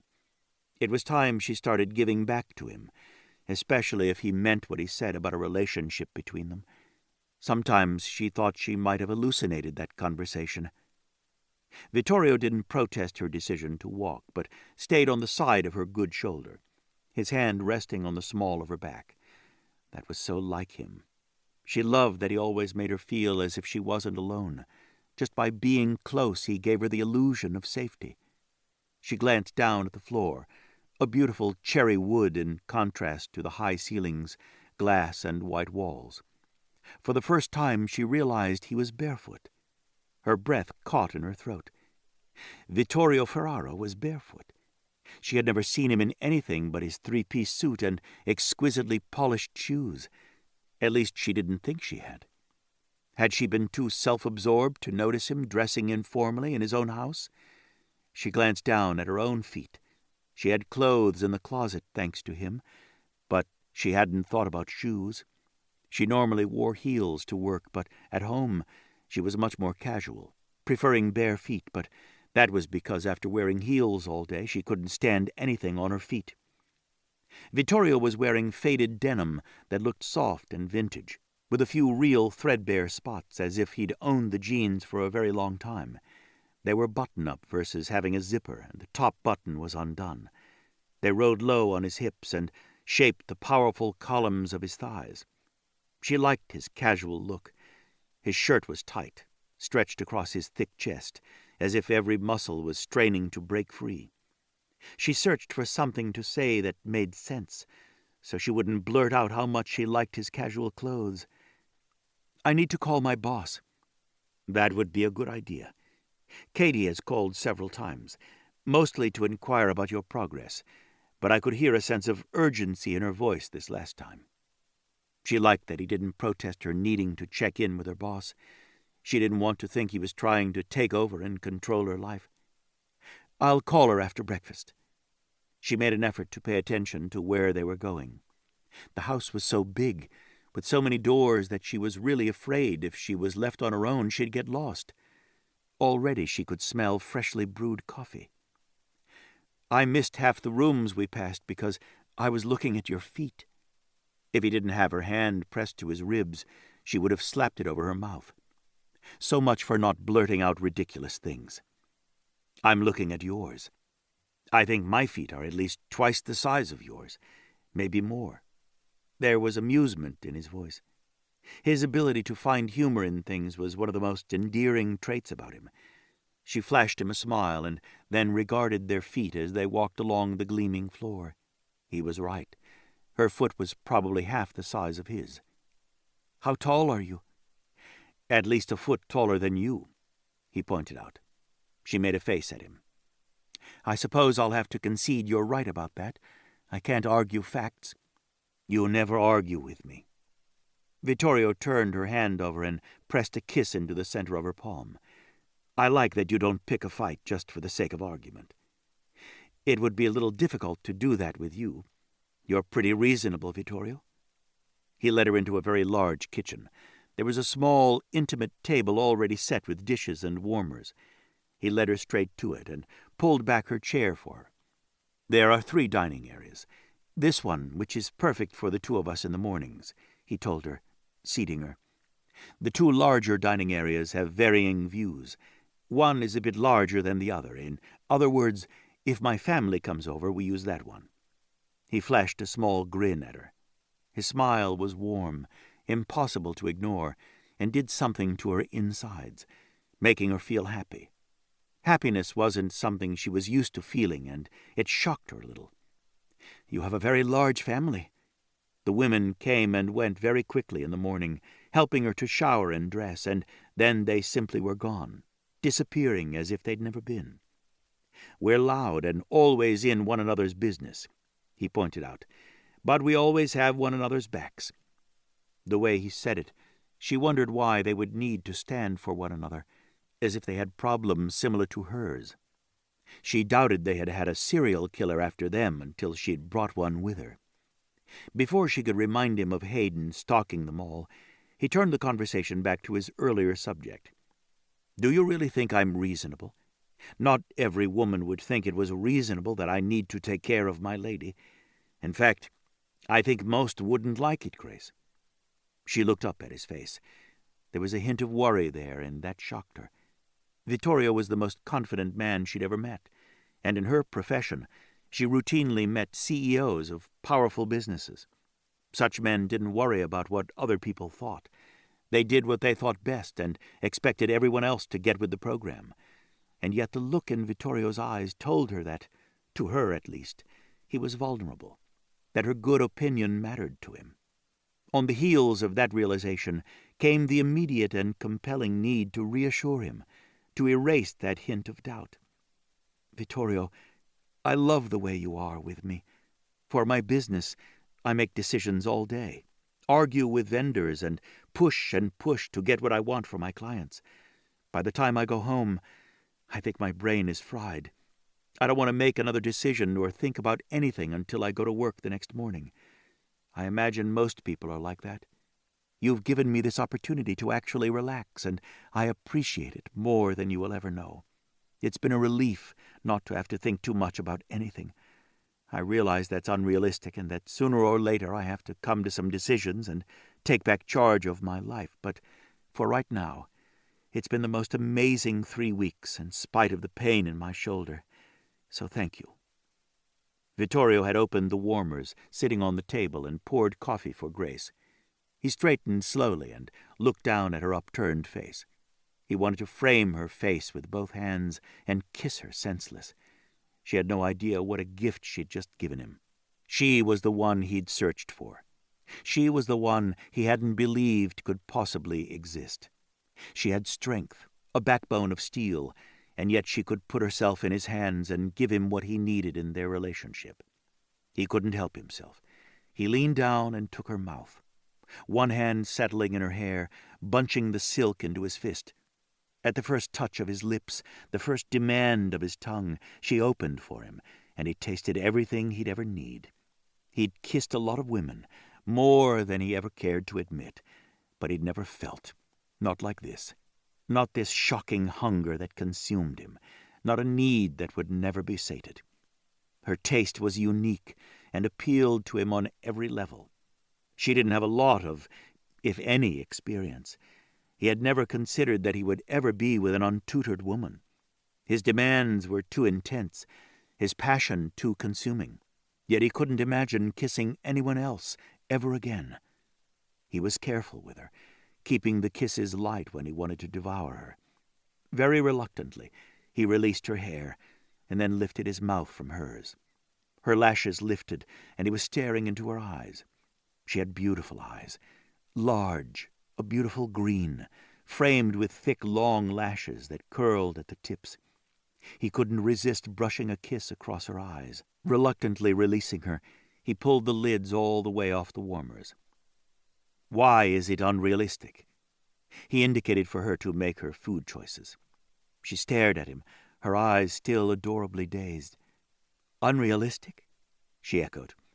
It was all he could do not to smile. Yes, Katina. You said it was unrealistic not to have to think too much about everything. Why would that be unrealistic? She frowned and indicated the scrambled eggs and toast. He put a small portion on her plate. She hadn't eaten much, so he didn't want to overwhelm her with a large amount of food. I can't keep relying on you for everything, Vittorio. I'm getting stronger, and I'm going to have to start figuring things out. He lifted the cream, and she shook her head. It surprised him that she didn't take cream in her coffee. Why not? I like you relying on me. It would get very old fast. He took a healthy portion of eggs, bacon, and hash browns. No, it wouldn't. In our home, I would want you to feel as if you can rely on me. We both know you're capable of making your own decisions. But why should you have to, if you prefer me to make them? She looked as if she might protest, but then she forked a small bit of eggs awkwardly into her mouth. Her dominant hand clearly was the one with the shattered shoulder. She chewed and swallowed before she tilted her head and looked at him. For you, I meant. That would get old for you. Some men need to take care of their women. It isn't politically correct for a man to dictate in his household. I'm well aware of that, but I'm one of those men. I want my woman to know she can rely on my judgment. I want her to trust me to make the decisions. He gave her his preferences cautiously, knowing it was unpopular, but he couldn't change the way he was wired. She gave him her frown, but looked more thoughtful than condemning. He liked that about her. Vittorio, are you looking for blind faith? Of course not. That would be foolish, and you're far too intelligent to be foolish. Trust has to be earned. I hope that happens between us over time. I'm well aware I'm asking far too much in our relationship, but I still hope you'll give it thought. I've been making the decisions for the last 3 weeks. Out of necessity, and I'm really, really grateful. I wouldn't have known what to do without you.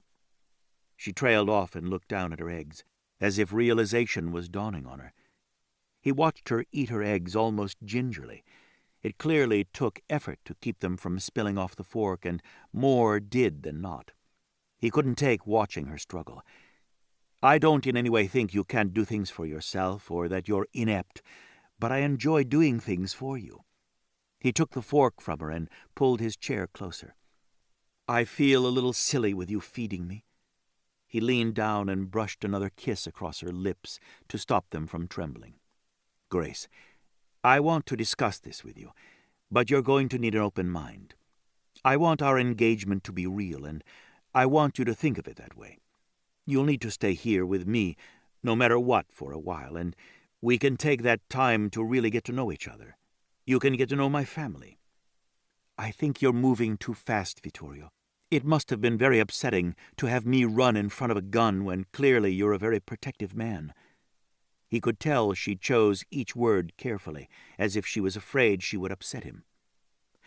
But I think if you take a step back, you'll see that your lifestyle and mine in no way mesh. I love my job, and I'm good at it. It's the only thing that's kept me sane all these years. You've had a lifetime of travel, adrenaline, and women." He knew it would come back to the women. "I'll admit that my family has played out our lives in the tabloids, but it's all for show. I never gave who I am to any of those women. What would be the point? So they could sell what they know to the nearest tabloid? Think about that, Grace. Think about how much damage you could do to my reputation if the things I will share with you were to be splashed all over the newspapers, headlines, media. I'm a businessman. My family owns international banks, hotels. You name it, we've got it. I'm a very private man, and I expect what we share between us to remain private." Her gaze moved over his face, searching for something. He'd given her the truth, and he hoped she saw, because he always intended to give her the truth. There were going to be stumbling blocks, but he hoped he could guide her successfully over every one. Wariness had crept into her eyes. She was getting that he didn't want a normal relationship. "Are you opposed to trying an engagement with me?" Her eyes dropped, but not before he saw the fear. He couldn't blame her. He was asking for a hell of a lot of trust on her part, and he wasn't making it easy. She was in his home, and she couldn't leave. It wasn't as if she was a prisoner, but if she left, she'd be giving Hayden Phillips access to her, and she wasn't in any state to fight him off. She visibly took a breath, and he had to resist pulling her into his arms to comfort her. "The thought scares me," she admitted. "Grace." He waited, letting the silence stretch out between them. Finally, she sighed and lifted her gaze once again to his. He smiled at her, proud of her for showing her inevitable courage. He knew even better than she did that she was extremely brave. "Tell me why it scares you." The tip of her tongue touched her top lip, and then her teeth bit down on her lower lip. She swallowed once. "You're everything I could ever dream about in a man, but it isn't real. Men like you aren't real. The man in the tabloids has been around for years, but this one I met only 3 weeks ago under extreme circumstances. You'd break my heart, and I don't think I'm strong enough to take that." He waited patiently because he could see there was more she was reluctant to admit. "I know that sounds ridiculous," she added hastily. "I've never had a home or a family. I've always had to work out every problem and figure out how to survive. I've always been alone. Hayden is the only person that's ever been a constant in my life, and certainly not in a positive way. If I let myself fall in love with you, which would be so easy to do, and then you turned out to be that man in the tabloids, especially if I depended completely on you, I think I would be so broken there would be no fixing me." Vittorio felt such pride in her, he knew it showed on his face. She was magnificent. That had to have been so difficult to admit to him, and he knew most women would never have done it. Her admission told him she trusted him already far more than she thought she did.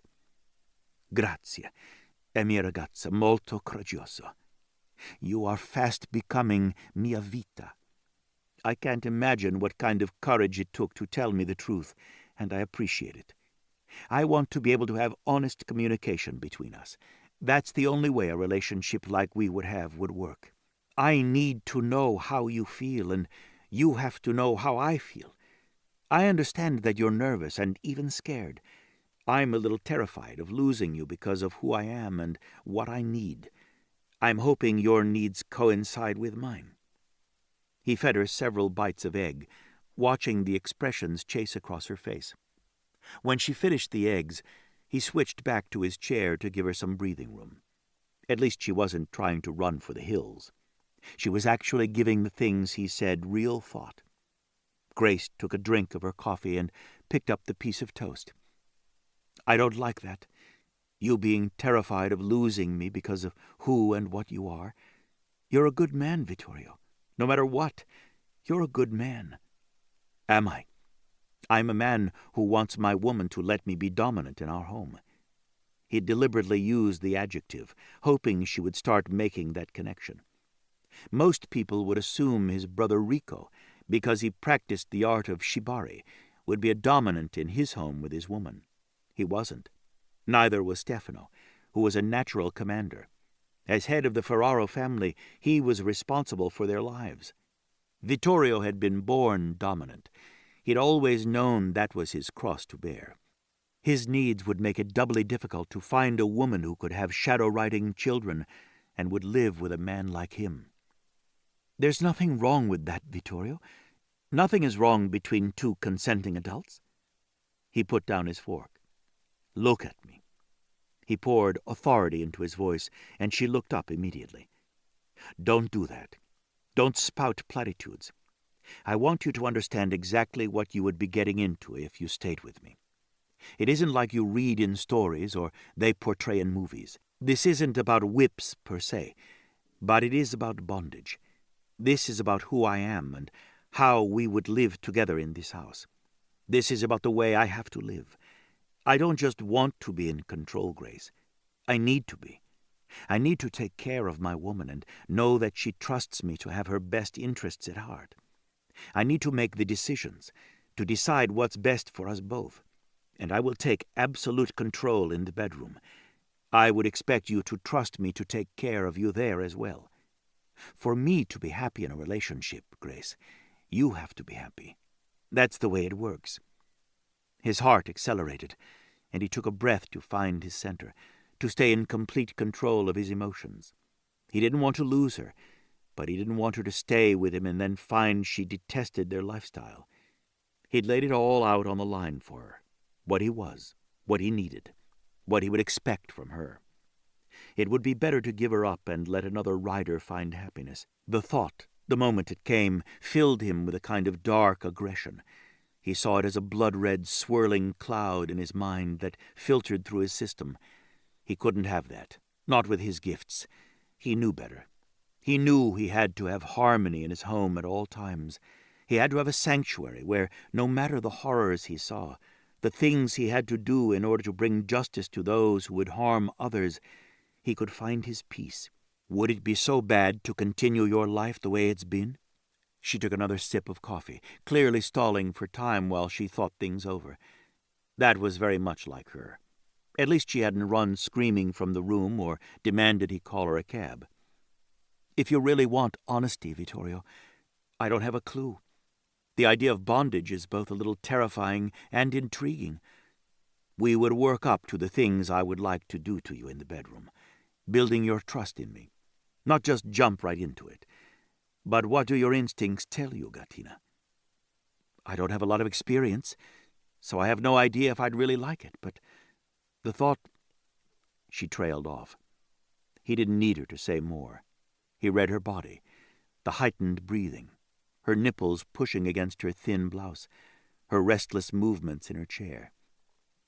"This time, I won't ask you to continue because this is such a difficult conversation, but communication and honesty with yourself as well as with me will always be important. Your body likes the idea. Am I correct?" She nodded. He waited. Grace pressed her lips together. "Yes, Vittorio." He smiled at her and rubbed his thumb over her knuckles. "Thank you, Grace. I know talking about these things right now isn't always easy, but it will become automatic. What about me making the decisions? Would it be so bad for me to continue the way we've been?" "Am I drawn to you? Absolutely, yes. Do I like the way you take care of me? I've never had care before, and it feels amazing to have someone treat me like I'm special. When I'm with you, I feel as if you're totally focused on me. On the other hand, you've had to take care of me. I haven't been strong enough to care for myself. I want to continue to work. That's important to me. Bella, part of having you in my care is knowing what's necessary in your life and making sure you're happy. If something is a priority to you, then, obviously, it would be one to me." Her chin lifted, and she looked him straight in the eye. "And if we disagree? We communicate, talk it out. Isn't that what most couples do? I've watched Stefano and Francesca very closely. She doesn't always give in to him. She lets things go that don't matter to her. But if she really wants something he's opposed to, she has no qualms about presenting her case to him. He knows when he has to give in. And if you still don't agree after we argue?" she challenged. He sighed. "I would suggest both of us shelve the discussion, sleep on it, and discuss it again. In the end, if we still couldn't find a compromise, I would expect my woman to let me make the ultimate decision. I can only give you my word that I would take everything you say or feel to heart and make my decision with your happiness and health in mind." Grace didn't react immediately, and again, he liked that trait in her. She was thoughtful, her eyes on his face. "If I can't give you these things, I would understand. I never ever expected to meet a woman I wanted to spend my life with, let alone think I would ever admit to anyone what I was really like. You said you had nothing to give me in return for the things I do for you, but you can clearly see that wouldn't be the case. I can't be in a one-sided relationship, always taking with you, always giving." She put the coffee cup down and turned her head to look out the window. "That's what it would feel like to me." His heart reacted again, this time with a jump of hope. She hadn't rejected him or his needs yet. She was considering everything he'd said. He had thought to give her more time, let her get used to his care, and then tell her about his needs. But he knew that wouldn't be fair to her, or to him. He was too invested in her already. He already loved coaxing her smiles, watching her face light up in spite of the pain she was currently in. He particularly enjoyed that she was relaxed in his home, the fear slowly receding in his company. "Grace, look at me." She turned back to him slowly, those eyes of hers meeting his until he felt the impact all the way through his body, as if she'd shot an arrow and it was lodged in the vicinity of his heart. He had to resist putting his hand over his chest and pressing hard. "It's up to you what you want out of the relationship between us, what you want to give back. I would hope that while I look after you, you would do the same for me." For the first time, her face brightened a little. "I like that idea, Vittorio." Her voice held a shy note, although he would never consider her shy. Just because she was the force behind KB events and stayed in the background didn't mean she was shy. He knew she was thinking of his taking total control in the bedroom. He pressed a kiss into the center of her palm. "When we have sex, Bella, I have no doubt you'll give me everything I need or want." She blushed, but she didn't protest. "I don't know the first thing about relationships, families, or being someone's fiancé. I know about families, Gattina, but I've never been in a relationship or had a fiancé." Shock registered on her face. "You've been in tons of relationships. I read the tabloids, the news, everything about you. I watched you at events. You always had a beautiful woman on your arm, mostly very tall, elegant models, which I most assuredly am not." Grace had no idea what she'd given away to him. She'd clearly followed him in the tabloids, reading everything his family fed to the paparazzi. She'd been drawn to him before she met him. Immense satisfaction filled him. He liked that, more than liked it. "When we attend a fundraiser, the idea is to get as much money as possible for the cause. To do that, we generate publicity. Bringing a model or an actress with a following helps to do just that. Some of those women are friends. Some were simply a one-time hookup. That isn't the same thing as a relationship. It's hard to believe that over the years you didn't find another woman you wanted to be in a relationship with." He didn't have the luxury of explanations. He was a shadow rider, and that meant no one, other than family, and even then only close family, could know the truth about him. She had to be in completely, committed to him. The pull, for him, had been instant and strong. He tried to keep their shadows separated, but being in such close proximity to her these last 3 weeks, sleeping in her room with her, meant their shadows were becoming entwined. "Nevertheless, Grace, it's the truth." She nodded her head and then gave him a sudden little frown. "I thought you said you can't cook. This is delicious." She was changing the subject in order to give herself time to think. He didn't want that, but she needed to feel comfortable, and he wasn't about to push her any more than he already had. He was grateful for her response and the fact that she was thoughtful instead of snapping out answers when she hadn't had the time to consider all the things he'd laid out for her. "You barely ate." "I ate. Who did the cooking?" He smiled at her. "Mary Dubois. She's a cousin as well. She married a man by the name of Marcellus Dubois while she was in culinary school. He was working on the building the classes were held in. Marcellus is the caretaker for the property, which is an enormous job. They live next door, our nearest neighbor." He liked the couple. They were quiet and respected his needs to keep his home a sanctuary. If repairs had to be made, Marcellus always scheduled them to be made when Vittorio wasn't home. Mary not only did the cooking, but supervised the cleaning staff as well. She also scheduled them when Vittorio wasn't home.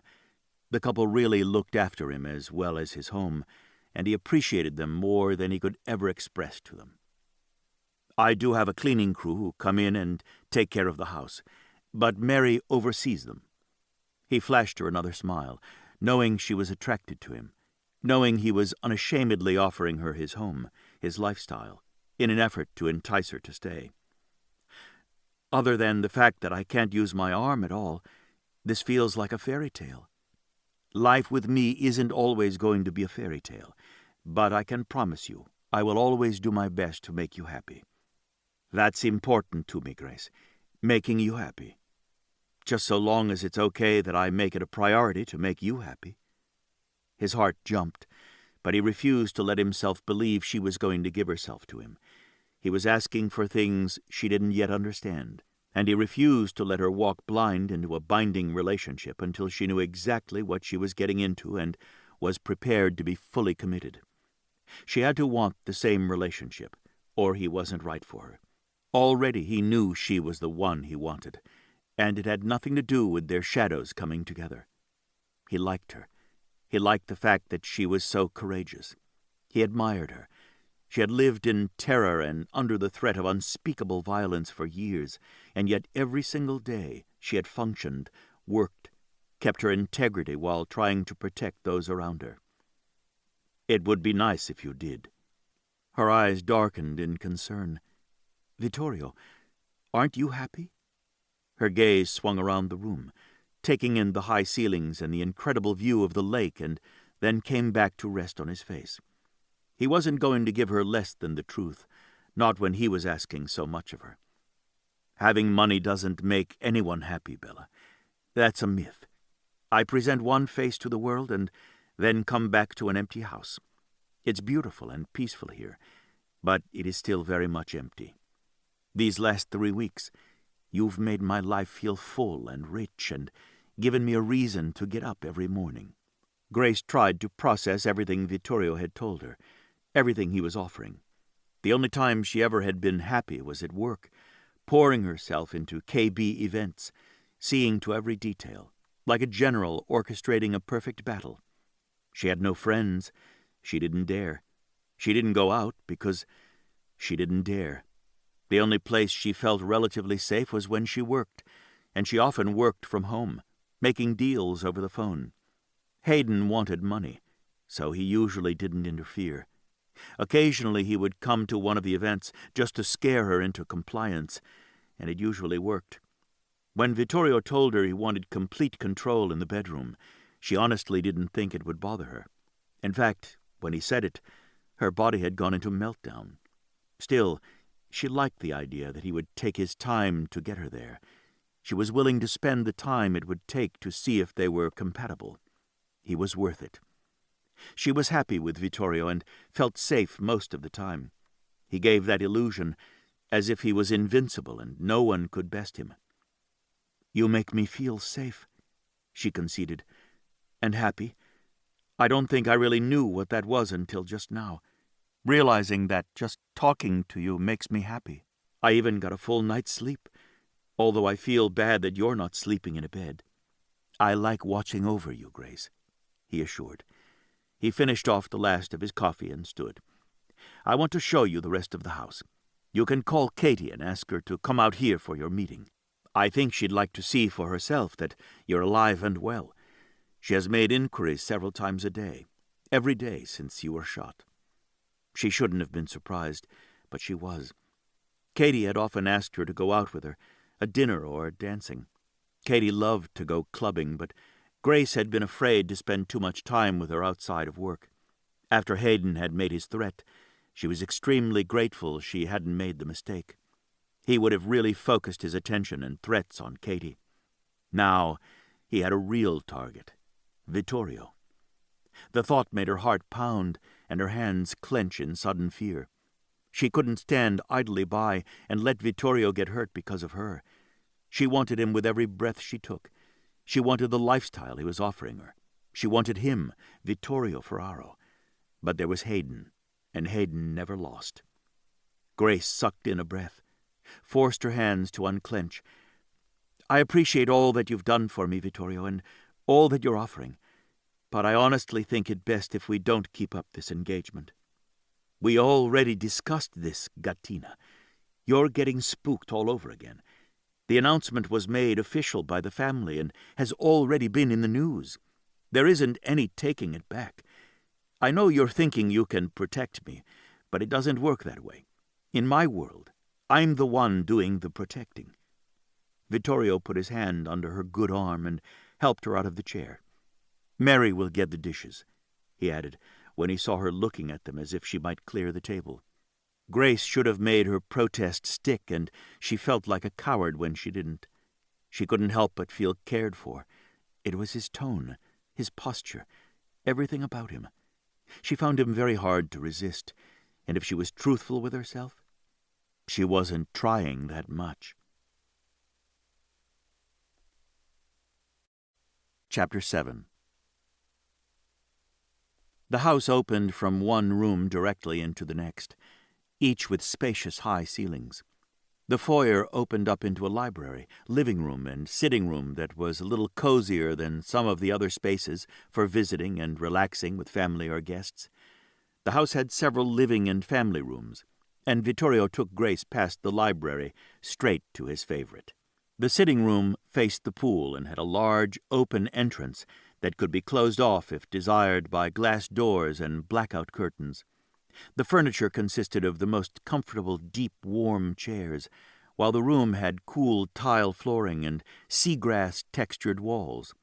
A covered porch ran the length of the swimming pool, which could be seen from the open doors, adding to the peaceful feeling Vittorio always got around water. In the shade provided by the covered porch, several chairs and tables sat near an outdoor kitchen and barbecue combination for al fresco cooking. Before she sat down, Grace went straight to the open glass doors to take in the view. He stood behind her, looking as well. The pool stretched out in a long blue invitation, and beyond it was a rolling grass hill, scattered ornamental trees, and the lake. The sun shone down on the surface, turning it into a crystal blue jewel nestled among the trees. "This is beautiful. I can see why you love this place. I can't help but feel relaxed and happy just looking at this view and hearing the sound of the water." He liked that he had added the hot tub above the pool, so that water spilled in a series of small falls into the pool. The sound was soothing, and when he was working on learning not to burn everything he grilled, that constant song kept him centered. "This is one of my favorite spots. I spend quite a bit of time here." He settled his fingers on the nape of her neck. Touching her and feeling her relax beneath his hand made him happy. She tipped her head up, looking at him over her shoulder. "Can you barbecue?" He leaned down to brush a kiss over the smirk on her face. "I have some skills with the grill, but I have to admit, cooking is not my forte. What about you?" "I had plenty of time to get interested in various subjects when I was afraid to leave my home in case Hayden followed me and went after anyone I talked to. Cooking was one of them. Am I any good? Absolutely not. But I can bake. So you're telling me we'll have to live on cookies?" He'd never thought he would have this, teasing with a woman, stripping himself bare and being accepted for who he was. She hadn't committed fully, but he could sense she wanted to. "Something like that, yes." The laughter in her voice warmed him. He led her outside, and she stopped to admire the gable and pillars all painted white. "Vittorio, your home is really incredible." That was another point in his favor. She liked the house. It's a house right now, Grace, but it has the potential to be a home. He wanted her to make it a home for him, for both of them. She glanced up at him, and then, at the urging of his hand pressing against the small of her back, made for one of the very wide, comfortable-looking chairs. He helped her into it, and then pulled out her cell phone. "I thought you might want to call your boss." Grace took her phone from him, but her gaze shifted just slightly from his. Instantly, he knew she was uncomfortable with something he'd said. "Gattina, I took your cell phone because I didn't want the police to confiscate it. As no one could find it and they didn't ask me about it, I didn't have to lie. I did see messages from Katie Branscombe pop up, but I tried not to read them. He'd wanted to give her privacy. It was important that she learned he could be trusted. He didn't want to take over her life. He wanted her to surrender it to him. Invading her privacy was far different from her volunteering to tell him what was going on in her life. "Katie is my partner, not my boss," Grace blurted out. "We both own the company equally." Vittorio was silent, studying her averted face. The fingers of her good hand twisted into the material of her shirt nervously. He wanted to cover her hand to reassure her. He also wanted to strangle his mother. She would have known. She would have investigated both women before using the company. She might pretend she didn't know, but she could have told them quite a few things about Grace. She'd just chosen not to. "I wasn't trying to lie to you. It's just that when we went into business, I knew that if Hayden found out, he would force me to take out loans against KB Events. It was my idea to name it that. Katie is the face of the business. She's really good with people, and I'm not comfortable around them. Well, that's not exactly true, but—" She trailed off, obviously frustrated. "You're not comfortable because you worry anyone you're friendly with might become a target." He interpreted for her, and sank into the chair opposite her. "I can see why you'd want to protect your partner. How did you convince her not to tell anyone?" "I told her I'd be partners as long as she never said a word to anyone. She wanted the partnership, so it worked out fine. Hayden isn't the type to look up business licenses. He eavesdrops on conversations, but he won't do research. There's never been a need. Over the years, he believed he had me thoroughly cowed." She grimaced, which, sadly, he did. "You're too hard on yourself, Bella." He indicated the phone. "Make your call." She put in her passcode, and instantly messages began popping up. "I've got several voice messages." He read the underlying worry in her voice and instantly held out his hand for the phone. Without thinking about it, Grace put it in his palm. There were 5 messages, all from the same number. He glanced at her face. Her expression broke his heart. She looked stiff and scared. She believed the voicemails were from Hayden. Putting the phone to his ear, he picked up her trembling hand and began to idly play with her fingers. At once, his touch appeared to be calming, just as he'd hoped it would be. "You bitch! Do you think I'm going to let you get away with this? I'm going to cut out that bastard's heart and make you fucking eat it. But first, I'm going to kill his bitch of a sister and then the rest of the bitches in his family. One by one. I'll take away everyone he loves. You have one chance, you little whore. Get back to your apartment." There were more profanities and threats, including disembowelment and more torture, on each of the other voicemails. He sighed, hit the off button, and pocketed the phone. He handed her his cell and gave her the password. "Use mine to call her." "I was right. It was him. What did he say?" "Probably the same bullshit he always says to intimidate you. He's going to murder anyone you're around. That sort of charming dialogue." He sent her a small, reassuring smile, his thumb sliding over the pulse beating so frantically in her wrist. "We expected that, right?" "Vittorio," she said his name uneasily. There was a stark fear in her eyes. "You're safe, Bella. He can't get in here." "I'm not worried about me, Vittorio. You have a wonderful family. I haven't met them all, but the ones I have met have been so nice to me. They've treated me as if I'm part of your family." He brought her fingertips to her lips, his gaze holding hers. "That is because you are family to them. For me, this engagement is real." His thumb slid across her bare ring finger. "I suppose it won't be real to you until this isn't so naked." Bringing up their engagement did two things for him. He took her mind off her fear for his family, and it also brought her one step closer to accepting that he meant his declaration that he wanted her in his life permanently. A faint flush stole up her neck to her face, turning her pale skin a healthy rose. Her eyes shone a bright emerald green. The desire to kiss her was so strong, he had to call on every ounce of discipline he possessed. "I'm fine without a ring. My fiancé needs a ring. I have a need to declare to the world that you belong to me." He kissed her fingertips because if he didn't, he would be kissing her lips. Her pouty lower lip made him want to sink his teeth in her. She was tempting beyond his ability to resist her. He sucked her finger into his mouth and stroked it with his tongue. She squirmed in her chair. Her mouth formed a perfect little O, and her eyes widened in shock, but she didn't pull away from him. "I think it's best if I call Katie. Midnight Madness, a fundraiser for locals helping the elderly, is in 3 weeks. We have to get the details hammered out before the event. I believe you're on the guest list." "I am?" She lifted her chin. "You and a very famous actress, Anne Marquis. You remember her, blonde, beautiful, willowy figure in all the magazines. I believe she was nominated for an Oscar last year. I didn't see the movie, but was told she gave an epic performance." The urge to smile was strong, but he kept his face a mask. He wanted her, right there in that chair with her shoulder wrapped up and her arm useless to her. He wanted her with every breath he drew. His hand dropped to her thigh and stroked a caress there.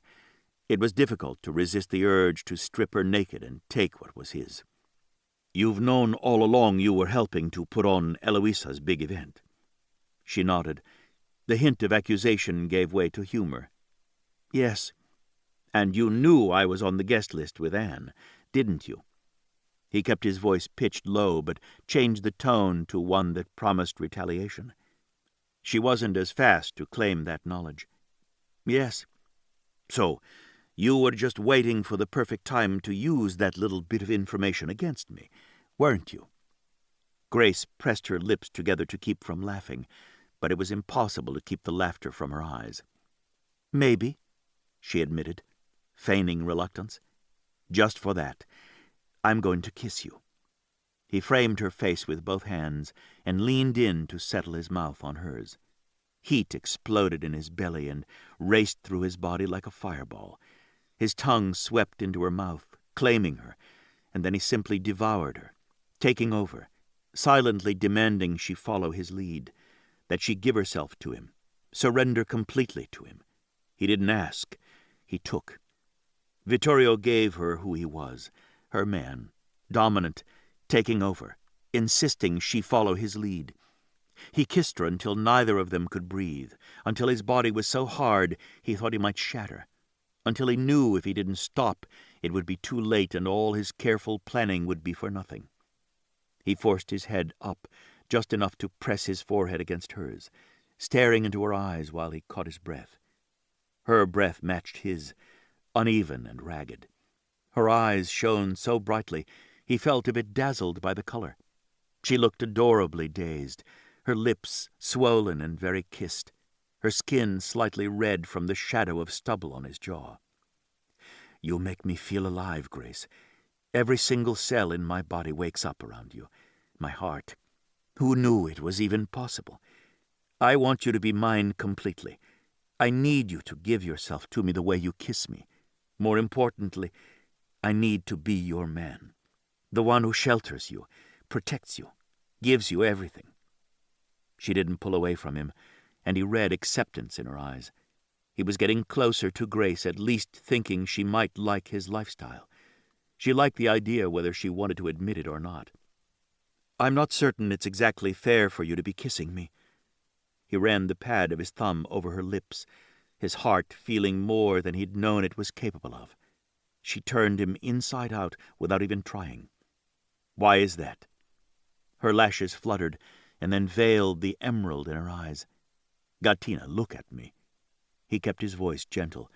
She deserved gentle. He knew she wouldn't want him to think of her as a little lost kitten, but he couldn't help it. He'd rescued her in the parking lot, hissing and fighting, surrounded by wolves bent on devouring her, and now he had to win her trust in order to keep her. He used his voice unashamedly. He knew it was a gift he'd been given, and now, more than ever, when her long lashes lifted, he was thankful for the way his voice could compel others to do as he commanded. He waited, willing her to tell him whatever it was she'd been reluctant to say. I can't think when you kiss me. Her confession wreaked havoc with his heart.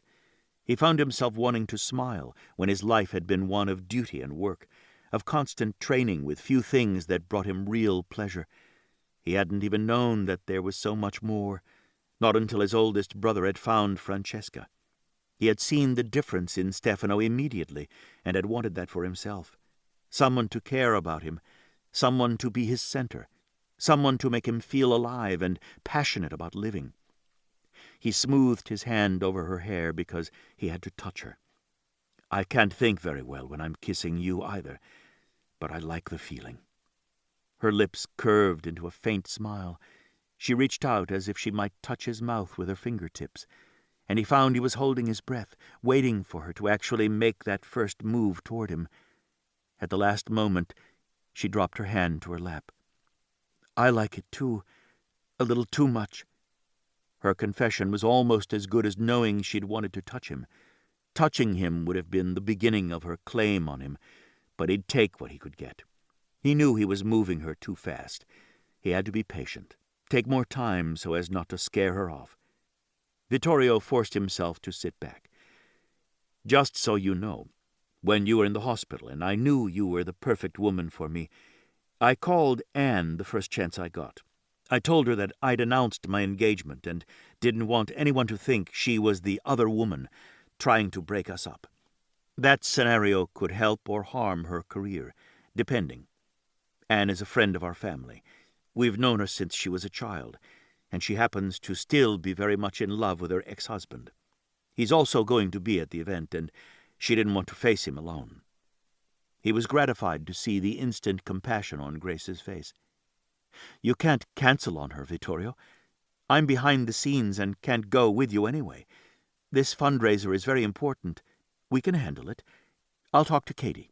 I'm certain we can use the two of you attending together as a promotion of sorts. Let me think about it. Hearing the confidence in her voice, he could tell her mind was racing 1,000,000 miles an hour, working out the problem and trying to figure out how best to handle it. He knew better. There was no way to fight the tabloid stories. He would be annihilated in all the gossip magazines, as would Anne. Grace hadn't seen any of the articles about the two of them. He'd purposely kept them from her. But the tabloids had had a field day with the story about the heroic young woman getting shot and her fiancé refusing to leave her side in the hospital. Add the Soldis' involvement and their reputation as a crime family, and once again the media exploded with speculation that the Ferraro family was mafia as well, and that the two families were in some kind of war. We've got it covered, but thank you for worrying about her, he said, and reached for her hand, kissing her fingertips because if he didn't, he'd be kissing her again. Taviano is escorting her to the event. Instead of looking happy, she frowned at him. You have to go, Vittorio. It's important. This is a huge deal to your mother. She's overseen quite a few of the details personally. He sighed. Eloisa dealt with the event planners when the Ferraro family name was involved in any of the fundraisers. She was very exact in what she wanted, and if she didn't get it, there was hell to pay. Eloisa can be difficult, he admitted. I'm sorry if she was in any way rude to you. Grace didn't pretend she wasn't aware of Eloisa's temperamental disposition. We deal with many clients who expect the impossible, and we give it to them. That's why our company is considered the leading event planners in this area. Katie is an amazing woman, and we take pride in giving our customers exactly what they're looking for. Does that mean Katie is the one talking to the difficult clients?" She pressed her lips together for a moment, and then answered vaguely, "Mostly." "Bella." He pitched his voice low and gentle, aware he was treading on dangerous ground. "I need to know how much interaction you've had with Eloisa. My family told reporters that the two of us have been dating for months, but had covered up the relationship. During that time, I attended fundraisers with other women, but all of them can easily be explained. I worked more than usual, covering for Giovanni while he was hurt, so I wasn't in the spotlight as much as my other brothers." He chose his words carefully. He couldn't very well say he was flying from one city to another under the radar, meting out justice to those the law couldn't touch. How was that going to go over? One thing at a time, he reminded himself. "Your mother feels more comfortable talking to Katie," Grace said, clearly trying to be diplomatic. "I know Eloisa," Vittorio said. "She's very abrupt, abrasive, and rude, cutting people to shreds if she can't have her way. She's a bulldozer if you don't know how to handle her." "Katie does very well with her," Grace said. He brushed a caress over the back of her hand. "We're talking about you, Gattina, not Katie. How much interaction have you had with my mother? I'd like a straight answer." Silence stretched between them for a few moments. He let it, never taking his gaze from hers. He could see the reluctance in her eyes and knew his mother had torn into her on more than one occasion. Of course she would have. She would try to intimidate to get her way, and Grace was the detail person. She was the one to take the blame if anything went wrong, and she wasn't from a good family like Katie Branscombe. "I stay in the background as much as possible," she admitted. "But sometimes, at big events, the caterers have some catastrophe that has to be dealt with, and I'm the one to take care of it. Naturally, the client is upset. I expect that." "Grace." He poured disappointment into his voice. "You're well aware of what I'm asking." Her lashes swept down. "I don't want to say anything that might put your mother in a bad light, Vittorio. These events are stressful for those putting them on, and she's very exacting, as she should be. She's asking her friends to donate large amounts of money to a cause she believes in. If she gets angry and yells, she isn't different from a dozen others who do the same thing when a small detail goes wrong. It's bound to happen." He remained silent, willing her to give him what he'd asked her for. She sighed. "I've had multiple encounters with your mother, and I can't say any of them were pleasant. She made it clear she thinks I'm incompetent. She likes to yell at me when she thinks she's not going to get her way. It doesn't matter what I say when I explain why she can't have what she wants. Once, the person she wanted to sing had actually passed away a day earlier, but somehow that became my fault." She tugged on her hand, but he refused to allow her to withdraw. Tightening his hold, he turned her hand over and pressed his lips to her inner wrist. "I can see I will have to work overtime in order to charm you, mia bellissima gattina, to make up for the fact that Eloisa is shrewishly difficult. I would only admit that to you, not to anyone outside our family. Just remember, when you're making a list with pros and cons, that I've had to deal with her since I was born, so have some compassion." Her fingers curled around his. "I never had a mother." "Neither did I, Grace," he admitted. "But I did have Stefano, and he made up for it, even when he was a boy. He took care of us and made certain we were loved. Stefano seems like a very nice man. None of you are very approachable, but every encounter Katie's had with Stefano has been positive. How is it none of us ever came across you? That seems so unlikely, given we've attended so many of your events." His mother had. His mother had to have known she was a shadow rider, and she'd deliberately kept it from the family. Her lashes fluttered again, a sign he now recognized that meant she didn't want to tell him something. He waited, pressing her hand to the heat of his thigh. She sighed and capitulated. "I stayed in the background. It wasn't that difficult. I worked behind the scenes, and I didn't want to be like everyone else. Watching you all, I could tell, even though you were all hiding it, The constant vying for your attention and fawning all over you when none of it was real was wearing on you. Abruptly he sat up. As far as he knew, no one had ever noticed that they were anything but enjoying themselves at their highly publicized appearances.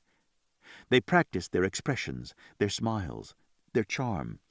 It was extremely important to be believable, yet Grace had stayed away from them, not because she was intimidated, but because she felt bad for them. Also, she continued hastily, as if she was afraid she'd hurt his feelings, I didn't want to be seen talking to anyone for reasons other than work, because of Hayden. If he gets a wrong idea in his head, it could be very bad for someone. I like that you noticed it isn't always easy for my family. He did. He wanted her to be included in his family. Just know that Eloisa is going to say very ugly things to you. So far, she has to Francesca, Mariko, and Sasha. She says them to Emanuele all the time, and when she gets going, to the rest of us. It's never easy dealing with her, and it never will be. But when she comes around here, I'll handle it. Most likely, after she's had a run-in with me, she'll come at you at work. If that's the case, then I'll handle it, she said decisively. He caught her chin, his smile genuine, happy, because that was how she made him feel. Damn right you will. And then he kissed her, savoring her taste, savoring the fire that he could burn in, most of all wrapping himself up in her acceptance of him. When he lifted his head, he pulled the small jewelry box from his pocket. I have a cousin in New York who makes jewelry. He has a gift for creating the perfect set of rings for each of us. He makes the rings without even knowing the women who will take us on. Vittorio. He heard her nerves, the warning, even fear. He brought her fingertips to his mouth when she tried to pull her hand away. You promised you would consider what I was offering with an open mind. We've announced the engagement around the world. In every country we do business. It isn't as if we can just say we made a mistake. We could. We should. There was panic in her voice. Her breathing immediately was restricted, and he realized she was on the verge of a panic attack. She tried to tug her hand away a second time, and he clamped down, shackling her wrist with his long fingers. Grace, look at me. Right now. Take a breath and look at me. He poured authority into his voice. Her green eyes flew to his, clung as if to an anchor. He watched as she took a deep breath and let it out. The panic receded enough that he nodded in approval. That's good. Keep breathing. Are you saying no to me? Because I'm asking you to marry me. Officially. I want the engagement to be real. There's Hayden, she said faintly, her voice pitched so low he could barely catch the thread of sound. He's an excuse. Fuck him. What do you want? Tell me what you want, Grace. Do you want to at least give me a chance? She swallowed. Her gaze started to shift from his, but then she forced herself to keep looking into his eyes. Her nod was very slow in coming, but it was there. Yes. If I could choose, then I'd want to choose you. But that's all that matters. Hayden doesn't dictate your life anymore, Grace. He opened the box and waited again, his pulse accelerating in spite of his resolution to remain centered. Her gaze clung to his, and then it dropped to the box where the ring nestled. Vittorio Ferraro had created a masterpiece, a ring unlike any of his brother's rings. This one was all about love, open heart and passion. The center cut was a Burmese ruby, a pigeon's blood red, set with shield-shaped diamonds climbing the platinum setting. The diamonds on either side of the ring matched the family crest in shape. He watched her face, her expression. His cousin was considered a genius when it came to matching the perfect ring with his clients, and he'd done so for Vittorio's woman, even before any of them knew she existed. She let her breath out slowly. Vittorio, it's beautiful. It's the most beautiful ring I've ever seen. He slid it onto her finger. It fit perfectly. No resizing. That was Damien. Somehow, he knew exactly what to make long before the riders ever found their brides. She held her hand up to look at the ring. Seriously, I've never seen a ring so beautiful. I don't wear a lot of jewelry as a rule. Earrings, but that's all, and none of the gems are real. That was about to change, but he wasn't going to say that aloud. She would be going to places with him that would require her to wear certain clothes, shoes, and accessories. Maybe it shouldn't be that way, but it was. He never wanted her to feel out of place. The women in his family would surround her with their protection, but he knew that she would meet many others just like Eloisa, who would just wait for a chance to tear her self-esteem to pieces. I'm glad you like it, Katina. It suits you. Her eyes shone so brightly he couldn't stop himself from leaning in for another kiss. This time she kissed him back immediately, letting him take her over, letting him deepen the kiss, accepting his going from gentle to a takeover without any reservation. Like before, she gave herself to him, surrendering, and this time he felt her tentative return, the foray of her tongue chasing his, sliding along his, sending spirals of heat down his spine, centering in his groin and racing through his bloodstream. She was the one, his only. He knew it with every fiber of his being. Vittorio sat a distance from the two women, giving Grace space to conduct business and entertain her friend.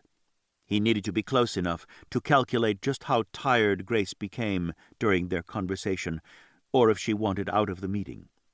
She didn't realize just how much she'd done just by getting up, showering, and getting dressed. She'd been up for several hours already. This would be their first test. Grace had no idea it was coming, that she would have to make the decision whether or not to allow him to dictate to her for the sake of her health. He chose something big right out of the gate, because if she could find it in herself to trust him to look after her when she needed it, she would trust him on much smaller things.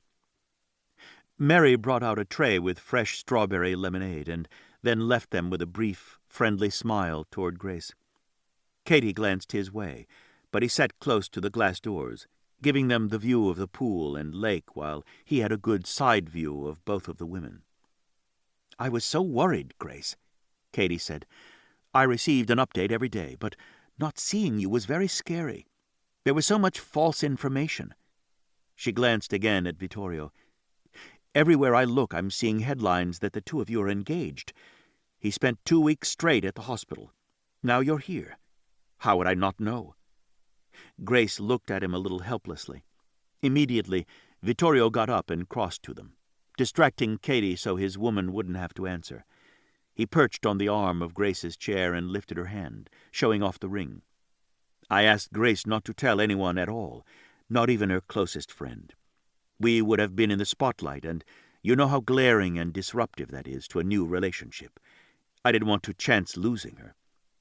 Katie gasped when she saw the ring, but when she lifted her gaze to Vittorio, he could see the wariness on her face.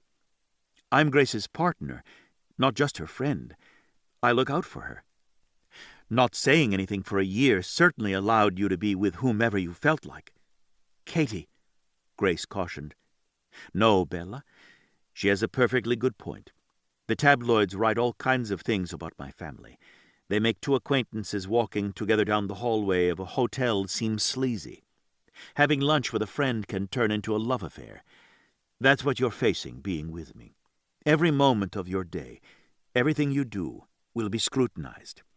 I wanted to keep you away from that for as long as possible, and I'm grateful you have a friend who looks out for you. Katie seemed to regard him with a little less suspicion, and Grace hadn't had to lie to her. He kissed her fingertips. I'll let you two get to it. I have some work to do, but I'll be right over there if either of you need anything. He sauntered back to his spot, took out his phone and looked for all the world as if he was completely absorbed in what he was seeing on his screen. I didn't want to freak out too soon, but I didn't have any of your notes for the Midnight Madness. Locals helping the elderly fundraiser, Katie said. We're 3 weeks out, and I need to know if we still have room for a couple more sponsors. I was contacted by 3 big restaurants just a few days ago. Have all the sponsors submitted their logos for the event program? Grace nodded. Of course we have room. But we'll need their logos immediately. The print deadline is the day after tomorrow. I double-checked that the sponsors have turned their logos in. That's taken care of. Have Audrey personally get the logos from the 3 restaurants. We've kept the budget down to allow more of the funds to go to the organization, and I don't want any last-minute glitches like a late printing." Vittorio liked the way his woman spoke with complete assurance. She had complete confidence in herself, and it was there in her voice. He managed to keep his expression blank and continued to feign interest in his phone. "How many programs are we printing?" Mrs. Ferraro insisted this be kept small and intimate, as in 500 invitations went out. Each person invited could bring 1 guest, so we're printing up 1,050 programs to be safe. Few people ever turn down a private invitation from the Ferraros. I do have extra security coming, but that was budgeted in. The programs are numbered, and we can use those numbers for the live silent auction." Katie typed into her notepad. "What about the auctioneer? Has he been hired?" Grace nodded. "I'm using the same one we did last year. He was a big hit and didn't charge nearly as much as that pompous Fred Manson. That man spent more time eyeing the women than he did working." Katie flashed a smile. "I have to agree there. The more he drank, the more handsy he got. How many live auction items do we have?" "We have seen very nice packages. One huge one, very attractive, that will command quite a bit of bidding, and 2 smaller ones that are still going to bring in a nice amount. We'll have the smaller 2 go first, building to the largest last. We want them to spend their money, Katie. That's why they're there."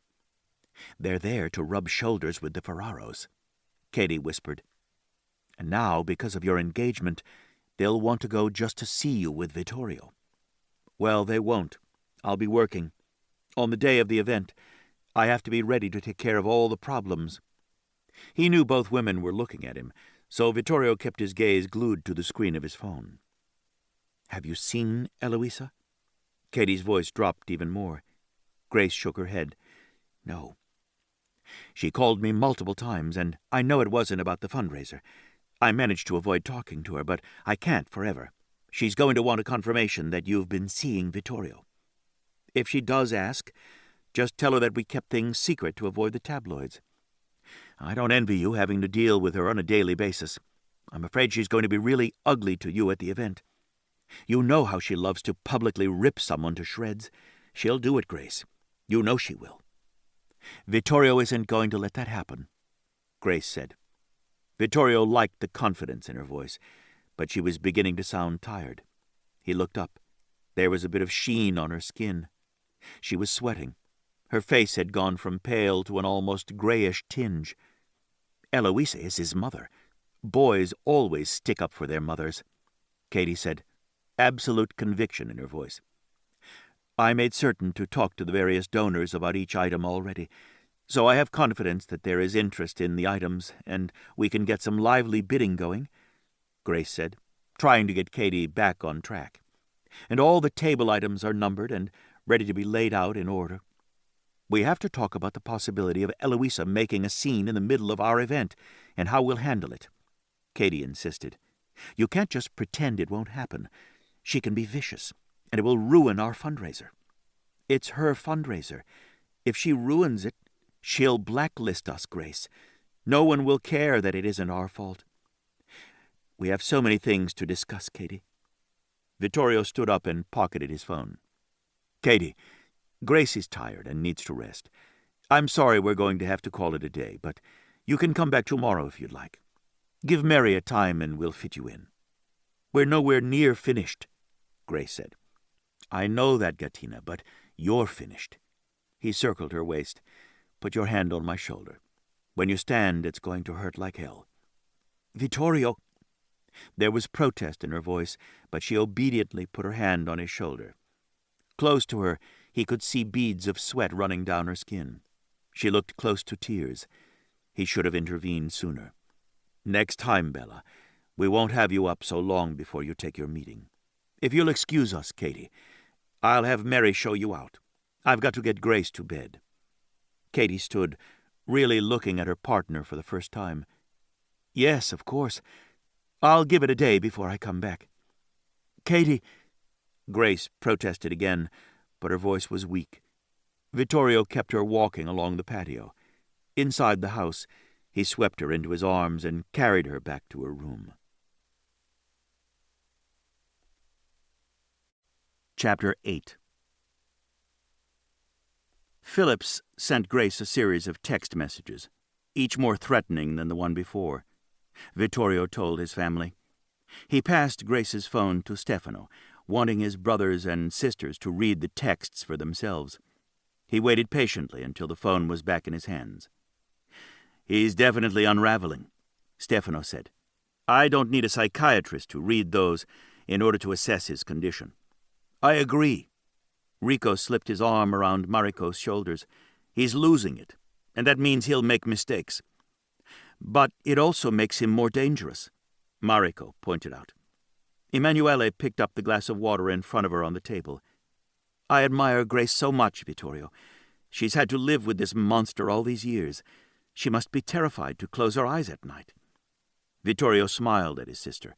She was so important to all of them. She'd always been their personal ray of sunshine when they were growing up, and Eloisa had made things so difficult for them. She had compassion and empathy for others, and they all loved that about her.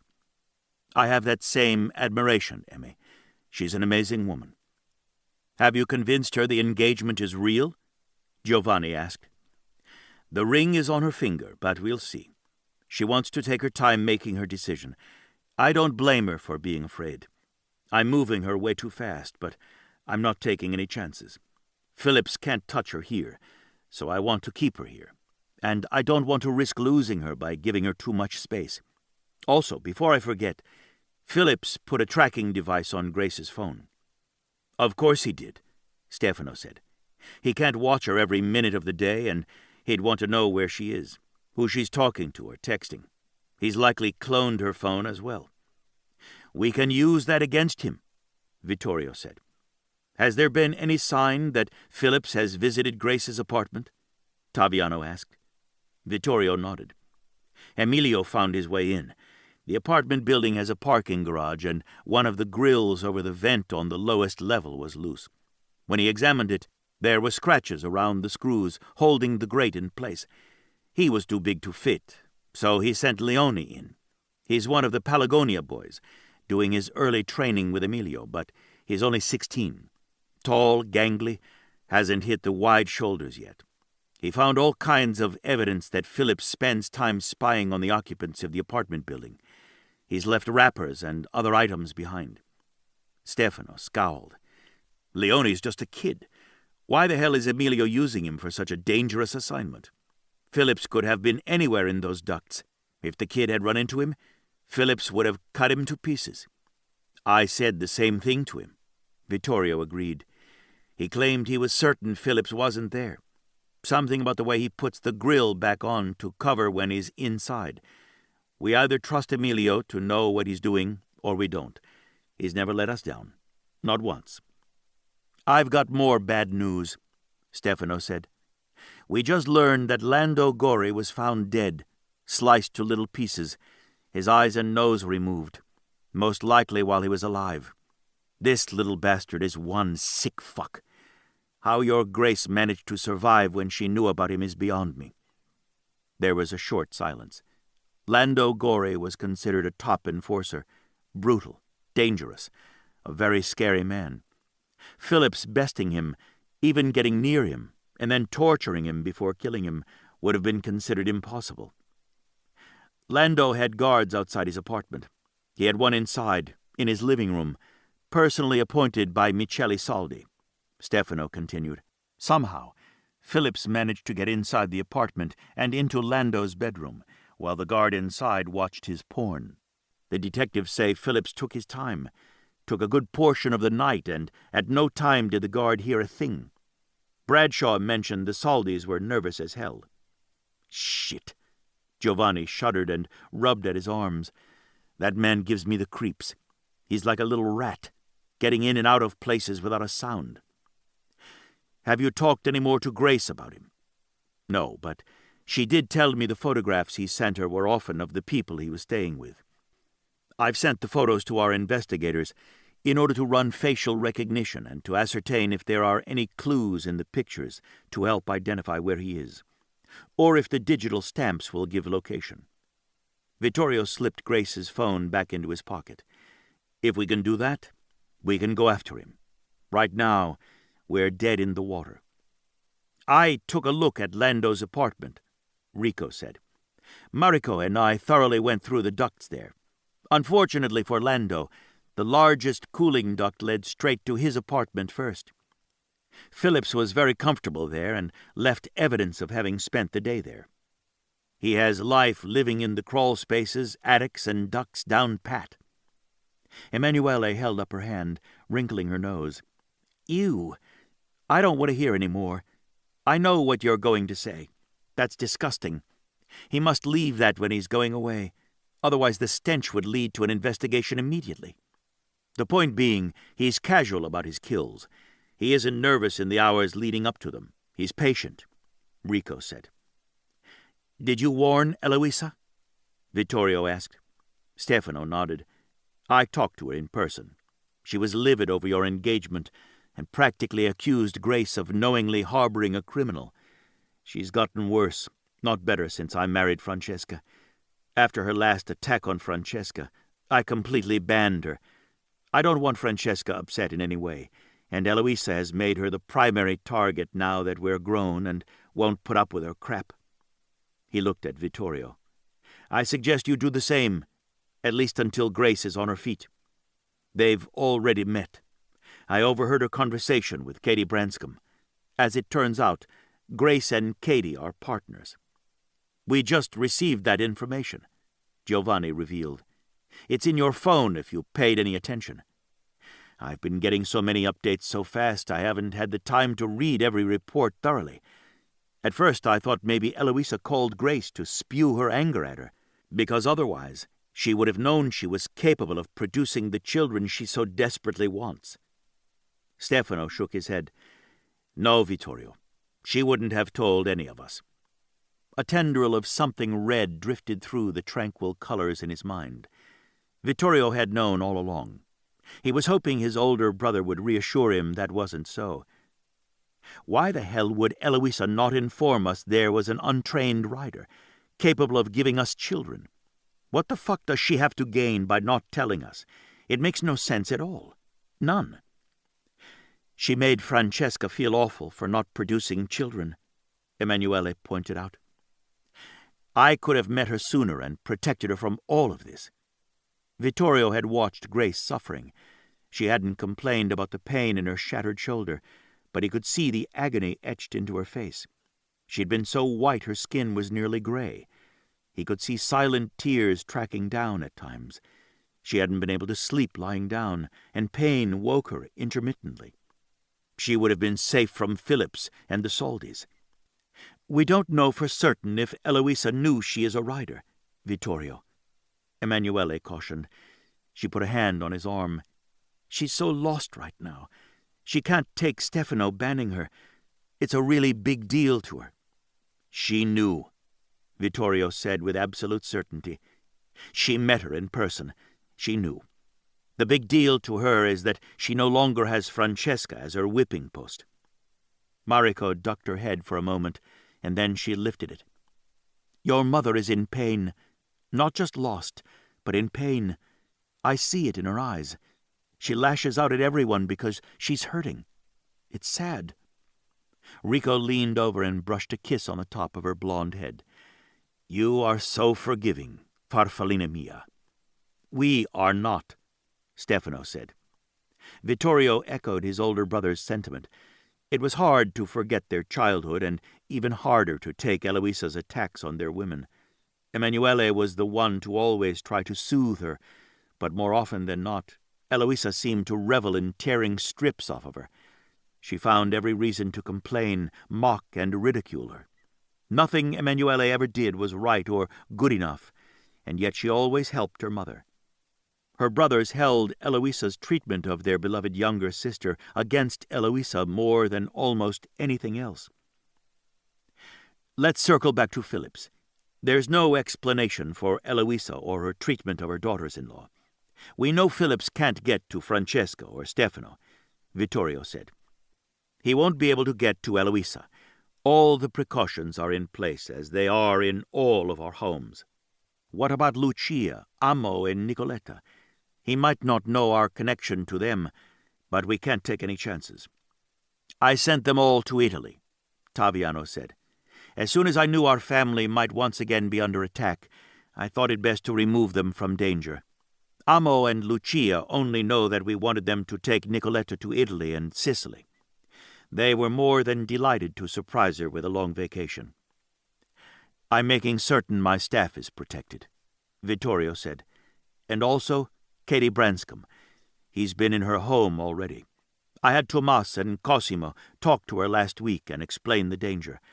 I offered to put her up in the Ferraro Hotel, and she agreed to move there until this is over.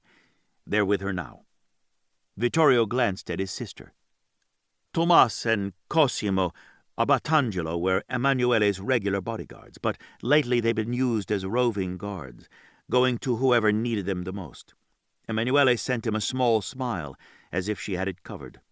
Each member of his family present in his home had ridden the shadows to get there, which meant leaving their bodyguards behind. We'll keep someone on her, Stefano said. Thank you. Grace will be relieved to know she's safe. If he can't get to us through our homes, he's likely to come at us another way, Vittorio said. Grace's apartment is being watched, so hopefully we'll know when he's there, Taviano said. In the meantime, we've made it look as though Grace has been there on and off. Let's put her phone in her apartment as soon as the Grecos have the photographs they need. That's done, Vittorio said. You can have the phone. Rico flashed Vittorio a grin as he took the cell phone. It will make him crazy that he missed her. He'll need to camp there in the ducts, staring into her apartment. Maybe, Vittorio said. He's cunning. He's been eluding the law for a very long time, which means he's extremely intelligent. True, Stefano agreed. But those text messages prove he's unraveling. That means he's going to make a mistake. We have to be there to nail him if he does. What about the meeting with the Saldis? Vittorio asked. Is that still on? He almost wished it wasn't, although he knew they had to get it over with. If war between the two families was coming, they had to know. Absolutely. Be at the hotel tomorrow at 4. I'll be bringing Grace with me. She'll be able to meet Francesca, if Francesca is up to it. It sounds like things have changed in the last few days. Stefano nodded. Doc wants her to stay off her feet as much as possible. He says things are fine with the baby, but she's had a little too much activity, meaning a few contractions. He's had a room with all the equipment he needs set up in our home. If the contractions continue or get stronger, he'll give her some medication to stop them. The meds would be hard on her. Vittorio could see why Stefano had banned Eloisa, with her abrasive personality, from seeing Francesca. He stood up. I appreciate you all coming here.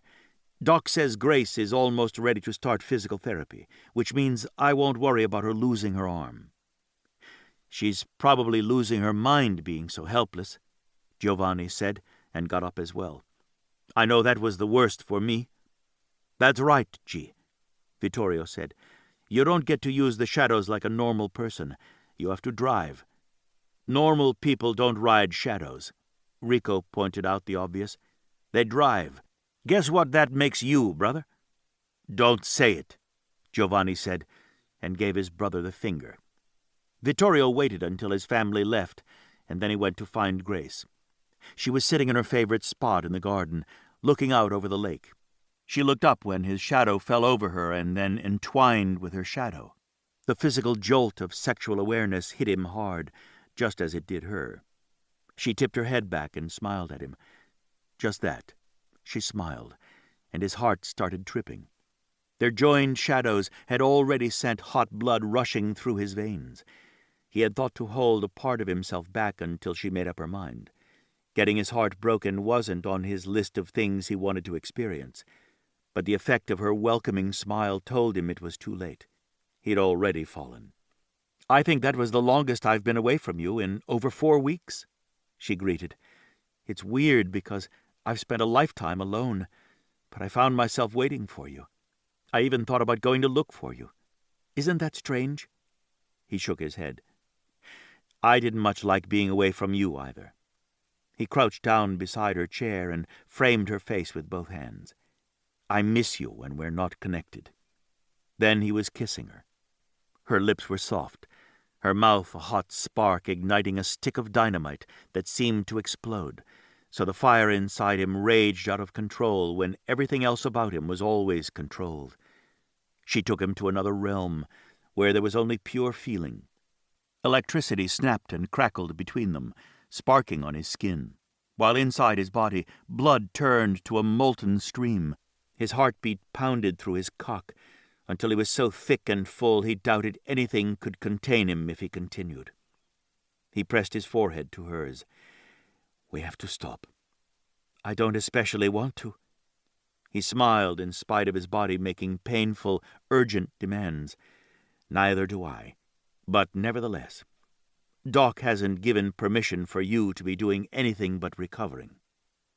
Her eyes went wide, and she drew away. "You asked him?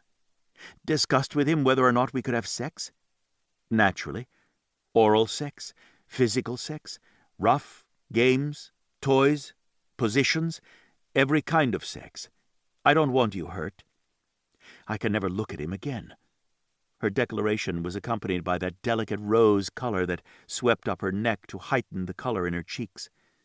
He laughed softly, noticing she didn't protest that he thought they would be having sex, and as soon as possible. "He's a doctor, Gatina. He knows men and women have sex." She let her breath out. "What did he say?" He couldn't help kissing her again, although it was dangerous to his fragmenting control. His woman was becoming a terrible temptress. She was learning fast, and every stroke of her tongue sent lightning strikes through his veins straight to his groin. Still, his role was to guard her health first, before his pleasure. He would have seen to her pleasure had the surgeon given the okay, but even that was forbidden for another week.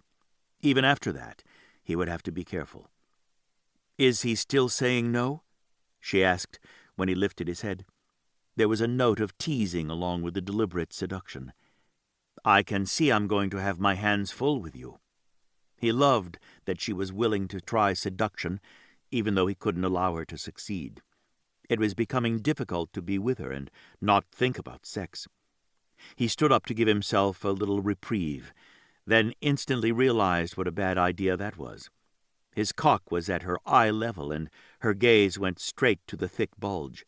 Her hand followed, fingertips sliding over the material covering his heavy erection. "I could—" "No, you couldn't," he said decisively, but he didn't move. The way she stroked him felt electrifying. Her tongue touched her top lip and then moistened her bottom one so that her lips glistened invitingly. He suppressed a groan. "I've never actually had my mouth on a man's—" "Cock," he supplied. "Never? There was always Hayden to worry about. I never had the chance to see if I wanted to be that intimate with a man." Her fingers kept stroking. Once she stopped to toy with the tab at the top of his zipper, and then began dancing her fingers up the woven steel again. She lifted her green gaze to his, and it was all he could do not to groan aloud. "I want to be that intimate with you." His grace. She wasn't shy. The more those mesmerizing fingers caressed him through his jeans, the more his heart felt as if a hand was squeezing it tightly. Hot blood pounded through his cock. Hunger for her burned through him at her confession. Discipline was the only thing he had that could save them. "Grace, more than anything, I want you, right now, this minute. But the doctor said no, so it's no. What would it hurt if you helped me figure out how to please you, Vittorio? It isn't like I'm going to be really great at this. You'll have to give me step-by-step instructions." Her green gaze clung to his, and a slow smile only added to the seduction in her eyes. "It's not like I can YouTube on how to do it without my phone." She was beautiful. His. "I don't deserve you, Il mia bellissima gattina. You are fast becoming vita mia. I don't know what will happen if you decide you can't live with me." Her lashes lowered, and she shook her head. Very slowly, with obvious reluctance, she removed her hand. The lashes lifted so he was looking into her unwavering green eyes.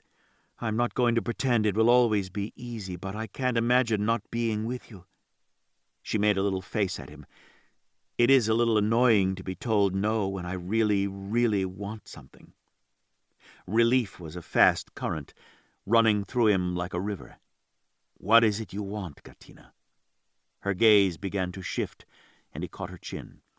"Keep looking at me when you tell me, Grace. It pleases me to hear you say what you want, whether it's sexual in nature or not. When you look at me while you tell me, the pleasure is so much more. I wanted to taste your cock, to have it in my mouth." There was no hesitation. Her chin went up and her eyes sparkled like twin gems, the hunger in them making him want to push the denim from his hips and give her anything she wanted. "I want to give you pleasure." "That's exactly what I want at this very moment as well, Grace." He ran the pad of his thumb over her lips. "A few more days. Then we'll both be satisfied." He sank into the chair next to her, much more gingerly than he would have ordinarily. Wanting Grace wasn't going to stop any time soon. He stretched his legs out in front of him to ease the ache in his cock. "There is a tracking program on your phone, Grace. We're putting it in your apartment." She was horrified. "No, Vittorio. You should have asked me. I need it back for work. You can't just decide to—" She broke off, her hand to her mouth as realization clearly dawned that he would be arbitrarily making some decisions based on what he felt was right for her safety or health. He'd warned her many times. Living with him wasn't going to be easy. He waited in silence. She turned her head to stare out over the colorful flowers to the lake just beyond the garden and beach. "My notes for the upcoming event as well as several others were in my phone." "I'm well aware of that," Vittorio said. Grace twisted back toward him so fast a small cry escaped, and he saw her wince. He caught her arm to steady her. "Don't, Grace. You're going to hurt your shoulder for no reason. You copied it for me, didn't you? As well as your contacts. I had to be careful. I sent everything to my computer geniuses to make certain I wasn't giving you anything that could infect a new phone." He pulled the phone from his pocket and handed it to her. "It's set up for you, and all your contacts and notes are right where they were in your old phone." "I'm sorry. I should have trusted that you would have done that." "Why? Trust isn't given overnight, Grace, and I don't expect you to just blindly give it to me. The notes were important. I didn't find the tracking program. I'm not an expert in technology, but I have cousins who are. I took your phone to them, so they could get the photographs off your phone, the ones Hayden sent you of where he was living. We thought we might be able to figure out where he was by the various photographs. They're the ones who discovered the tracking program. No way was I bringing that back to you, so I just got you a new one and told them to take off everything to do with your work and make certain it was clean." "Thank you. I should have known. More than once he took my phone from me and demanded to know my passcode. I thought it was to see my schedule, so he could threaten me by hanging around." "He can't get to you now, Grace," he assured. She stared down at the cell phone in her hand. "He gets very angry when he doesn't know where I am. I got used to him demanding my schedule." Vittorio frowned. "I want you to really think back, cara. Even when you were children, was he always with you? Did he depend on you to do anything for him?" She didn't answer right away. His thoughtful grace. He liked that trait in her, the stillness in her. She brought a sense of peace to her surroundings. She'd lived in a potentially violent world every minute of the day since she became aware of what Hayden truly was. From that, possibly because of it, she developed inner tranquility, a place inside her that she could depend on when everything around her turned to chaos. "He's older than I am by a couple of years, but he didn't talk much. When I first went into the foster home, he was already there. He was thin and very small. Back then, I was extremely small, and I think he liked that I was littler than he was. It made him feel big. My other foster brother, Dwayne, was a bully. He liked to push us both around. I stood up for Hayden when Dwayne kept tripping him. That's where it started with us. No one had probably ever stood up for him before. She put the phone on the table and reached for the pitcher of icy strawberry lemonade Mary had placed on the little table beside her glass. Vittorio's hand got there first.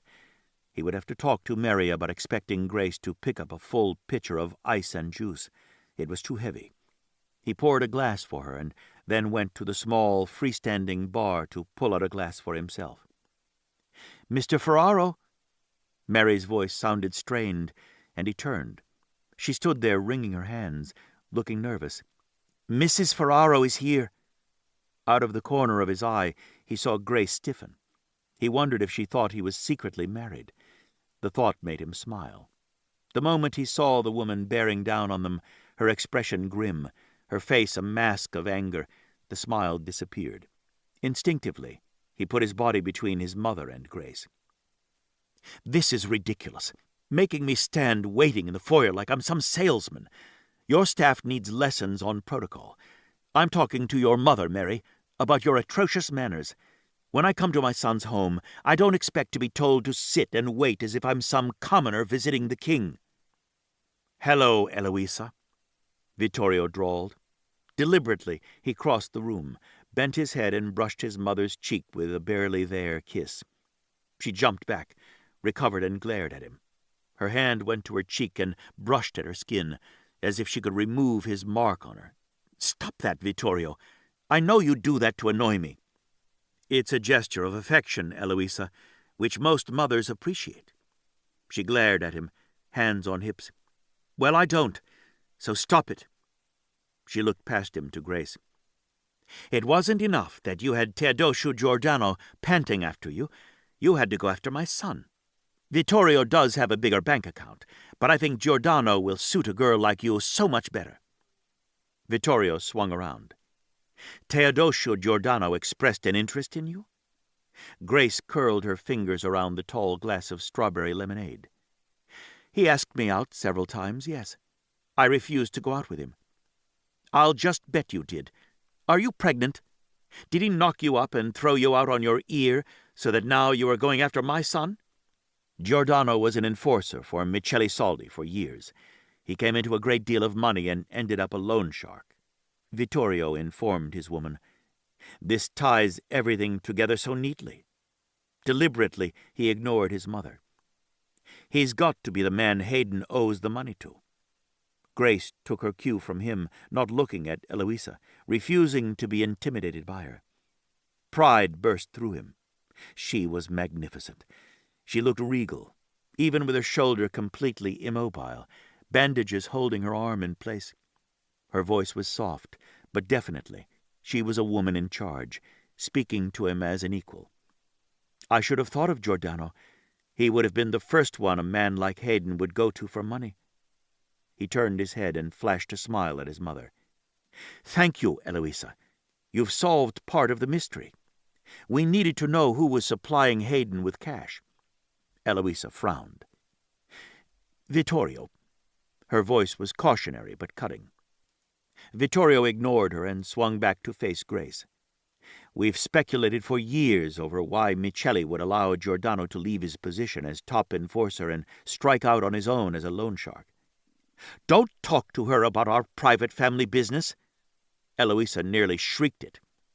Vittorio indicated the glass of strawberry lemonade, and when Grace didn't pick it up right away, he did and held it to her lips. He brushed back her hair while she drank, his fingertips savoring the richness of the thick, silky strands. "This is all public knowledge," he assured her. "Anyone can speculate on Michele's generosity to a former employee. The bottom line is, if you turn down a man like Giordano, he might think he could get you through a gambling debt. Did you know he was in the mob?" Grace shook her head. "No. I thought the mob was more or less gone these days. You don't hear that much about it. It's alive and well, just not as blatantly bloody as it used to be. Let's think about this, Bella. Put it into a timeline. Vittorio, I insist you talk to me." He glanced over his shoulder and sent his mother a smile. "Please do sit down, Eloisa. I'll have Mary bring you whatever you want to eat. Or I can pour you a drink, if you'd like, from the bar. I can make just about anything. Give me a minute. This is important." "As if I'm not," Eloisa snapped. "I insist that you speak to me now." Vittorio sighed and turned fully around. "You have my full attention, Eloisa. Stop calling me that in that horrid tone. I despise the way you say my name. Would you prefer Mrs. Ferraro or Ms. Ferraro? Stop being sarcastic, Vittorio." Eloisa all but gnashed her teeth. "You're putting off the inevitable. I have a few things to say to this little money-chaser. She works for Katie Branscombe, although how Katie, coming from such a good family, ever met up with her, I'll never know. She doesn't work for Katie, Eloisa. She is a full partner, as well as Katie's friend, which you well know. You would never use a company without fully investigating them first.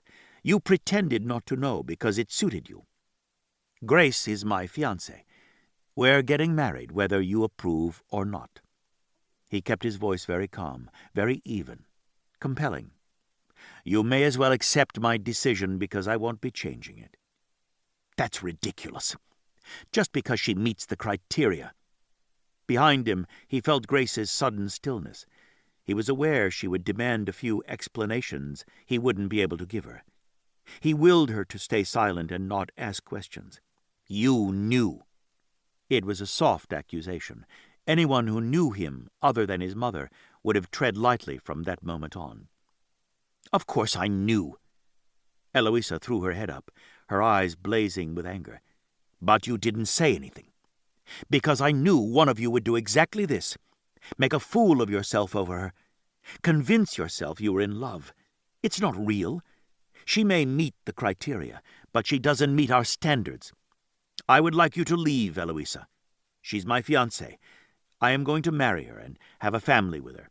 That alone should demand a little respect for her. You're insulting me and my intelligence by saying I don't know the difference between real and fantasy. Since I've had to endure your ugliness my entire life, I'm immune to whatever venom you choose to spew. However, and you'd better hear me, Eloisa, I will not tolerate you doing the same thing to my woman. She's my choice. She's always going to be my choice. I would like you to leave now." "This is ridiculous. You can't possibly be throwing me out." "I am politely asking you to leave my residence, and not to return until you can be pleasant to Grace. The same Grace who saved my life." Eloisa rolled her eyes. "I suppose you're very grateful to her. Write a check. Don't marry her. And if you want to throw that in my face and imply that I should be grateful to her as well, I remind you that if it wasn't for her, no one would have been shooting at you. And I would remind you that, had you told us about her, she would have been safe, and no one would have been shot." He leveled his gaze on his mother's face. He was finished talking. Even Eloisa knew him well enough to know that look. She threw her hands into the air. "Fine. Make a fool of yourself. You boys all seem to want to follow in Stefano's footsteps. I haven't seen his precious Francesca. She's not working. She just spends her time like a princess in a tower. It makes me sick." He took a step toward her. He had no problem picking her up and putting her out the door, but she took one look at his face and turned and strode out, without looking back. Vittorio turned slowly back to Grace. She had the icy glass pressed to her forehead, and her eyes were closed. That was a bad sign. Grace was no pushover, and she was intelligent. She wouldn't fail to miss his mother's accusations. She lifted her long lashes, and he was staring into her very speculative eyes. There was pain on her face, sorrow in her eyes. She'd believed in him more than she realized. It was there on her face. There was satisfaction in that knowledge, but he really detested the sadness his mother's revelations had caused her. "Grace, just tell me, Vittorio, what criteria do I meet?" "My mother is a very bitter, caustic woman. Don't let her hurt you.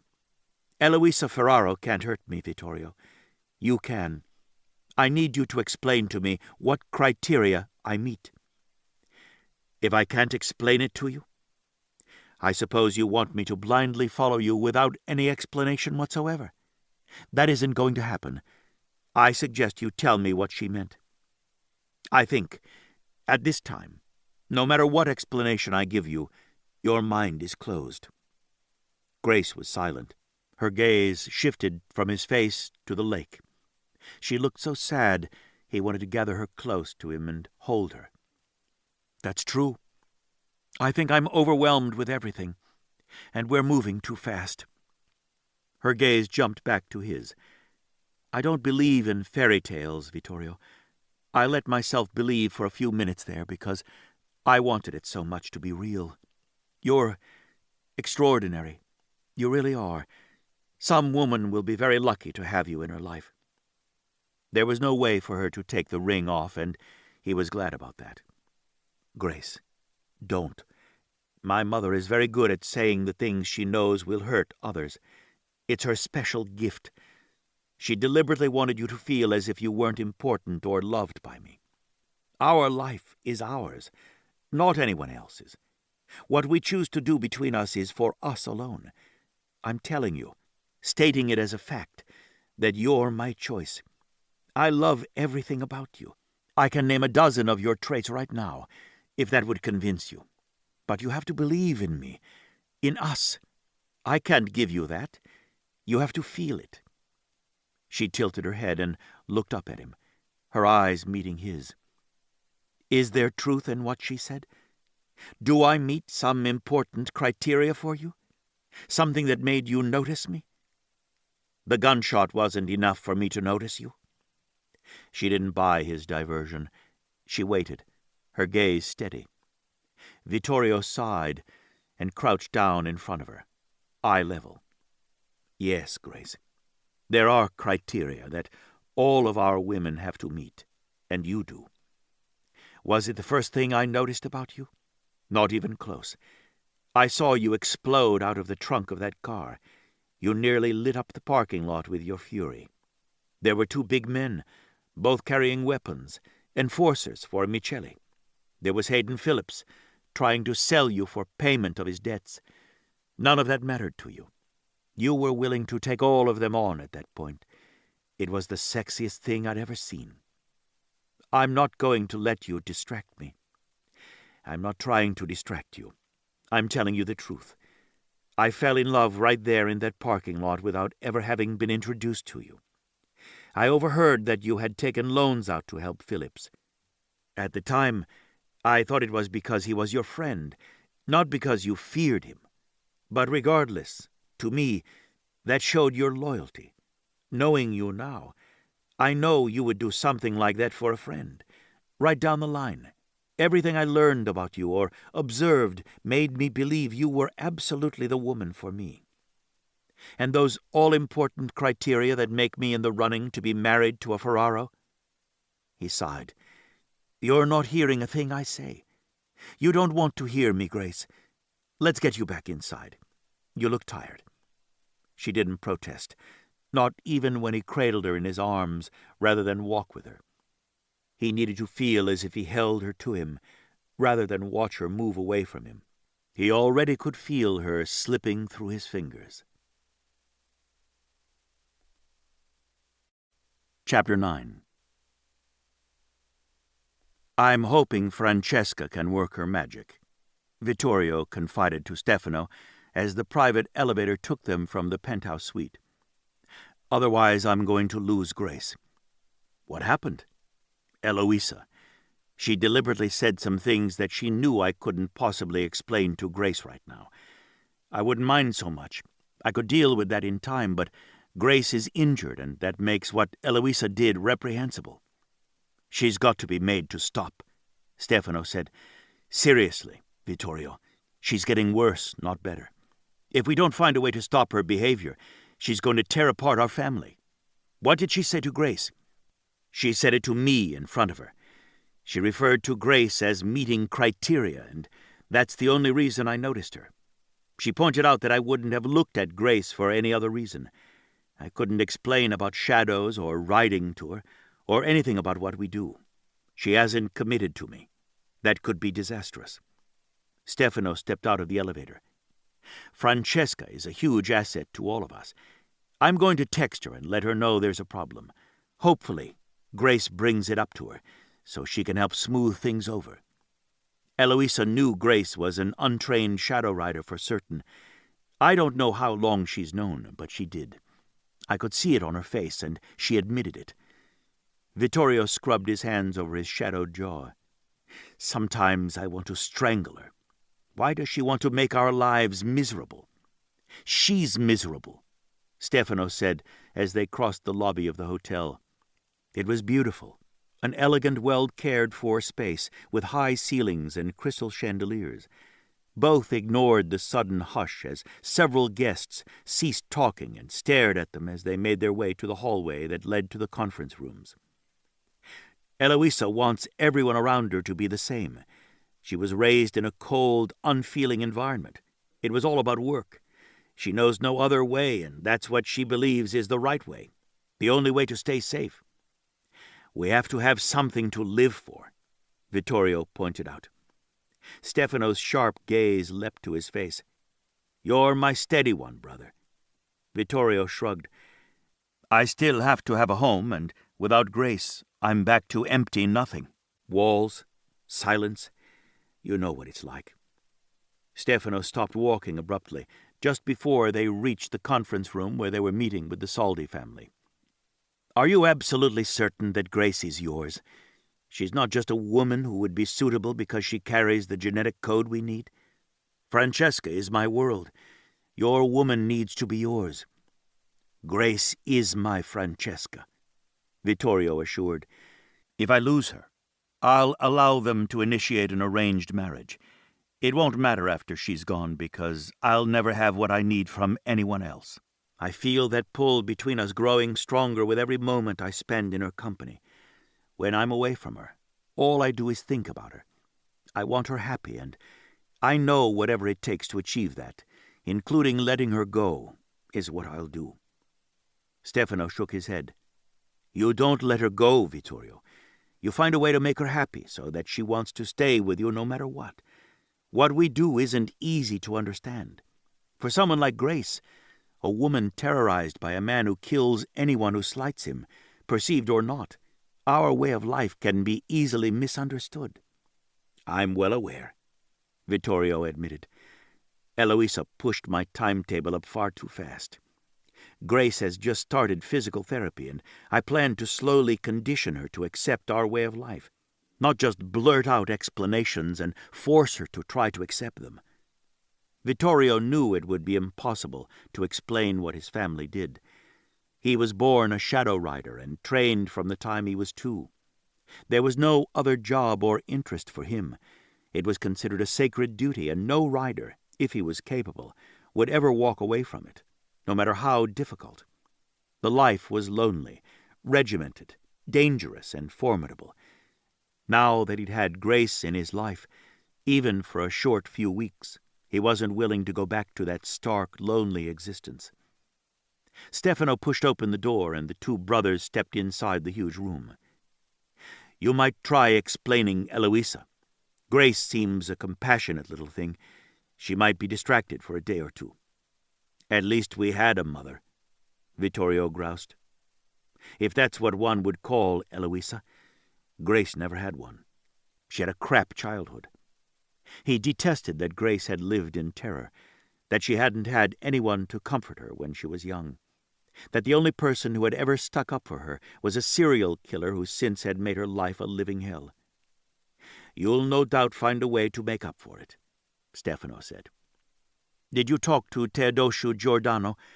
I'm certain he's the one loaning the money to Phillips." Stefano paused just inside the door of the conference room. "I did. Personally. He's smooth, and he mixed lies with the truth. He admitted Phillips came to him and borrowed money on multiple occasions. He admitted he asked Grace out several times. He said he would again if given half a chance. He had no idea she was engaged to you, but for him that explained why she wouldn't go out with him. Phillips had come to him with a harebrained scheme to allow Grace to pay his debt with sex." He explained that wasn't what he wanted from her. I believe that much. I'm not so certain he wasn't in on the kidnapping. On the other hand, he was cool under fire and seemed a little angry that anyone would do that to Grace. That came across as real. So, bottom line, he's a question mark, and someone we'll keep an eye on. Thanks, Stefano. I didn't want to leave Grace, not now when she's upset with me. Rico sat at the table, Mariko by his side. The couple looked up when they walked in. Everything all right? Rico asked Vittorio. I saw your lady. She didn't look happy. Eloisa. Of course, I should have known. Francesca will fix it, Rico said with absolute confidence. Vittorio hoped his brothers were right. She'd told him, after the disastrous conversation with Eloisa, that she was all right now sleeping in a room alone, and she worried about him sitting up all night. He hadn't protested, but he didn't like her separating them. He knew she had it in her mind that she was going to get strong enough to leave. The word criteria was right there between them. Stefano glanced at his watch. Mariko, you will stay in the shadows. Anything goes wrong, you're our ace in the hole. We'll be asking them to leave their bodyguards outside of the room, so we'll have to do the same. Sasha, Francesca, and Grace are safe upstairs, and I have 4 men on them. Giovanni is our most vulnerable, so you cover him, Mariko. He's your first priority. She nodded solemnly. Consider it done. Speak of the devil, Rico said as Giovanni and Taviano sauntered in. Am I hearing my name being used in a bad way? Giovanni asked. Always, Stefano said, and clapped his brother on the shoulder. Sasha told Francesca the doctors are going to take the hardware out of your leg soon. Giovanni nodded. I'll have to go through therapy again before I can go back to work, but at least there's an end to this.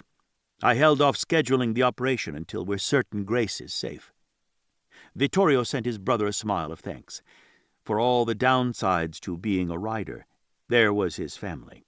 Always there, always ready to help and watch out for one another. His family was one of the biggest gifts he had to offer Grace. I want you close to this door. Stefano indicated the door that was secreted into the room on the wall just across from the head of the table. It was difficult to see the door, and Giovanni would have to use his athleticism if anything went wrong to cross the short distance and dive to safety. You're armed? Of course. Giovanni looked offended. It went without being said that all of them would be armed. The Saldis would be as well. Vittorio knew Stefano was going over the plan, much like a general before a battle. His older brother always planned everything step by step, especially matters of his family's safety. Eloisa will also be in the shadows on the western side of the room. Mariko will cover the south. The New York cousins, Salvatore, Luca, and Gino are here, and they will take east and north. Gino will find the fastest tube near Giuseppe and kill him first if they start anything. Stefano glanced at the door. If things go wrong, Val is my target. No matter what, he doesn't get near Emanuele. Vittorio had thought the same thing. Val had done enough to hurt their sister. Chances were she would never trust another man. He'd used her, getting close to her on orders from his father, and even bragged about it to another woman. Emanuele had not only been heartbroken, but humiliated. Still, she was coming to the meeting, head high, a true Ferraro. If the Saldis were out for blood, the tables would be turned, and Val was going to be the first to die. The cousins from New York emerged from 3 separate shadows, each wearing the signature Ferraro rider pinstriped suit. They shook hands, and once again Stefano looked at his watch. Salvatore, Emanuele will be seated closest to where you will be secreted. If things go to hell, she's your responsibility. She's deadly, and she'll be fighting her way to us, backing us up. But get her into the shadows. She's going to be their number 2 target after me. I'm counting on you to protect her. On my life, Salvatore said. Stefano once again went over where he had positioned all the riders and who their targets would be. Emanuele hurried into the room. I'm sorry I'm late, Stefano. I was upstairs with Francesca and giving last-minute instructions to Sasha. She sent Giovanni a smile. Your wife is a woman to count on in a firefight. Giovanni laid his hand over his heart. Emanuele threw herself into Salvatore's arms, hugging him hard. He kissed both her cheeks, and then Gino followed suit. Lastly, Luca hugged and kissed her.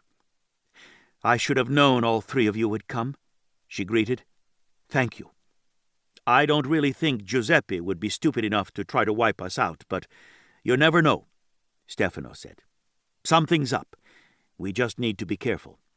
I've already given our cousins everything we have on Hayden Phillips as well. He's a scary little bastard, Gino said. Have you locked your woman up tight, Vittorio? She's upstairs with Francesca and Sasha, Vittorio said. He can't get up there.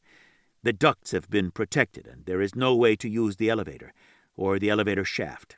He's clever, though, and as more time passes, and he can't get to Grace, I think he's going to try something he might not ordinarily try. He seems as though he can be very patient. Luca observed, I've read all the data they have on him so far, and he waits months at a time for his revenge. But before, he's always had access to Grace, Salvatore pointed out. I agree with Vittorio's assessment. I think, in some way, he relies on having her in his life. He seems to need her. He terrorizes her. He uses her to pay debts, and he clearly was willing to sell her, but not for the long term, or permanently. He also expected he could control the deal. Vittorio agreed wholeheartedly with Salvatore's conclusions. Grace has been the only constant in his life. He wants to keep her isolated from anyone else. He's made sure she can't get close to anyone. She's the one person he isn't going to let go of. That means he'll come after her with everything he's got. And hopefully make mistakes, Rico said. Caterers are coming, Stefano said, looking down at the text on his phone. That's our cue, Gino said. Chances are the Saldis have someone on the payroll. Vittorio agreed. The catering company was one of the best, one they used frequently. Giuseppe Saldi would know every company the Ferraros did business with. It would stand to reason he would put someone on his payroll. The Ferraros always had people on the inside of companies the Saldi family used. Mariko and their 3 New York cousins slipped into the shadows in their assigned spots. Vittorio circled Emanuele's shoulders with his arm, drawing her close to him. Emme, I would be a lot happier if you would join them. You could still protect us. She went up on her toes and brushed a kiss on the hard line of his jaw. I love you, Vittorio. You're the best. All of you. You're good to me. But I made this mistake. I set myself up as a target for the Saldi family. I knew I shouldn't have a relationship with Valentino, but in spite of all the warnings, I did it anyway. She rubbed her face against his arm and then straightened her shoulders. I'm a Ferraro. I can admit to making mistakes, no matter how foolish. I was 16 when I fell for him. I'm not 16 now. If he wants to gloat, let him. I stand with my family, and at no time did I ever give him one piece of information about any of you, or my family in general.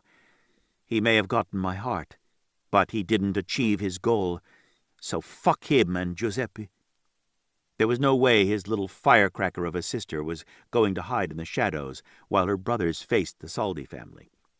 Vittorio knew there was no sense in trying to talk her out of her stand. In any case, he would have done the same. I'm proud of you, Emme. She flashed him a smile and turned toward the door as the caterers began to filter in one by one. Vittorio knew that Emilio and Enzo were double-checking each employee as they approached the room. They also had a dog that would alert if there were any evidence of bomb materials in any of the carts or on their persons. The caterers were patted down for weapons. Their faces were run through facial recognition software, checked against Hayden Phillips's face. Vittorio wouldn't put it past him. The refreshments were put on the table along with small crockery and glasses. Wine was opened. The caterers left. Eloisa slipped into the room. She scowled at her oldest son, hands on her hips. What is Giovanni doing in this room? He can't possibly escape if there's a problem." "It's been handled," Stefano said. "He shouldn't be here." "He's a grown man," Giovanni snapped. "Don't start shit before this goes down." "It wouldn't be going down if your sister hadn't decided to play the—" "Don't!" Vittorio commanded, his voice low but carrying. He stepped closer, towering over her. "Do not say one word against my sister. You've caused enough trouble. Leave us, or take our backs. But for once in your life, hold your tongue, or I'll put you out right in front of the Soldi family." He was at his limit with Eloisa. She'd already jeopardized his relationship with Grace. More, she could have prevented what happened to Grace. But she had arbitrarily decided she didn't want Grace as a daughter-in-law. She was relentless in her desire to tear down Emanuele. He'd had enough, and really, if she didn't stop, he was more than capable of picking her up and putting her out of the room right in front of Giuseppe and his family. None of his brothers would lift a hand to stop him. Eloisa looked outraged. "How dare you threaten me? I'm still your mother, as much as Stefano tries to take that role." Even as she hissed the words at him, she backed away. "Eloisa, you're on the western side of the room," Stefano said, indicating the position he wanted her in. The conference room had been designed for the riders. Shadows fell across the walls and doorways, leading in all directions, thrown from the many overhead lights artfully placed. Their mother disappeared into the shadows, and Vittorio closed his eyes for a moment to center himself. The adrenaline receded, and he was once more himself. Stefano put a hand on his shoulder just as the door opened, and Emilio nodded at them. "Bodyguards remain outside. You know what to do," Stefano said. "The trouble could start out there. Be watchful." Emilio gave them all his deadpan look, as if to say, "Let them try." "Bring them in." Valentino came into the room first.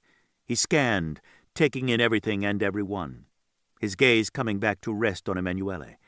She didn't stand close to any of her brothers, but rather she was straight, her chin up, regal almost. And Vittorio was proud of her.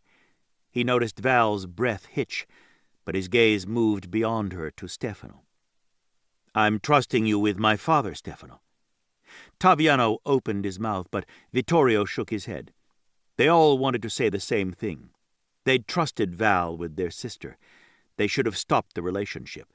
They'd protested, but they hadn't stopped it, and she'd been broken by this man. "I'm trusting you with my family," Stefano responded, saying nothing and everything. Vittorio always admired how Stefano could command a room with his sheer presence. He repeated back to Val his own words, yet his inflection meant something altogether different. Val was silent a moment, taking a careful look around, even looking up, once more scanning the room for any hidden threat. He studied Stefano's face and then looked at Emanuele as if she might give him answers. "Don't look at her," Vittorio cautioned. "Worry about yourself, not your family." He kept his tone low and mild, but there was a menacing promise in every word. Val continued to study Emanuele's face. Vittorio glanced at his sister. He was proud of her. She didn't bend. Her shoulders remained straight, no expression on her face, and she looked right through Val. Val's gaze shifted to Vittorio and then touched on each brother. He didn't look intimidated, but he did look upset. He shook his head and then glanced over his shoulder. "We're good." It was difficult not to respect Valentino Soldi. In the midst of the hostility he couldn't help but feel emanating from the Ferraro family, he still trusted them enough to call in his adopted father. It was clear he loved Giuseppe and would defend him fiercely. But even if war was coming between the two families, he wasn't about to back down from trying to stop it. Giuseppe Soldi entered. He was a man in his early 60s, in good shape. His black hair was streaked with attractive silver. He looked worn. Vittorio had never seen him look so beaten. He wore sorrow like a cloak. As a rule, Giuseppe could take over a room. He usually had a smile and his dark eyes were laughing. There was no laughter whatsoever in him. He went straight to Stefano and held out his hand. Stefano immediately shook it and indicated the conference table. "I appreciate you meeting with us, Giuseppe, especially under the circumstances. We were so sorry to hear about Greta. I hope she's comfortable." Everyone knew Greta was the love of Giuseppe's life. She was in stage 4 pancreatic cancer, and Giuseppe spent all of his time with her. For him to take the time to come to the meeting meant it was extremely important to him.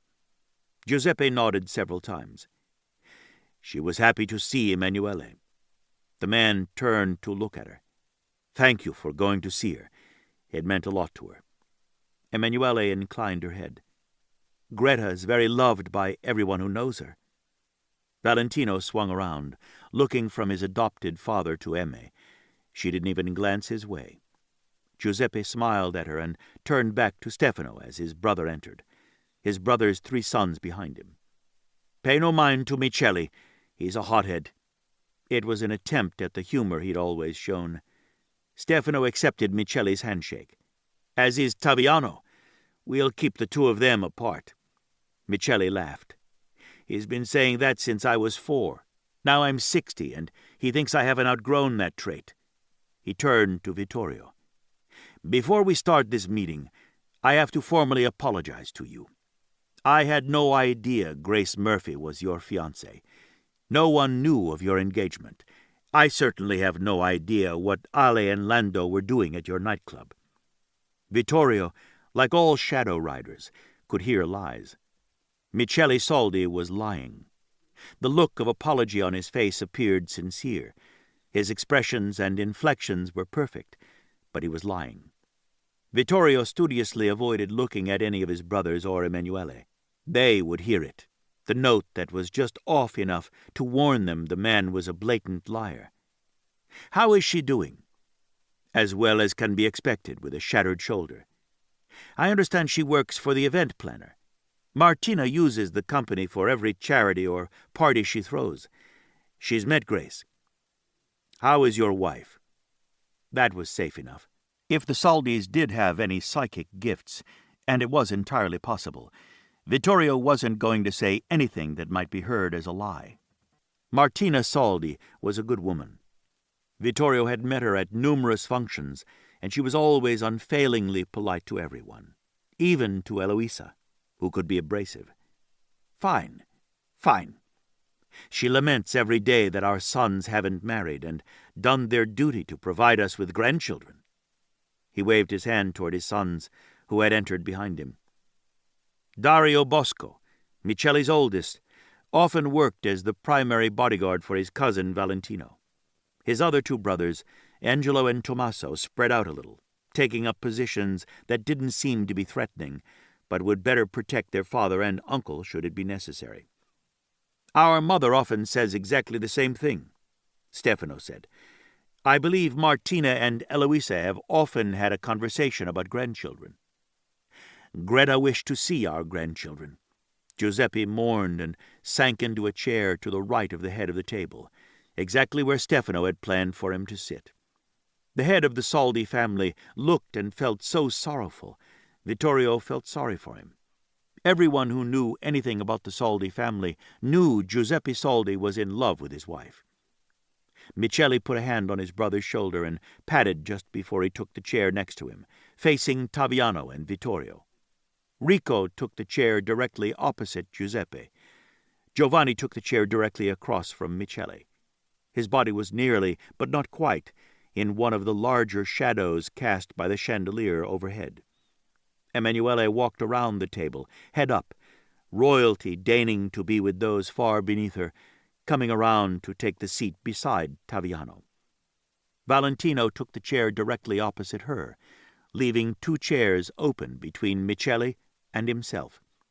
Michele's 2 sons, Angelo and Tommaso, immediately filled between their father and cousin, leaving Dario standing. Vittorio didn't like that Val's cousins were all but smirking when they looked at Emanuele, but she didn't appear to be in any way bothered by their looks, so he kept silent. This was Stefano's show. Giuseppe took several food items and poured himself strong coffee. The others on both sides of the table followed suit. Vittorio didn't feel like eating. Sorrow was coming off Giuseppe in waves, but something else, some other strong emotion, had crept into the room. The tension in his belly coiled, not like knots, but like a snake, waiting to strike. He couldn't tell where the source of danger was coming from, but it was in the room, spreading across the table and swirling around his brothers like a cloak of doom. Stefano stood at the head of the table, his coffee cup close. "Thank you for taking the time to come to the meeting, Giuseppe. I know that every minute away from Greta is difficult for you. I felt this was important, Stefano, to clear up any misunderstandings that have occurred between our two families," Giuseppe said. "I explained to Greta, and she agreed with me. We might have differing points of view, but we have always been allies with one another when necessary." Deliberately, he referred to a terrible attack on the Ferraro family. He'd sent his men to aid them. Of course, at the time, his son was in the line of fire as well. "It has come to our attention that one of our employees at the nightclub has been working for the Saldi family. We have several men and women who have worked for us for years. Martin Shanks has always been a trusted manager and considered a friend. Timothy Vane is his assistant, also a trusted employee." Vittorio watched Michele and Giuseppe closely as Stefano talked. Giuseppe ate his food calmly, but listened attentively. Michele dropped his hand under the table several times, and Vittorio envisioned him whipping out an automatic and spraying the entire Ferraro family with bullets. He felt that same tension coiling in his brothers, but none of them showed it, their faces expressionless as they ate from the abundance of food and drink. The cameras had been erased both in the parking lot and inside the club, but fortunately we have cousins who are amazing with technology, and they miraculously resurrected the video for us. Vittorio knew the footage was recovered from the backup remotes. It clearly shows Timothy Vane escorting your employees, Michele, Ale Sarto, and Lando Gori, into my club, along with Hayden Phillips, who we now know is a serial killer. Michele waved his hand. "Ale and Lando went rogue on me. I would have fired them had I known they were dealing in trafficking. It came as such a shock when I found out. I questioned Lando myself. He was apologetic and begged forgiveness, especially for using your club for such a meeting. His reasoning was, it was the last place they would be spotted by any of their fellow workers. I do not employ this disloyal assistant Vane, nor would I. Clearly, Sarto and Gori were striking out on their own." It was the biggest crock of shit Vittorio had ever heard. Michele's voice sounded sincere, but the lie was too big to be covered by the superb acting. Vittorio watched the Saldi sons closely. Dario had taken the seat on the outside, beside Val. His gaze was on Taviano, as if he'd chosen the youngest male Ferraro as his personal target. Angelo was watching Giovanni closely. Tommaso had eyes only for Vittorio. That meant Val was on Emanuele. Vittorio didn't like it. If it came to a shootout with the Saldi family, he didn't know if his sister would hesitate before she pulled the trigger. If she did, Val would kill her. Could he get off a shot at Val and then manage to kill Tommaso immediately after? Even knowing Stefano had planned for such a shootout, he still went over the scenario in his mind, again and again, practicing until he knew he would be smooth and fast. "Timothy Vane has been detained and is being questioned by the police," Stefano continued, his cold, dark blue eyes boring into Michele. Giuseppe had turned in his seat to look accusingly at his brother. He didn't try to hide his expression or his skepticism. "Hayden Phillips is on the loose, and if the cops can prove Vane aided him in any way, they'll put him behind bars. I've already questioned Vane, and he had quite a bit to say.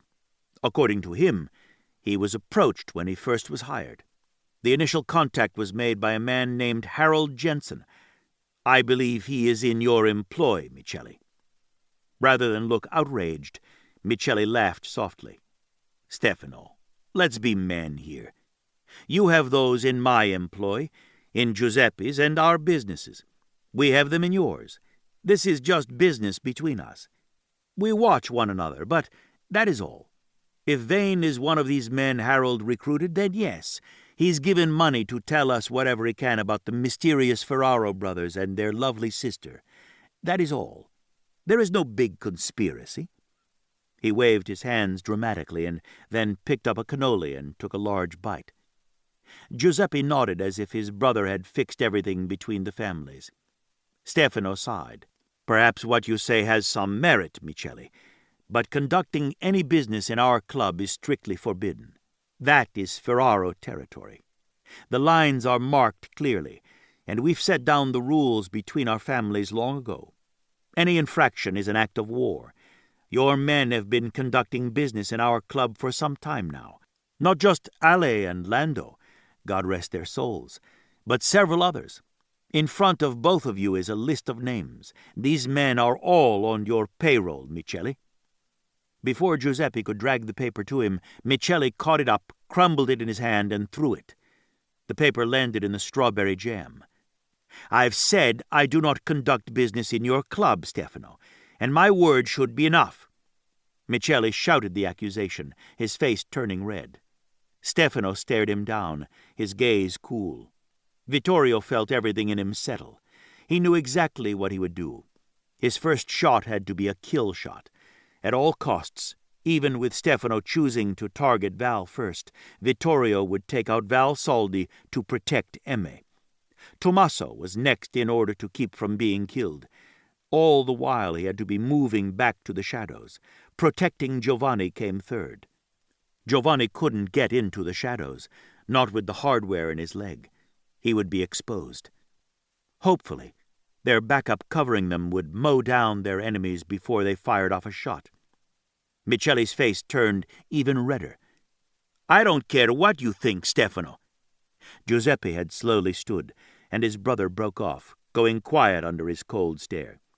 "Stefano, it seems my family does owe you an apology. My son assured me that if you were making an accusation, it wouldn't be without proof. The Soldi family keeps our word." He turned another cold look at his brother.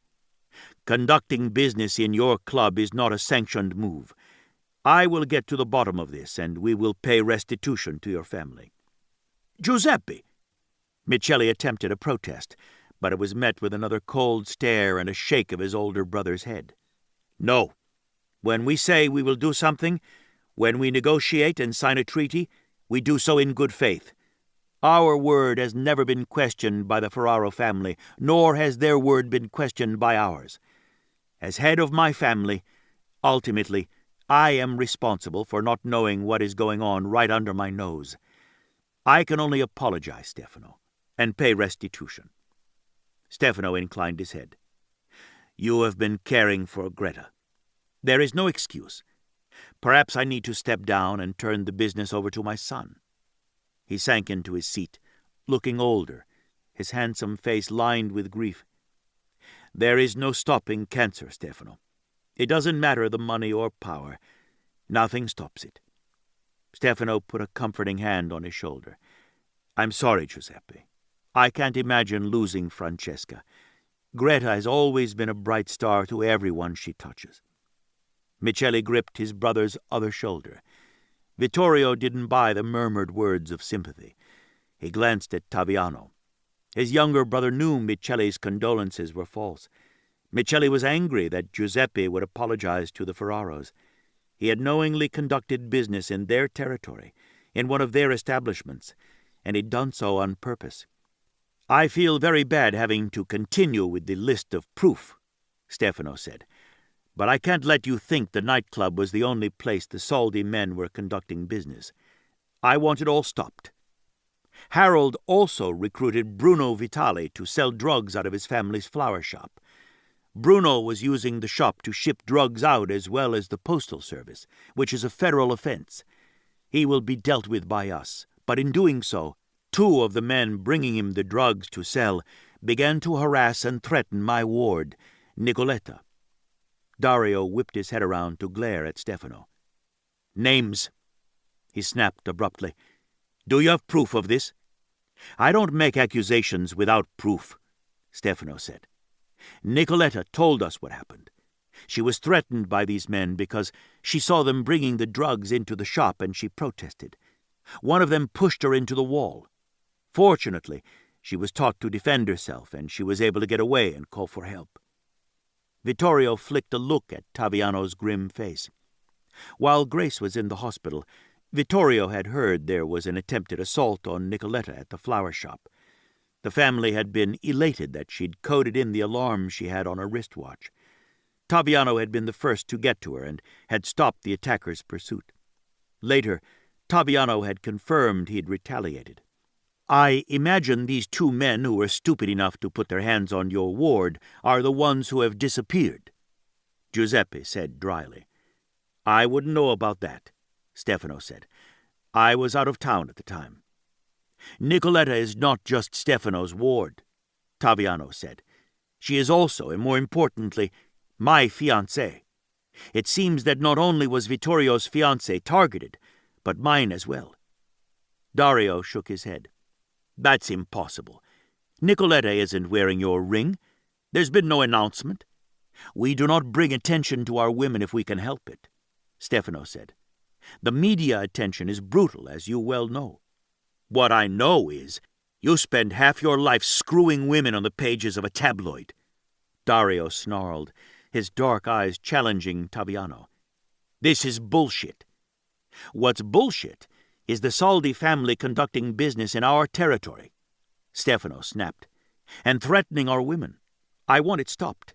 If it doesn't stop, I can only assume you are declaring war between our families." "It will stop," Giuseppe said.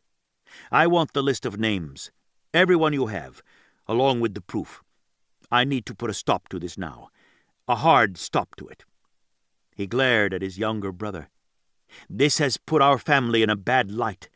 Our word is our bond, our honor." Stefano inclined his head. "I want all drugs removed from my territory. I also want your word of honor that no trafficking of any kind, especially human, will ever be conducted in our territory." "You have my word," Giuseppe said solemnly. "I speak for our family." "I want the word of every Saldi in this room," Stefano said. "Specifically, I want to hear them say it aloud to us." Vittorio felt the warrior in him rising. He felt every one of his brothers go on alert as he was doing. Stefano's demand bordered on insult.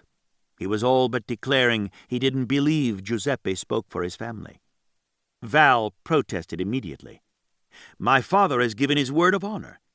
"Perhaps, but it wasn't Giuseppe's men invading my territory, selling drugs or kidnapping women to sell them to the highest bidder," Stefano said coolly. Vittorio watched Val out of the corner of his eye, but he kept his gaze fixed on Tommaso. At Stefano's demand, Tommaso flicked a quick glance at his father. Michele rose with great dignity. He inclined his head at Stefano. "I take full responsibility for what is clearly a mutiny in the ranks of my men. Lando Gori and Ale Sarto have always been trusted employees, more like family. I gave them more and more duties while my sons attended college. Now my boys are home again, and I have spent time with them that was missed while they were gone. It is clear that there has been some kind of mistaken attempt to take in more territory. Perhaps I didn't make it clear to these men that the Ferraro territory was out of bounds. I can give my word as a Saldi, for me and for my sons, that we will not conduct any business, drugs, or trafficking in the Ferraro territory." He looked dramatic. He sounded utterly sincere. He also had that note in his voice that told Vittorio he was lying. Vittorio flicked a glance at Stefano, who inclined his head at Michele, who sank gracefully into his seat and folded his arms across his chest. Val rose. "I will never, under any circumstances, conduct family business, including the sale of drugs or trafficking of any kind, including women, in Ferraro territory." He kept his gaze on Emanuele's face. His voice rang with sincerity. She paled, but she didn't even deign to lift her lashes to look at him. Michele's sons made their promises. Dario sounded sincere, and Vittorio couldn't hear any lie. but Angelo and Tommaso echoed their father's strange, off-putting note. Stefano was gracious after that, turning all smiles, although a bit grim. Giuseppe rose. "Thank you for your patience, Stefano. Again, I apologize for my family's indiscretions. I must get back to Greta, so if you will excuse us, I have quite a lot to do before I can see my wife." The last was said almost as an accusation at his brother. "If you don't mind, Stefano, again, I would ask that you provide another copy of the list of names of anyone who has been involved in this conspiracy, as well as the proof." "I have it right here for you," Stefano said, and handed over a second copy of the list. "Thank you, Giuseppe. I'm very happy that you cleared this matter up between us." Val rose hurriedly and went to the door, his hand on the knob, blocking his father from leaving the room before he cleared the other side.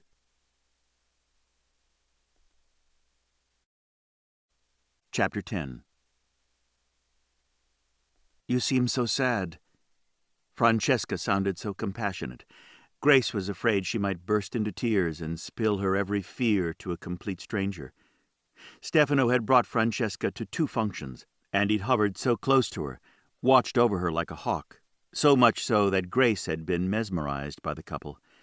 Stefano had rarely left his wife's side, and when he did, she was surrounded by his brothers and sisters. Mariko and Emanuele were close to her at all times. Grace had wondered what it would feel like to be part of that family and so loved by them all. Francesca half sat in her bed, looking astonishingly beautiful for a woman on bed rest. The room was enormous and included a sitting area. Before he had gone downstairs to the conference room, Stefano had arranged the furniture so that there were very comfortable chairs for Sasha and Grace to sit in while visiting with his wife.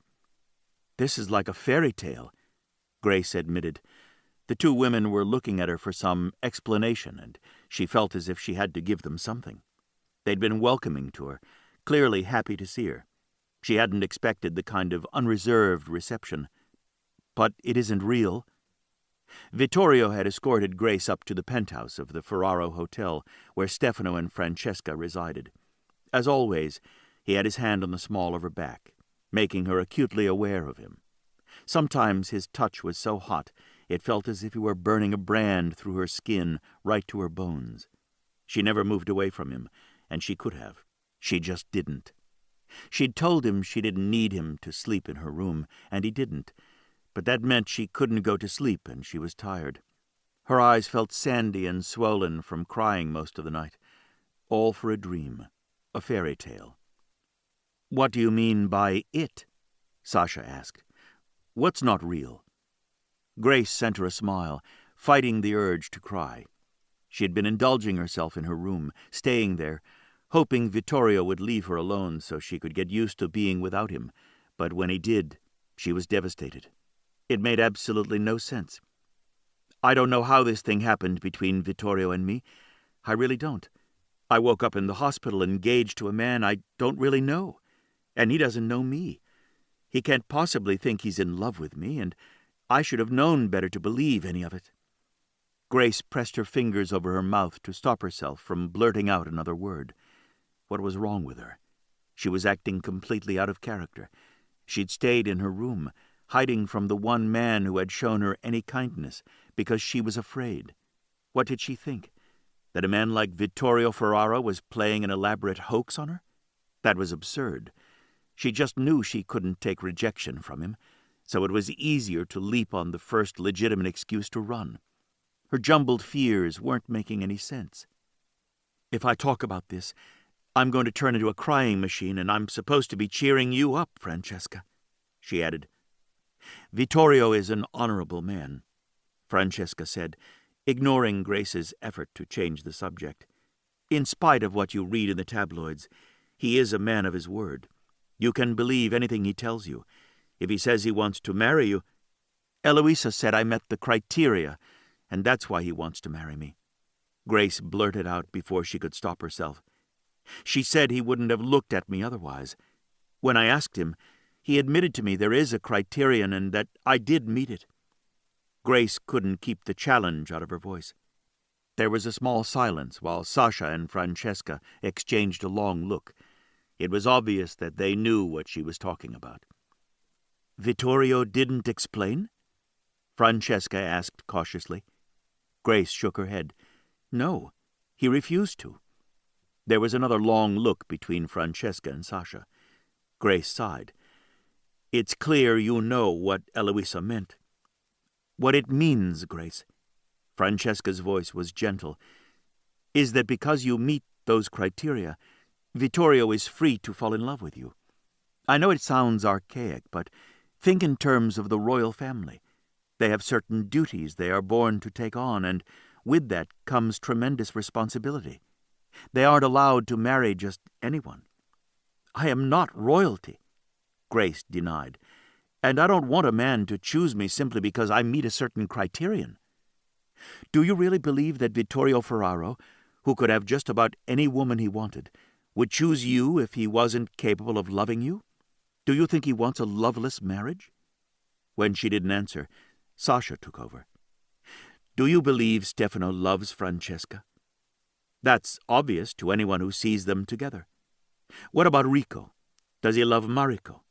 Sasha challenged. Grace thought about the times she'd observed them together. Rico had been very much like Stefano, rarely leaving his wife's side and focusing completely on her in much the same way Vittorio focused on Grace. Butterfly wings began to flutter in her stomach. Deep inside, she began to have a niggling doubt. "Yes, I believe he does." "You probably haven't seen Giovanni with me," Sasha said. "But I can assure you, he's very much in love with me. When we're together, his attention is wholly focused on me. It doesn't matter how many beautiful women throw themselves at him, he never notices. And guess what? We meet those criteria Eloisa so quickly pointed out to you." "Not to me," Grace corrected absently. "To Vittorio, where I could hear her." Vittorio did focus completely on her. Even now, after she'd told him not to sleep in her room, everything he did was for her. He had set up a room with the equipment needed for her physical therapy and was already talking to the physical therapists. He brought her breakfast and made certain she had everything she wanted. Katie came to go over work with her. He escorted her personally to the back patio so they could look out over the pool to the lake.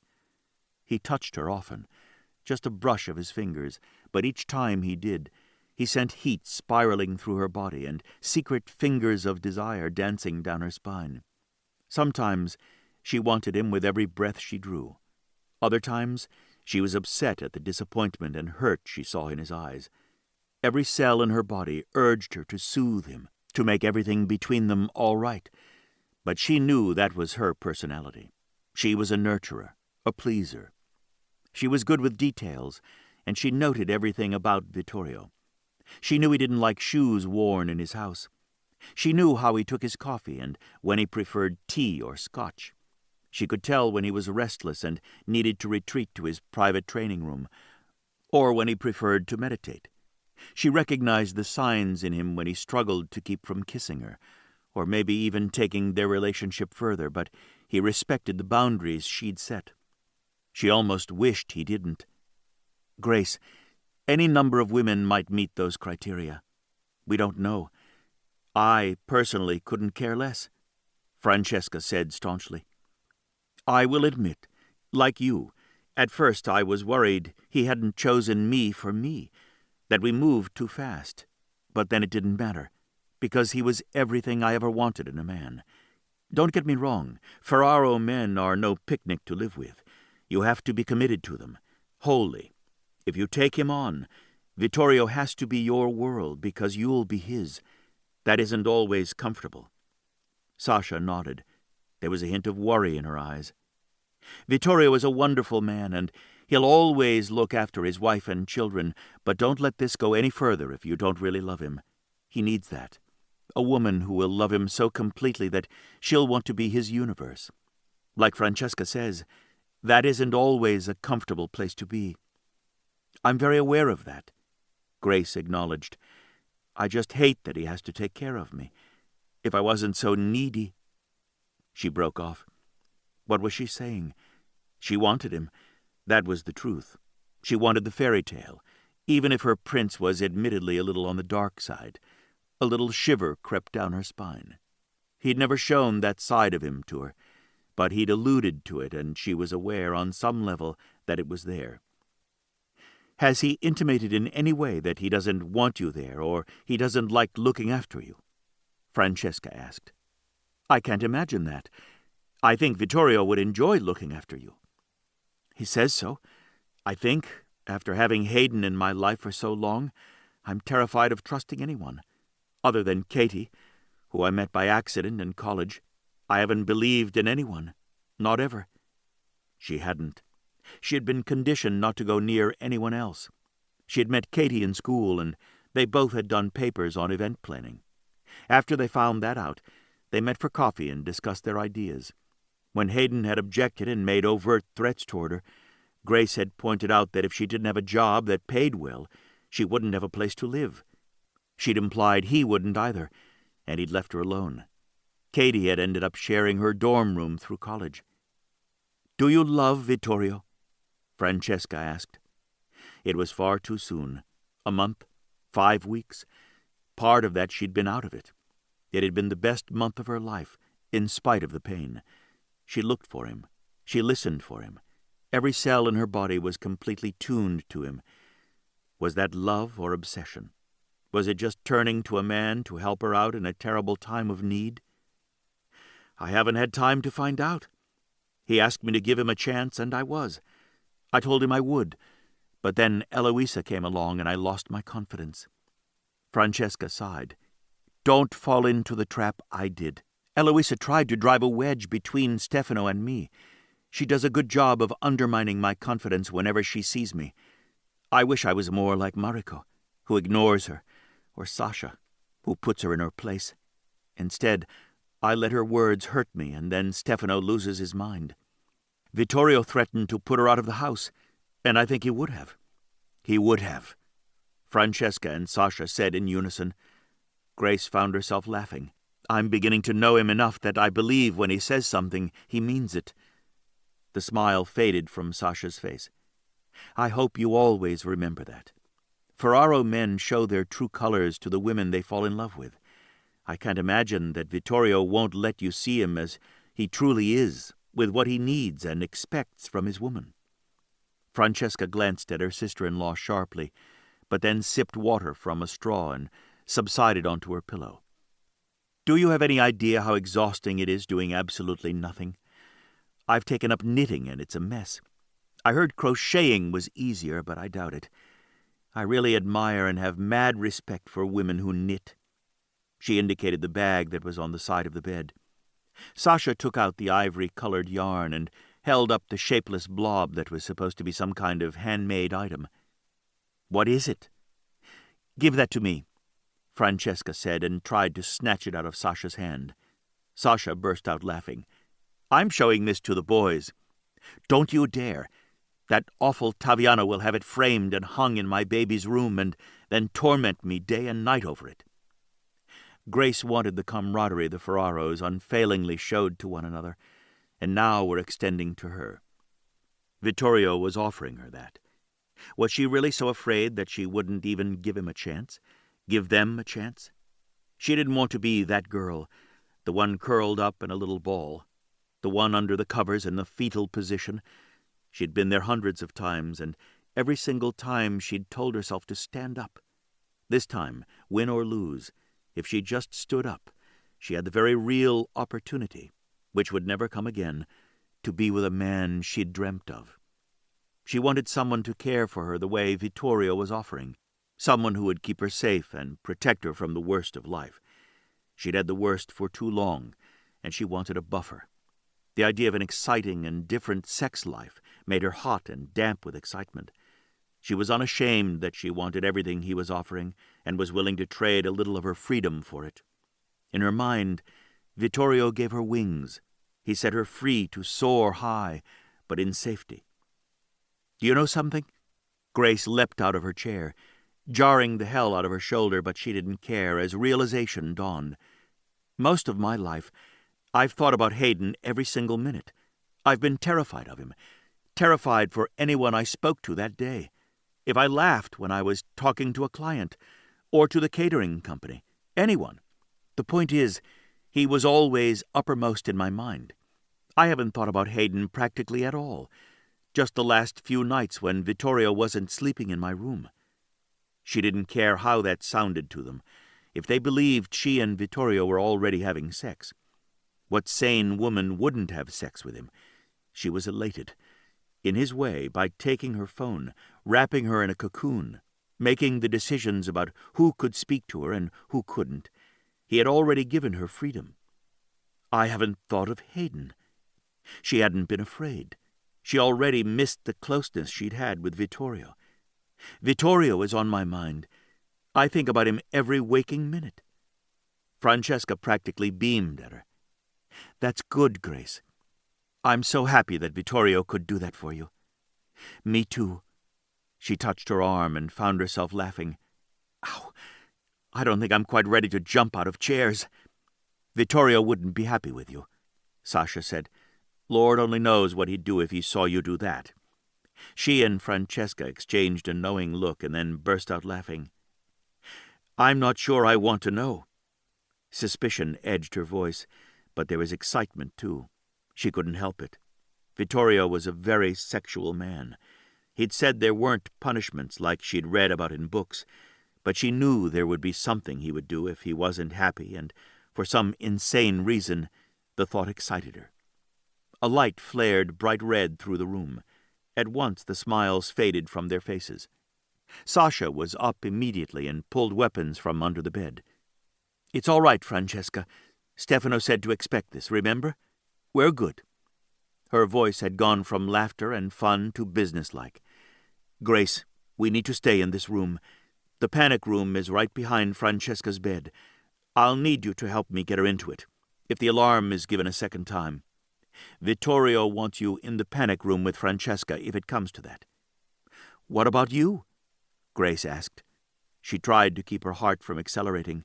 It was impossible, but she breathed deeply in order to stay calm. Like Sasha, it suddenly was important to her to take care of Francesca. I'll be on the inside with the two of you.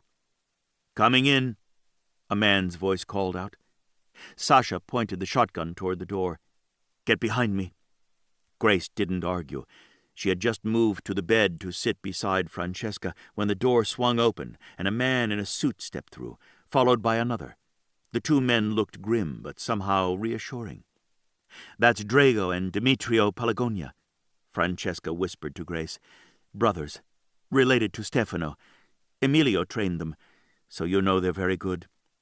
Her face had gone pale. Grace didn't know about Emilio or his training, but if Francesca and Sasha were so convinced, she was willing to be, as long as Hayden wasn't slipping through the duct system. No one has breached our security, ladies, Demetrio said. This is just a precaution. He looked directly at Grace. It is an impossibility for anyone to crawl through the ventilation system. If they were to find a way to do so, they would trigger any number of alarms. Most likely, they would be deceased before we could get to them. He didn't elaborate on how the intruder would become deceased, and Grace didn't ask. She couldn't help but look around the master suite, noting each vent and the proximity to the bed. She felt very protective over Francesca, especially knowing she was pregnant and already having difficulties. Francesca hadn't taken her gaze from Demetrio's face. If this is a precaution, nothing more, then why did the alarms go off? Vittorio was up out of his chair and off to the side of the door, ready to block it once the Saldi men were through so that Emme, Giovanni, and Stefano were safe. He hadn't liked the look that passed between Angelo and Tommaso. Dario had seemed intent on staring Taviano down, but then everyone knew Dario had a thing for Nicoletta, and Taviano's announcement of his understanding with Nicoletta had been met with hostility. Valentino went through the door first, signaling to his father's bodyguards. He stepped aside and waved Giuseppe through. The man stepped into the wide hallway that opened directly into the lobby with confidence, still shaking his head, annoyed with his brother. Vittorio saw a shadow move high up on the second floor, and alarms went off in his head. He glimpsed several people leaning out over the banister to point at the chandeliers. A few moved up the circular stairway. The stairway had been built very reminiscent of eras gone by. The Ferraro hotels were known for luxury appointments, but also the mixture of elegance and modern technology. One man stood in the corner to the right of the stairs, where he had a perfect view of the entrance to the conference room. He was lifting his arm and pointing an object toward the door and Giuseppe. Without thinking, Vittorio shoved Michele back into the room and dove for Giuseppe, calling out a warning to Valentino as he did so. Vittorio was a big man and enormously strong. He hit the older man hard, driving him to the floor and rolling toward Emilio. Shots rang out, but Emilio's knee dug into his back as his cousin covered both men. Enzo had taken down Val a second after Vittorio hit Giuseppe. Screams broke out in the lobby. Bodyguards on both sides first pointed weapons at one another and then up toward the stairs. "Don't fire!" Stefano yelled. "Too many people!" The shooter grabbed a woman as she ran past him, trying to shoo her teenage son out of the way. The boy ran back down the staircase a few stairs and then crouched low, still in harm's way. Emilio eased his knee out of Vittorio's back and then helped him up. Vittorio gently aided Giuseppe. Vittorio's momentum had taken them down the wide hallway and away from the lobby. He peered through the archway into the lobby and up the stairs. "Are you all right?" He wasn't looking at the older man. He studied the shadows falling around the shooter. Yes, thanks to you. Where's Valentino? Was he shot?" Stefano directed the bodyguards. "When it's safe, take Giuseppe and Michele and their sons back into the conference room. Make certain no one gets near them." He clapped Giuseppe on the shoulder as he walked past him, but he didn't stop. He walked into the lobby to the bottom of the stairs and looked up. An eerie silence had taken over the hotel. All eyes were on Stefano. "Why don't you let her go?" In the distance was the sound of sirens. "That's not going to happen," the man called down, his accent very heavy. "If I let her go, they'll shoot me down immediately." "No one is going to shoot you down." "They will. I know too much. They're after me, and I didn't get the job done." With all eyes on Stefano, Vittorio slipped back into the darkness of the corner. His family was in place in the shadows inside the conference room. Taviano, Emme, and Giovanni were with the Saldis in plain sight, but they were guarded by their mother and cousins. He didn't have to worry about them. Stefano was deliberately placing himself in danger in order to allow Vittorio to get into position to take the shooter down. Vittorio spotted the shadow he needed. It was one of the thinner ones that moved like lightning, so fast one's body felt as if it were torn apart and could never catch up. The shadow, thrown by a hanging crystal branch dripping with what looked like icicles, went all the way up the stairs, beyond the shooter, to disappear into the darker corner behind him. Vittorio would have one moment when he was exposed as he stepped from his corner to the shadow, but all eyes appeared to be on the drama playing out between Stefano and the shooter. Emilio suddenly glided between Vittorio and the others, giving him the opportunity to come in behind him. One step. The tube caught at him, dragged him inside so hard he felt wrenched apart, his body seemingly flying to pieces. The shock was always greater than one expected, even with all his experience. He streaked past his brother and up the stairs. A teenage boy crouched 6 stairs from the top, almost in plain sight of the shooter. He huddled there, shaking, holding on to the banister as if he might leap over at any moment. Vittorio caught a glimpse of the shooter's human shield as he sped past. The woman had stark terror on her face. She was moaning, the tears streaking her makeup so it ran down her face, making several dark lines. He halted just behind the shooter, in the mouth of the tube, waiting for his body to come together, for the terrible wrenching to subside so he could breathe again. He studied the man. He was older than expected, in his late 40s or early 50s. His accent had been Sicilian. What had he said? He knew too much. They would shoot him down. They needed this man alive. They needed to be able to question him. He waited, knowing Stefano would distract the shooter to give him time to get into position, to free the woman and strip the gun away. I'll come up. You let her go and take me hostage. This is my hotel, and I can't very well have my guests accosted. I won't resist in any way. I think that's a fair deal." Stefano set one foot on the stairs. Vittorio couldn't help but admire his brother. In one short moment he had saved the hotel's reputation. Everyone would want to come where the owners put their life on the line for their guests. Behind him, the doors of the hotel opened, and police burst into the lobby, rushing up behind Stefano. Stefano turned to face them, his hand up in the air. "Just hold it right there." For a moment, chaos reigned as the SWAT team poured into the lobby, weapons drawn. There was more yelling and some screams. Vittorio stepped out from the shadows, behind and just to the side of the shooter. As he reached to strip the gun from the man, 2 shots rang out, one after the other, and the woman slumped in the shooter's arms, blood dripping from her throat and the middle of her forehead. At once, screams rivaled with gunfire as the police opened up with their weapons, mowing down the shooter. Vittorio turned and dove for the tube as the shooter was flung backward. The teenage boy waited as the cops rushed the stairs. One tapped him on the shoulder, and he turned and ran down the stairs, looking as if he was weeping. Stefano was waiting at the end of the hall. Relief was palpable the moment Vittorio stepped out of the shadows in front of him. "Are you all right? Were you hit?" He ran his hands over his brother's chest. "That went to hell fast. What the fuck happened, Vittorio? Who shot her? The shot didn't come from behind me." Vittorio shook his head. "I don't know.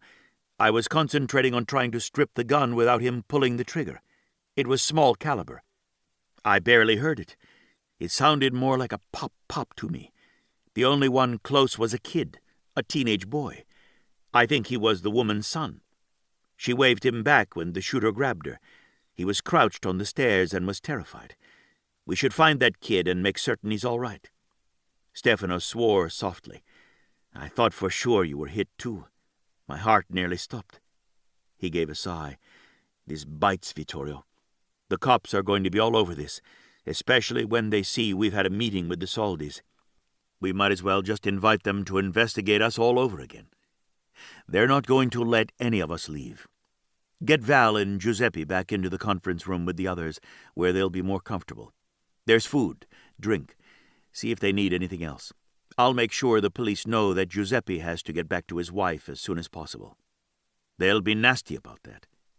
Not if Art Maverick or Jason Bradshaw are here. They're decent men and good detectives. Neither one will hold Giuseppe here for no reason when they know his wife is dying." Vittorio knew that much was true. He wanted to get to Grace, but he'd been seen behind the shooter, and the police were going to keep him downstairs as well. Stefano was going to catch the brunt of the investigation. As head of the family and the one trying to talk the shooter into giving up his hostage, he would be the one talking to the police and the reporters. Vittorio didn't envy him. Let's get it done. Talking to the police and reporters was just something the Ferraros had to occasionally put up with. Vittorio put his hand on his brother's shoulder. "I'm going to text Grace and let her know we're all okay. She'll be worried. I'm letting Francesca know, although I've been keeping Demetrio and Drago apprised of the situation," Stefano said. "Things didn't look good between you and Grace. They haven't been for this last week. If she doesn't come to me soon, I'm going to have to force the issue. She isn't sleeping, and that will impede her shoulder healing. Eloisa, as usual, managed to fuck things up for me. I think she makes it her life's work to fuck up our relationships." Stefano was watching over Vittorio's shoulder, and he turned slightly to see Art Maverick come into the building with his partner, Jason Bradshaw. The 2 detectives were assigned their neighborhood, along with Little Italy, so they were very familiar with both the Ferraros and Soldis. "I'd better get Giuseppe and Val into the conference room, if they weren't taken there already," Vittorio said. He hastened to the little alcove where Val had taken his father to sit, their bodyguards surrounding the 2 men. Vittorio ignored the posturing of the bodyguards. "Giuseppe, Maverick and Bradshaw are in the building. Let's get you into the conference room, and Stefano will have them question you and Val first, so you can get out of here." "Do you know who the shooter was, or why he tried to kill us?" Val asked, as he helped his father stand. Vittorio noticed the older man trembling. Giuseppe wasn't that old or frail. Was he ill? If he was, neither Val or Giuseppe would admit it to a Ferraro. "I didn't have time to look at his wallet if he had one," Vittorio said. "Someone shot that woman. Stefano thinks they were shooting at me." They proceeded from the alcove to the conference room. The door was open, and Michele and his sons were standing, trying to take in everything that was happening with their bodyguards attempting to shield them. "It wasn't one of us," Val said, almost belligerently. "We brought a small contingency, and your men were watching ours the entire time." Michele dropped back to allow his brother and nephew into the room. He caught his brother in his arms and hugged him. "Did the fall hurt you?" He managed to glare at Vittorio. "You were hit very hard." "He saved my life," Giuseppe said. "I'm certain of it." "There was no way to tell who the shooter was aiming for," Michele said. "It could have been anyone." Vittorio had to concede that he was right, although his gut told him that Giuseppe had been the primary target. "I agree, Michele. You may as well make yourselves comfortable. No one is going to be able to leave until everyone's been questioned. If anyone is armed or carrying anything illegal on them, now is the time to get rid of it." Emanuele hugged him tightly. "Vittorio, that was a little too close for comfort. Too close. Whoever shot that woman might have been trying to kill you."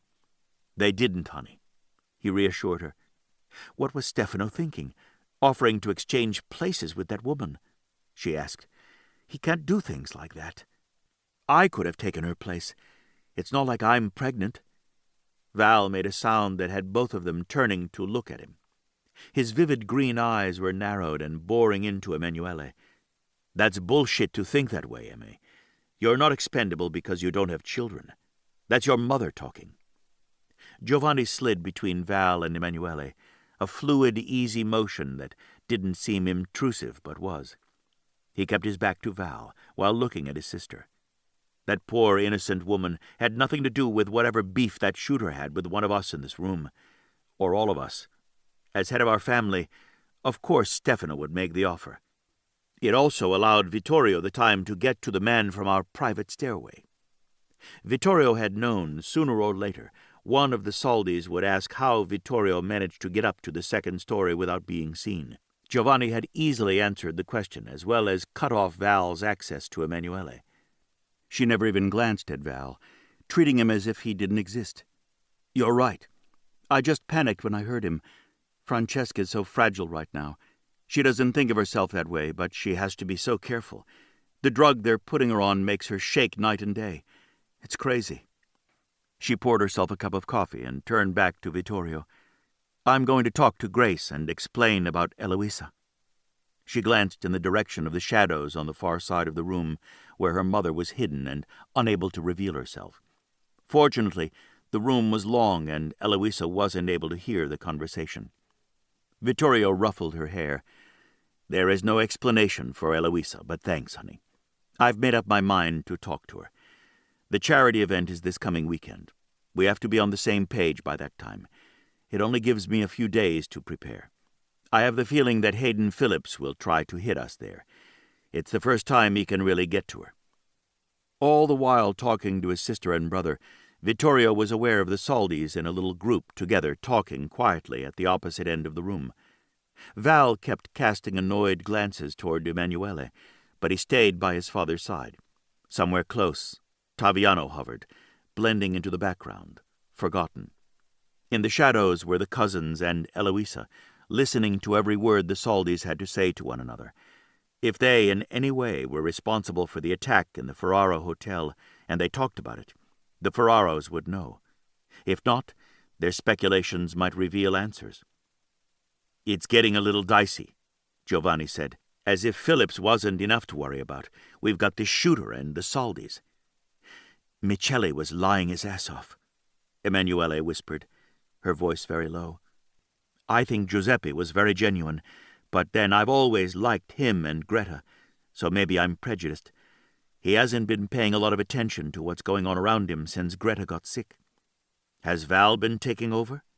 Vittorio asked her the hard question.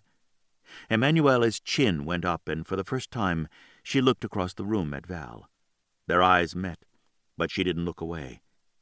I wouldn't know, since I heard him tell another woman that he'd been ordered to make me fall in love with him, but really, did she think he wanted a spoiled baby who didn't know jack about sex? I haven't had anything to do with him." Vittorio froze. "Very